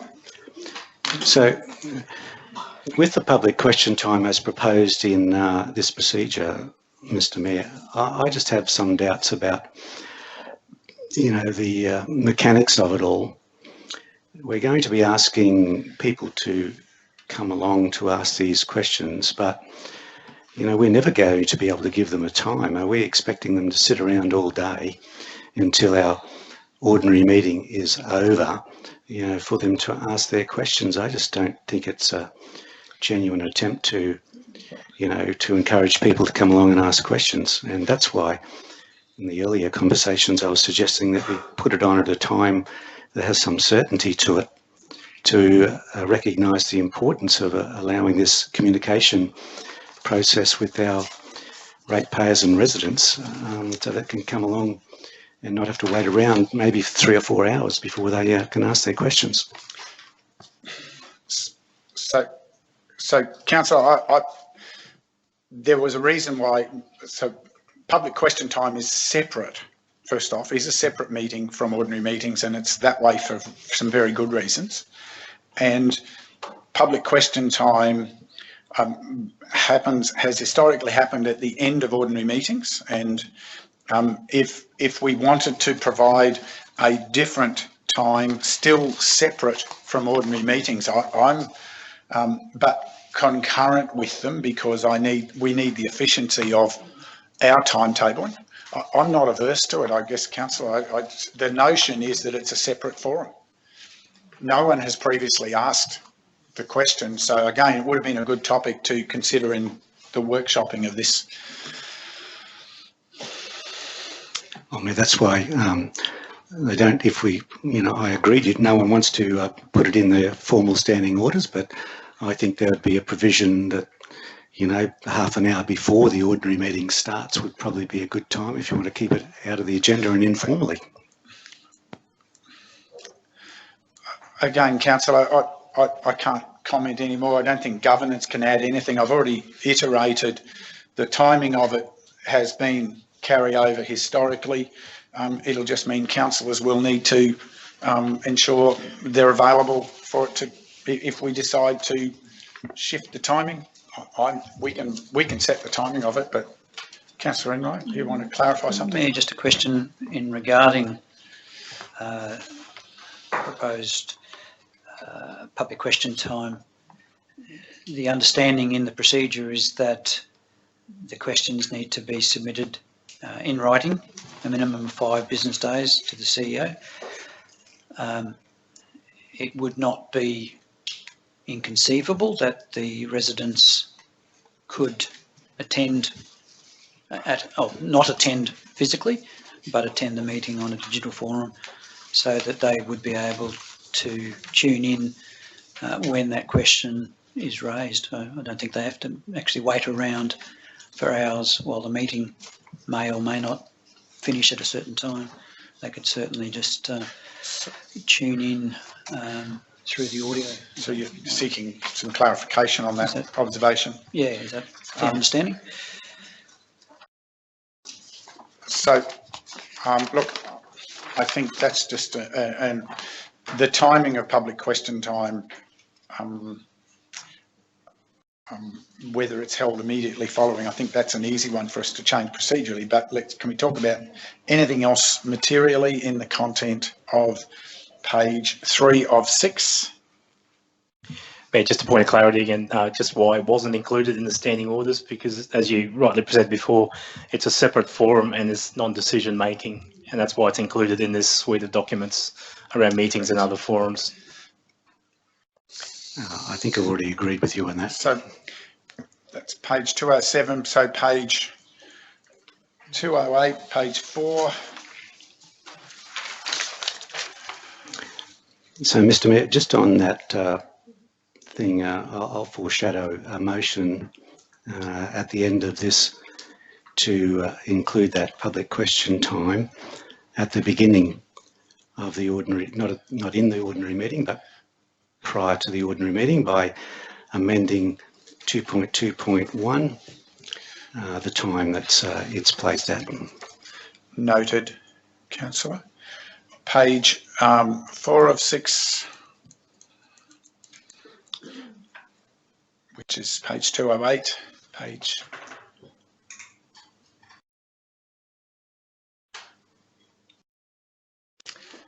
209,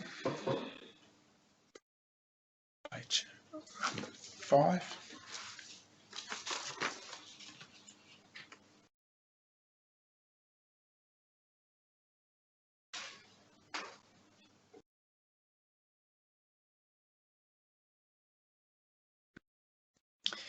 Page 210. I don't think that's got much more than references. Okay.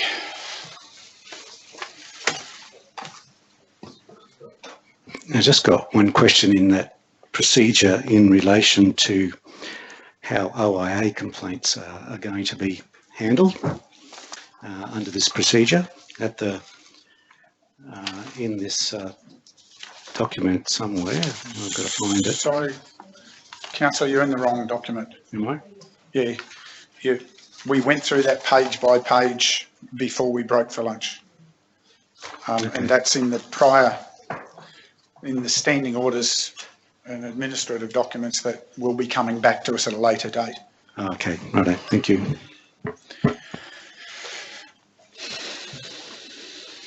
Okay, I think we can return to the recommendation and we'll commence with the recommendation with the note that we might have an amendment to the recommendation. The recommendation, Mr. Mayor and councillors, is that 1, council rescind the current policy meetings and other forums. 2, council adopt the proposed council policy meetings and other forums. 3, council adopt the council procedure meetings and other forums, administration and participation. 4, council note that the current meetings and other forums administrative procedure will be rescinded by the Chief Executive Officer. And 5, council note that the current meeting and other forums guideline will be rescinded by the Chief Executive Officer. Thank you. I seek a mover. Councillor Enright, seconder. Or anyone ask any more questions? Councillor McGuinness. We satisfied we have enough information, no further questions before. Now, Councillor Swanborough, you had indicated you would. Yes, I'd like to move an amendment. Yes, Mr. Mayor, I move that under 2.2.1A, I move that the words immediately following be changed to, well, just following, the following word should be changed to prior to the opening of the scheduled ordinary meeting. And for clarity, Councillor, that is a change within procedure under meetings and other forums, administration and participation, not the policy. Yeah.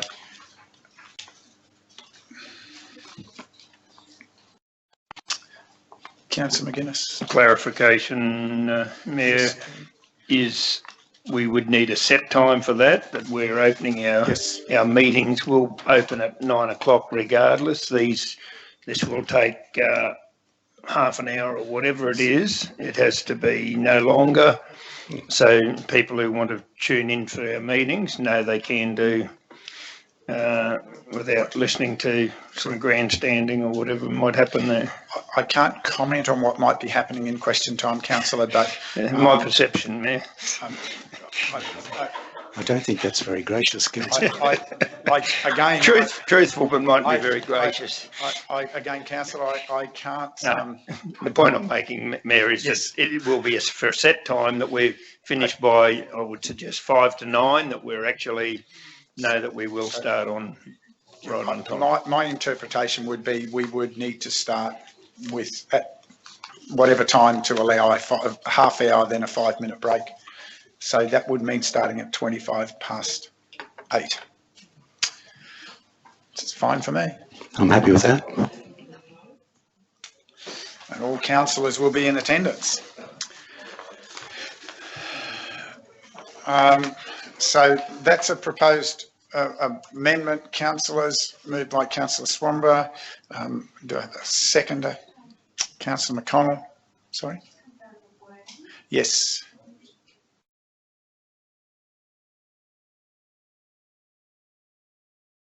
Scheduled ordinary meeting? Oh, no, scheduled, just take that out. Yep.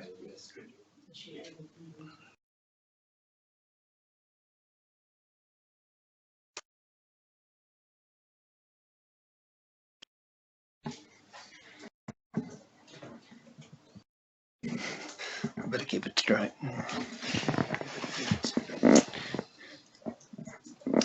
Just for those listening, we're just working through getting the wording right on the screen here before we proceed. Yeah, another clarification.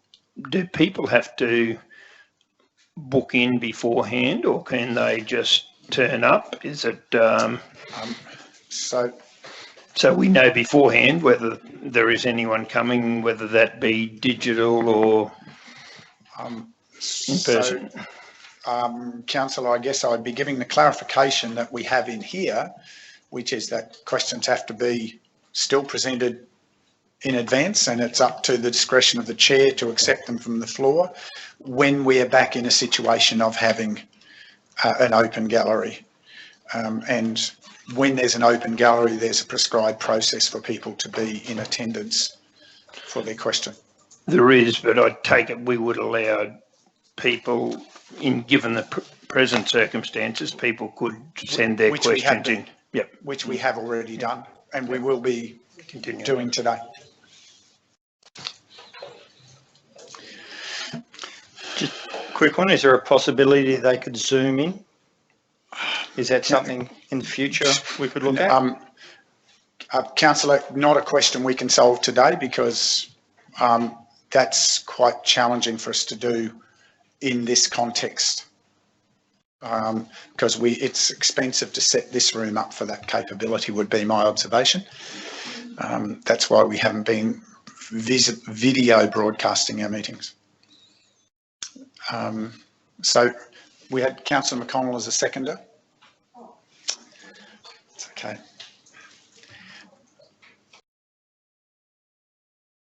Wishing to speak further, Councillor Swanborough? Anyone wishing to speak against? Yes, thank you, Mayor. Look, I welcome the opportunity for public question time, but I just don't believe that having it prior to an ordinary meeting is the right time. I think having it at the end of our ordinary meeting is the appropriate location for it. The procedure of giving 5 days notice to the CEO provides the opportunity for that question to be outlined, whether the people choose to be here in person or at home or wherever digitally. And I think that's a more appropriate flow for us to deal with initially the business at hand, which is what we are elected to do. And by all means provide opportunities for our public to provide questions. And I think it's appropriate that it's not a decision-making section of our procedure, and the information that is requested as a part of the question time will take some time potentially to be investigated and a response to be given. So I see no benefit in providing or creating an opportunity where people need to be here at 8:15 in the morning so they can get here for an 8:25 start, or 8 o'clock when our front office staff don't open until after that time. I just can't see any benefit in doing that, and I think the opportunity we've demonstrated through our audio broadcast in recent months has shown that the level of engagement has grown significantly, and I think that's a more appropriate way to deal with this for those people who aren't able to wait for the core business of council to be dealt with. Thank you. Anyone else wishing to speak for the amendment? Councillor McConnell. Yeah, if I could, Mayor, one of the beauties of this is if it doesn't work, we can always change it. I think the move before gives some certainty to the residents and the public to be able to come and be heard. As you can see from this day, we're now 5 hours into it when we're usually 2 or 3, so having to wait around for the 5 hours, and we've probably still got another hour to go. Provide some certainty to the public. I mean, if they don't turn up or it doesn't work, we can always amend the policy or the procedure and go back to the other way. So I'll be supporting it. Anyone else wishing to speak against? Anyone else seeking leave to speak to the motion?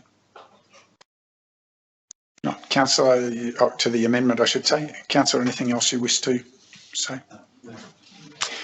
We put the amendment as per what's on screen. Those in favour? Those against? The matter is carried. Can I call a division on that one, please, Mayor? Do you want a division? How does it feel? Sorry, councillors, do we maintain order, please? Do we want a division? So the division is Mayor, Division 1, 2, 3, 5 and 6 in favour, and Division 4 against. Now, we move back to the full recommendation inclusive now of the amendment. And ask the original mover they're comfortable with the amendment.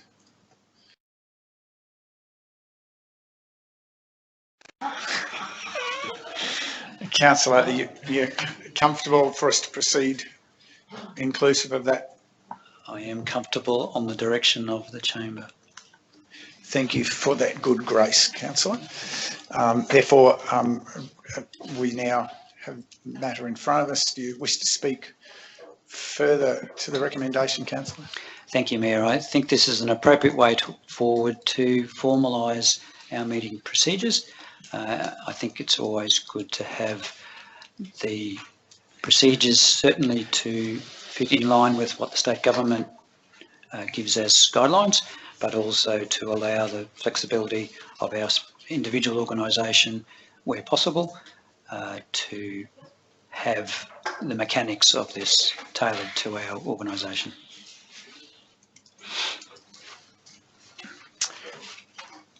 Thank you. Anyone wishing to speak against? Councillor Swamborough. Thank you, Mr. Mayor. It's probably well known that whilst confidential briefings, have a a purpose, and the state seems to recognise that and gives us the power to put our own rules around it all. I don't agree that that it is a process that serves the public well. And if anybody's listened to this whole debate today, they'll understand that essentially genuine discussion of items, which is the majority of the time spent in confidential briefings, is valuable. I agree it's valuable that great questions are asked, there's great interaction between councillors, we chew out all the issues, exactly the same as what we used to do in a committee system where we had free discussion. The problem of this is that that discussion is now deprived to the public. They have no right to hear any of it, and they come to the ordinary meeting and we're constrained by standing orders, which says we can only ask questions. We can't respond to those questions, and we can't have discussion, and it would appear. And I don't think this serves local government very well. I don't think it's what was intended in the Local Government Act. I believe that a time is coming when the government are going to put some more rules around these confidential briefings, and those rules will probably reflect more like how a committee operates rather than a confidential briefing. So that's why I'm voting against it philosophically. I don't think it is in accordance with the principles of local government, of transparency and open decision making. Yeah, I agree that decisions aren't made in these briefings because we don't take a vote. But is there consensus? Yes. Is there the opportunity to influence other councils with our arguments? Yes. Do we make recommendations to the ordinary meeting? Yes. Do we, just like a committee used to do we have a situation where we all, at the end of these 1.5 day briefings, we have a better understanding of everything? Yes. When it comes to the ordinary meeting, are we going to duplicate all those questions, all those discussions, all that enlightenment that we get when we come to making a decision? No, we're not. So we know, yeah, we're fully briefed and informed how to make a decision, but the public really has no idea how we arrived at that decision. And I don't think that's in accordance with the principles of local government. And that's why I oppose this particular resolution. Councillor McGuinness. Just a point of clarification, Mayor. We as councillors don't make recommendations out of those minutes.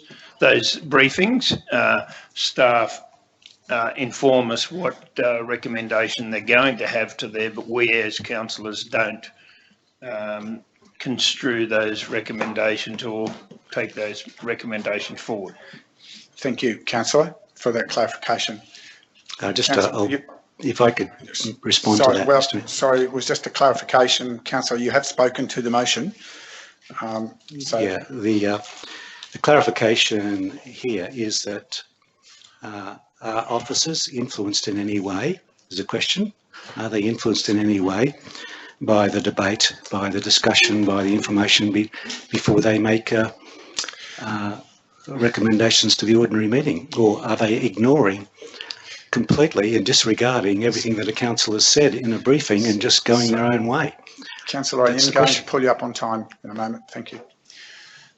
So anyone else wishing to speak for the motion?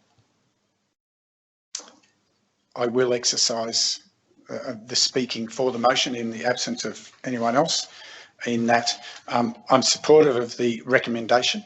Very clearly, the research of history actually shows that committees were bound by standing orders, and from time to time, just as with ordinary meetings, they may suspend some of that to allow certain items to be dealt with in certain ways.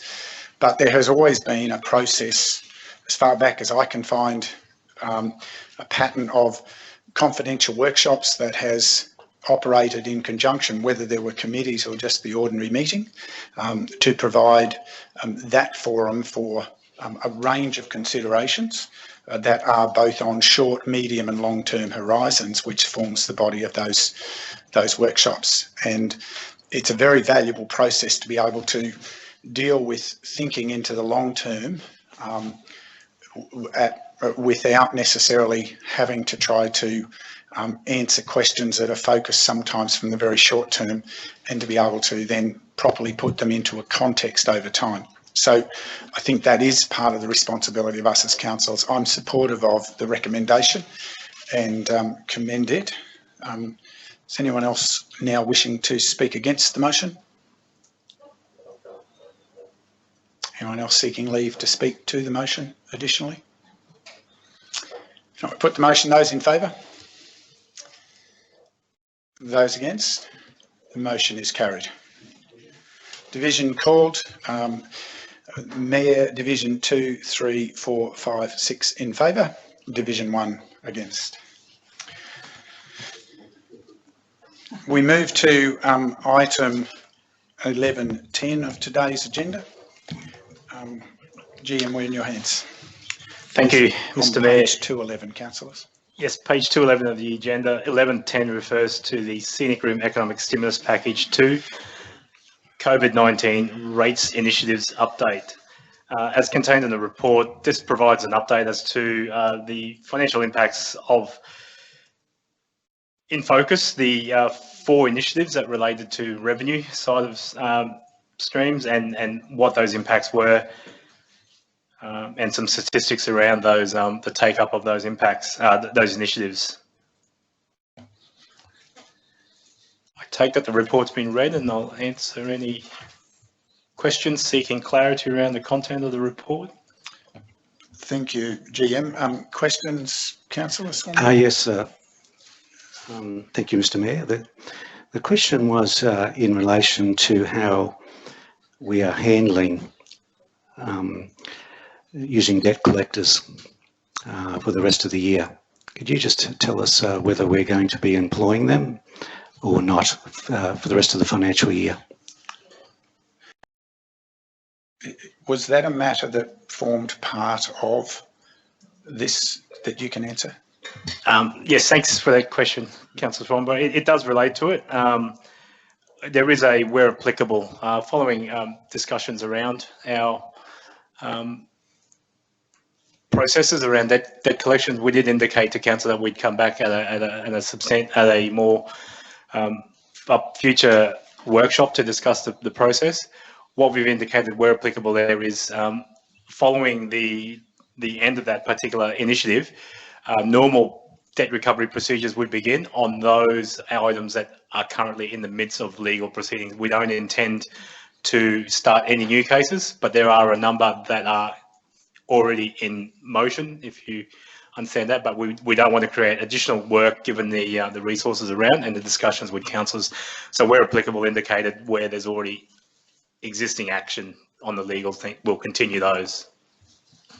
Do we have an idea of how many people are involved in those actions at the moment? I think all up in the current motion is about 487, but only 60 have legal actions pertaining to them. Can I ask a supplementary to that? How many of those are specific to the COVID provisions rather than to the general, which is two very different audiences? None. These are pre-existing on other matters, Mr. Mayor. So not related to the COVID initiative that we're discussing today. Thank you.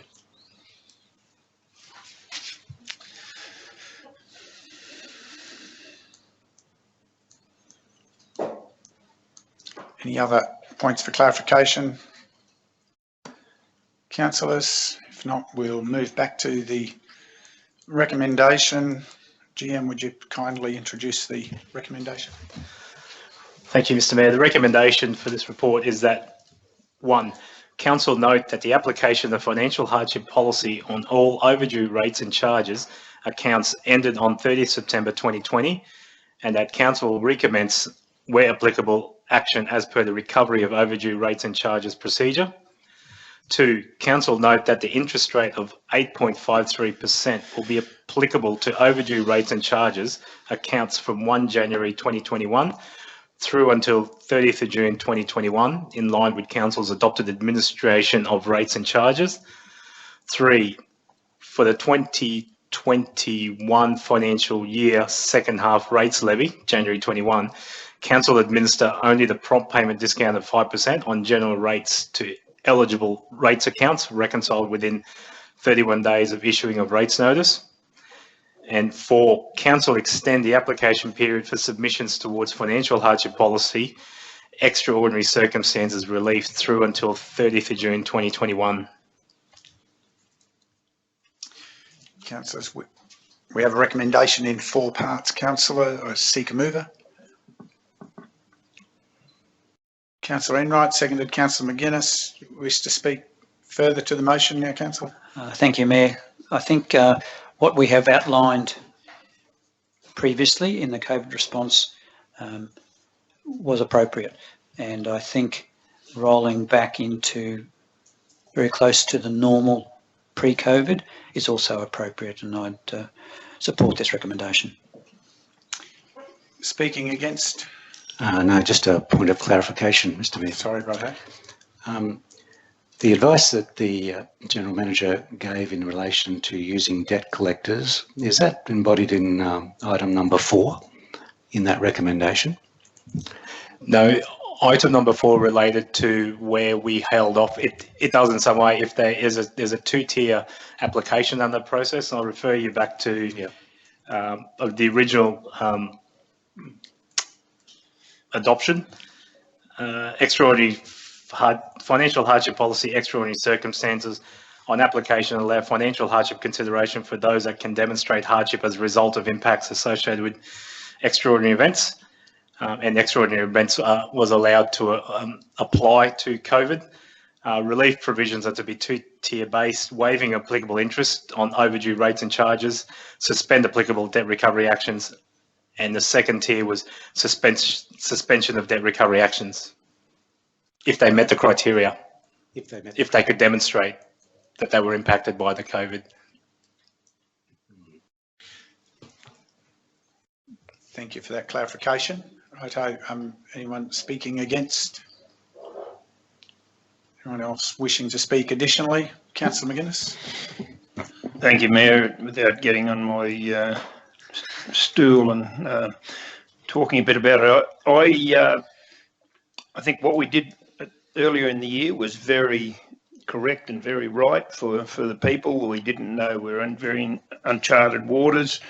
It thankfully hasn't affected people near as badly as what we expected it to in this area, and I think this is the right way to head down with the into the second half of the year.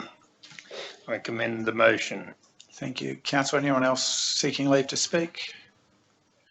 No. Councillor Enright, you wish to close? No. Okay, then we put the motion. Those in favour? That's carried unanimously. Thank you, councillors. We move now to item 11.11 on page 218, which is the monthly financial report. Thank you again, Mr. Mayor. Yes, 11.1 relates to the council monthly financial report for just the month ended November 2020. Just seems in the blink of an eye, we're 41.6% through the financial year already.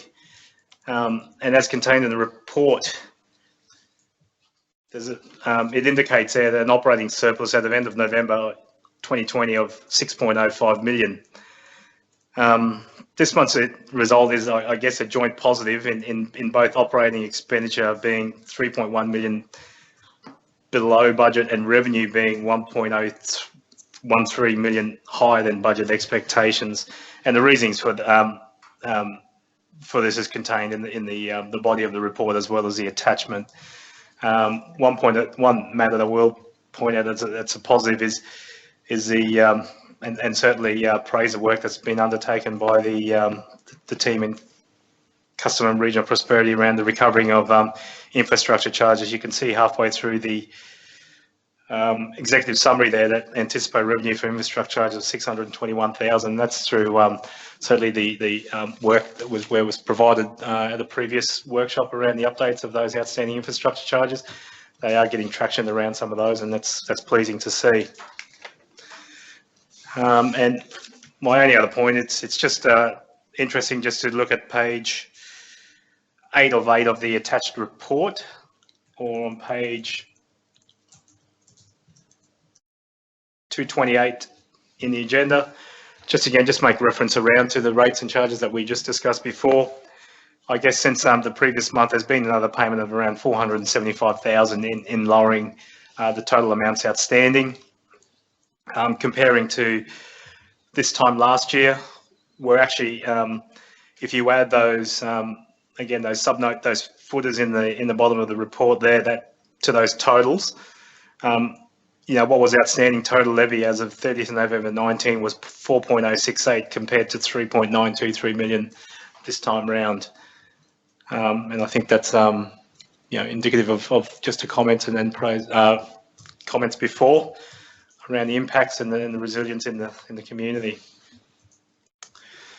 And finally, just the on our local expenditure, yeah, we expended $3.6 million in total on applicable expenditure that could be spent locally. Of that 3.6 million, 1.4 million was spent within local businesses for the month of November, representing, even though there's an overall charge for the financial year of 29%, but for the particular month of November, 39% of our total expenditure, applicable expenditure, was spent within local businesses.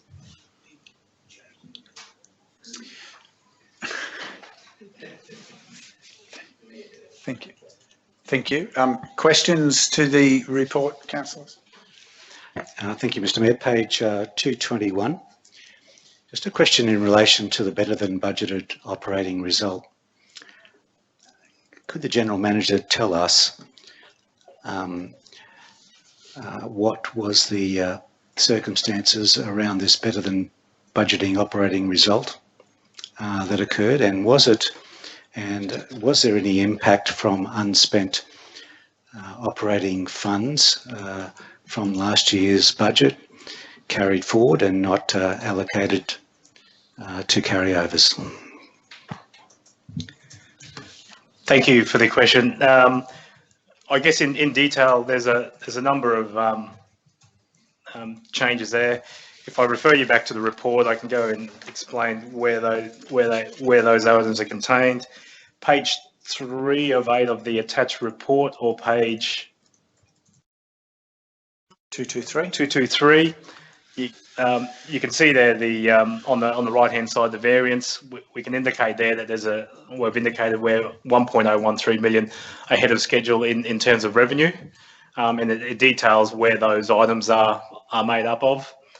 And then when it comes to the expenditure side, you can see there that 1.224 million related to employee expenses and 2.734 related to materials and services. Whilst what's contained in the report doesn't give a detailed breakup of the employee expenses, I can provide that employee expenses is made up of salaries and wages, training, and workers' compensations, and those others.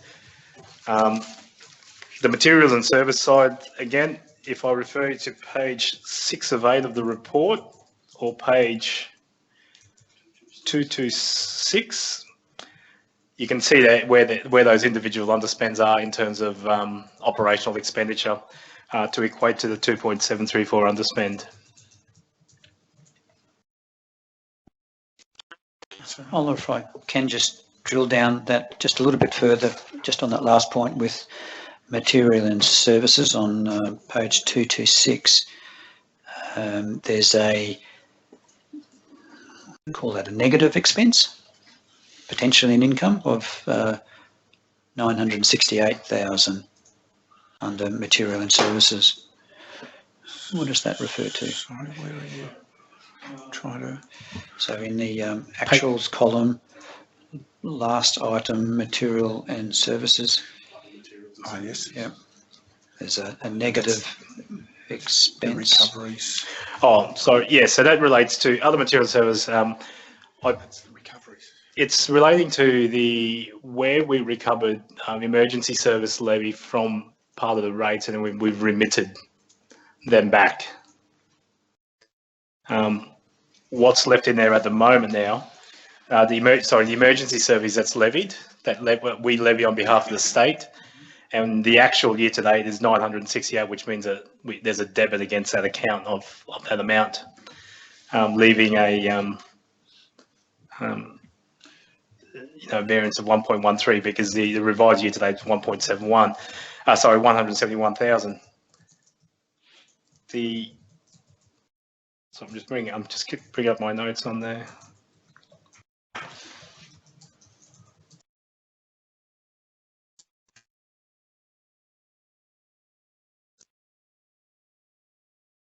But it relates to when council levies the emergency services levy on behalf of the state government, and then when we make a remittal payment to them on their behalf, so there's a debit to that account. So presumably there was an expense incurred previously? No. The collection of that emergency levy, where was that shown? It was actually showing the balance sheet, which is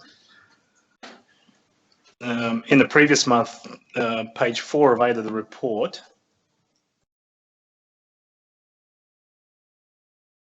Or 224 statement of financial position. The amount, the line under there, other current liabilities, it's now only showing 190,000, but for the month of October, that was showing 2.3 million.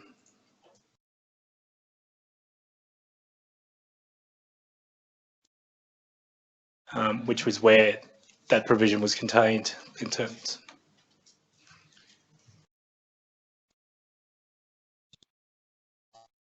Can you just highlight on the screen, if that's possible? So line under current liability, other current liabilities, it's now showing an actual balance of 190,000. The previous month, the October financial reports, that showed a balance of 2.31 million.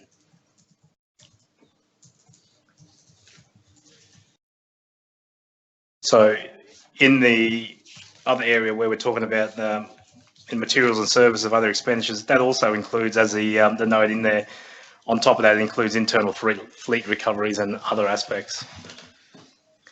So a couple of line items. Yeah. What I might do in an upcoming report is to explain what other charges are in that materials and services and focus that to give you a better understanding. Thank you. Just another question, Mr. Mayor, is I noticed in this report there doesn't seem to be any capital expenditures listed out by job to see how we're progressing on individual jobs. Is that, why is that? That's a separate report that's provided by AENS around the specifics. What we provide is just the expenditure and the committed costs.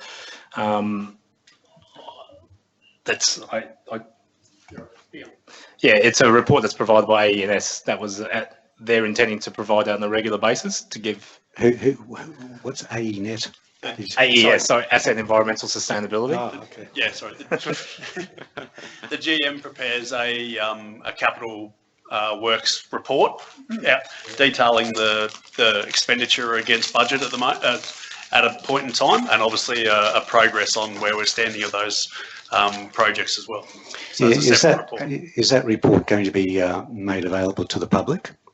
It's a report that's prepared to council and presented to ordinary meeting, yes.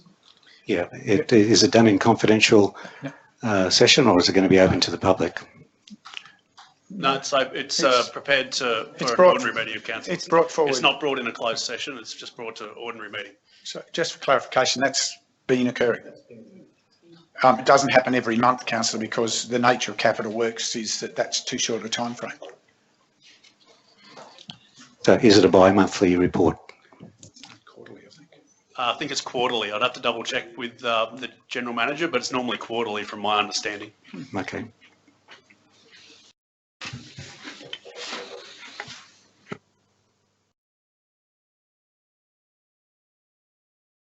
Councillors, any other questions? If not, we go back to the recommendation.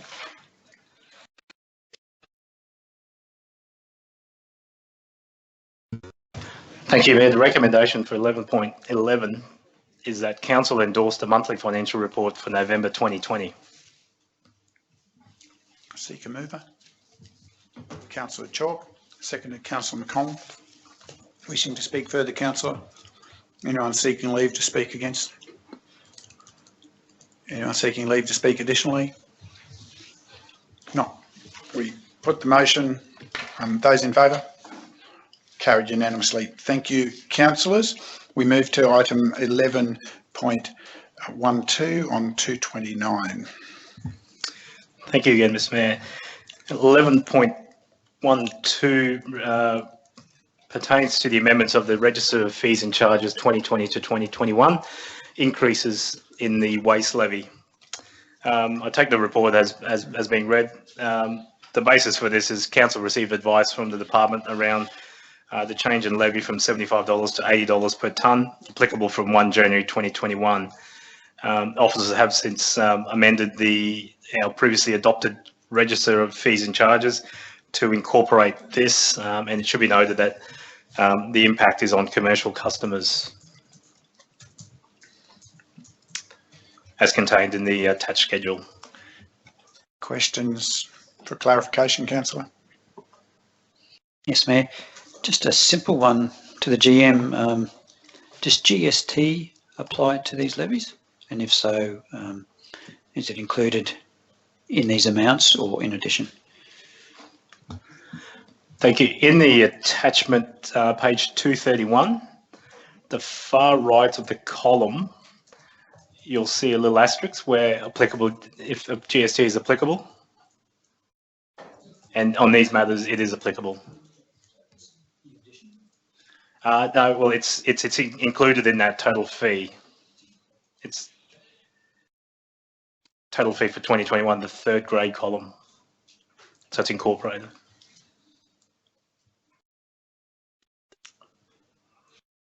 Any other questions for clarify, councillors?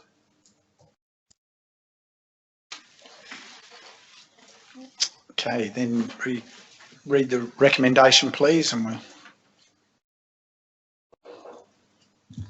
The recommendation is that pursuant to sections 97(1) and 262(3)(c) of the Local Government Act 2009, Council adopt the updated waste management fees and charges contained at attachment 1, and that these charges become effective as of 1 January 2021. Seek a mover, Councillor McGuinness, seconder, Councillor West. Wishing to speak further, councillor? Anyone seeking leave to speak against? Anyone else seeking leave to speak additionally? If not, we put the motion. Those in favour? That is carried unanimously. Thank you, councillors. Now we have one item under item 12 before we deal with one confidential matter. Councillor Swamborough, we're in your hands. You said you had a petition to table?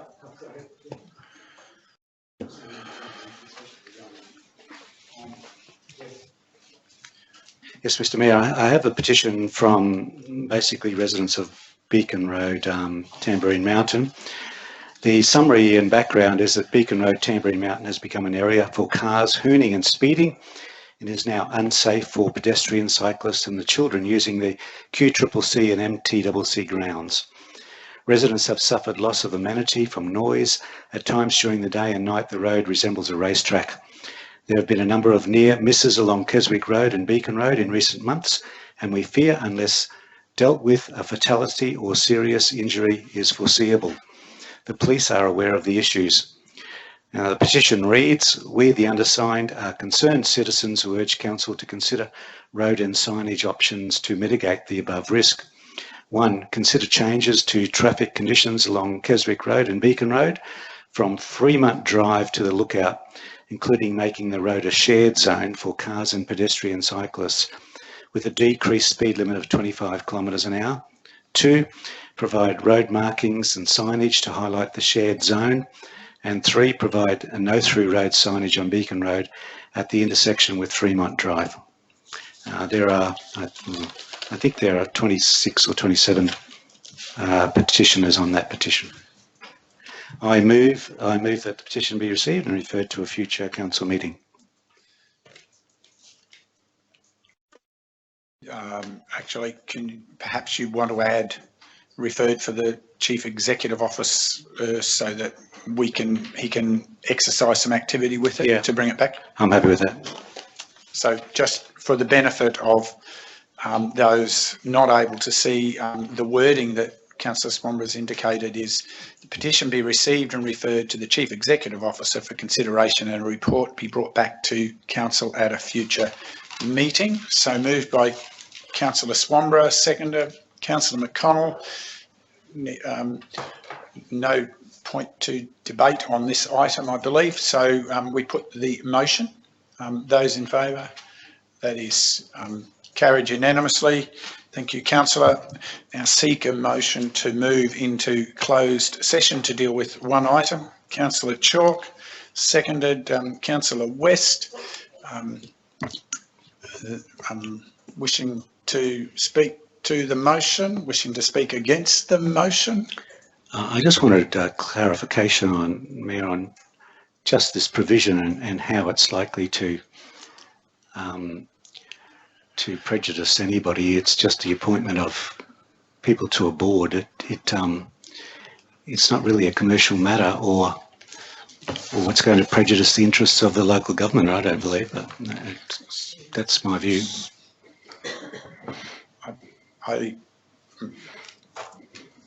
Again, there's a reason we have 4 days ahead of meetings to raise questions, but CEO, are you able to respond any further at the moment? We don't think there's any answer without notice to that question. Mayor, I'd like to answer it because I think it's behoves us to look at these people who put their name forward, they're board members of QEU. If we don't agree with them, I think that's a good discussion we have in private rather than sort of putting their name, and I haven't got a problem with them, but I think that's why we go into confidential for these sort of things. My recollection of when this has come to us, by the way, is that we were requested to consider it confidentially, but by the party for that reason. Don't know that we can provide any further clarifications today. If there's any other any other speakers to the motion, I put the motion to move into closed session. And that's carried unanimously. Gallery, I'm hopeful this will take us, I say this with tongue in cheek, no more than 15 minutes. So we'll be back at 3 o'clock.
Thank you.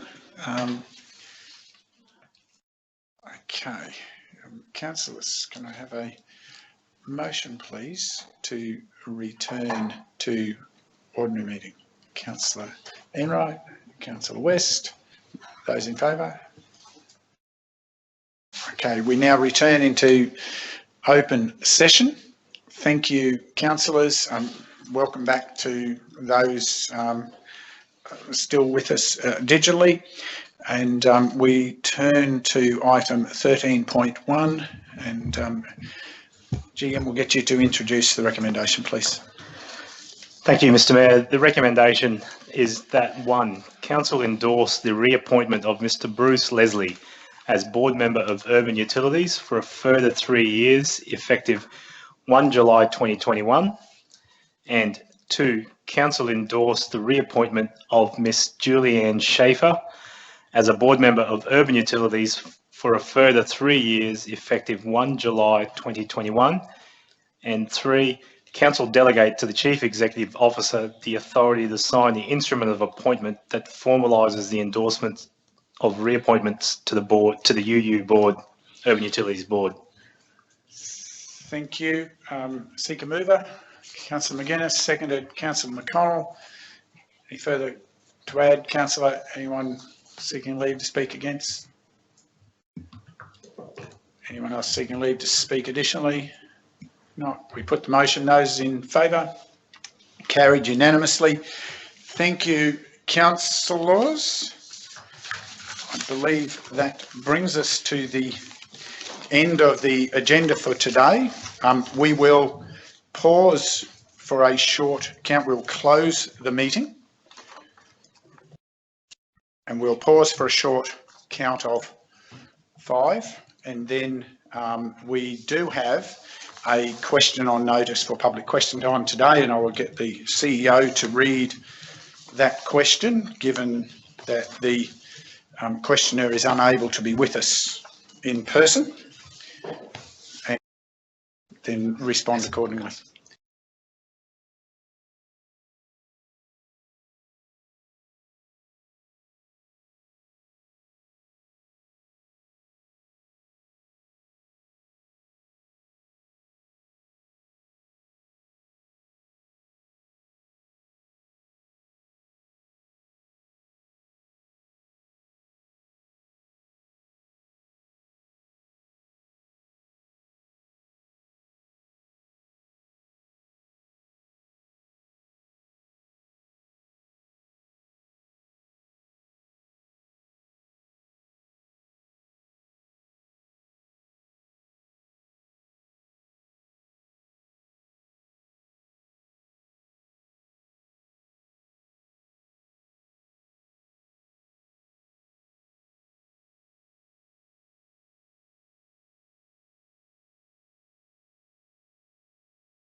To those still listening in, we had a little technical glitch. The CEO is now going to reintroduce the question. Thank you, Mr. Mayor. The question came from Raymond Foley on the 3rd of December 2020. The question, Dear Mr. Christensen, would it be possible for the following question to be posed and dealt with during the public question time, part of the agenda of the next SRRC meeting on 14th December 2020? Heading background, there have been references in recent issues of the Bow Desert Bulletin, brackets 20th of the 11th, page 19, and the Scenic News, brackets 19th of the 11th, page 12, that imply that the SRRC's planning approval process is not as transparent as is required by recent changes to local government operating procedures. This is a matter of concern, as it is essential that our community has every confidence in the integrity of the processes around development applications, assessment by planners, and ultimate consideration and decision by councillors. The question in heading, are the present SRRC processes for the assessment and consideration of planning applications fully compliant with all current Queensland local government requirements, including those relating to transparency? Thank you, Ray Foley, Lara Vale. Thank you, Ray, for your question. I have had the opportunity to review the two media references provided. In answer to your question, the simple answer is yes. Council's processes are fully compliant and community members can have confidence in the integrity and transparency of decisions. The articles you refer to are unfortunately not based in proper fact or research. To add better clarity and hopefully address some of the misunderstandings for the community, firstly, planning decisions. When it comes to planning matters and decisions pertaining to planning applications, these are generally dealt with in one of two ways, either under proper delegated authority for what are relatively straightforward applications by appropriately qualified officers. This approach is both supported and encouraged by state legislation as a means of improving the efficiency of dealing with mostly routine decisions. Or they are brought via a report process to a meeting of the full elected council for a decision via resolution of council. In either circumstance, a record of all relevant information pertaining to the application and decision is developed and visible via the public portal DAP online. Some matters are escalated for consideration by the full elected council, particularly where the development is contrary to the intent of the planning scheme or has potential significant impacts on the community. I must again stress, where elected council is to make a planning decision, this is always done via the proper transparency of the ordinary meeting process. Secondly, the issue of structure of meetings. Council did make a decision in 2019 to cease the operation of the 3 historic committees, including planning and development, and instead to move from 1 to 2 ordinary meetings each month. Under the committee structure, most business of council was discussed in the committees and was then only visible as reports tabled for endorsement by the ordinary meeting, i.e. there was limited discussion of the content of issues or planning matters that actually occurred in the formal ordinary meeting of council. It's worth noting that for a council as small as ours, all councillors were members of all committees. Under the new model, all business that was previously discussed in committee is now tabled for the full ordinary meeting agenda. That is, planning and development matters are now on the agenda for an ordinary meeting. This is available for councillors and public scrutiny, a minimum of 3, soon to be 4, potentially more, working days prior to the meeting date. It is easy for anyone to verify this by reviewing some of the old committee agendas on our website archives and then examining the content of the council's ordinary meeting agendas today. As for confidential briefings, the use of confidential workshops and briefings by councils has long been recognised and approved by the Queensland Government. They've been used from pre-2008 amalgamation and since then have continued to play a part. Scenic Regional Council has used confidential workshops and briefings since it was formed, including when committees were in place. As indicated within one of today's agenda items, Council continues to use confidential workshop and briefing processes for a range of proper purposes, In the context of planning matters, these forums are helpful for providing feedback for officers to ensure that there is proper, adequate information in the final reports tabled in the ordinary meeting processes for deliberation and decision making. Such confidential processes are recognised within legislation and are used within specific limitations. For example, they are identified specifically within the state-prescribed Code of Conduct for Councillors, and an example of a specific limitation is that they cannot be decision forums. Decisions of elected council must be made via the prescribed public forums, an ordinary meeting or a special meeting of council. I trust the responses just provided have helped to ensure confidence that council is working well, fulfilling its legislative obligations and fully compliant with the proper standards for decision making, including for planning matters. Council exercises a high commitment to accuracy and transparency of our communications. One foundation of this is embedded in our public records, such as ordinary meeting agendas and ordinary meeting minutes being readily available. These are prescribed in legislation. I encourage those looking for reliable information about council business or decisions to turn to council records as a source of truth to be reliably informed. Thank you again. CEO, I do not believe there are any further questions for consideration in public question time today. So I will declare public question time closed. Thank you again and good day to all those listening in.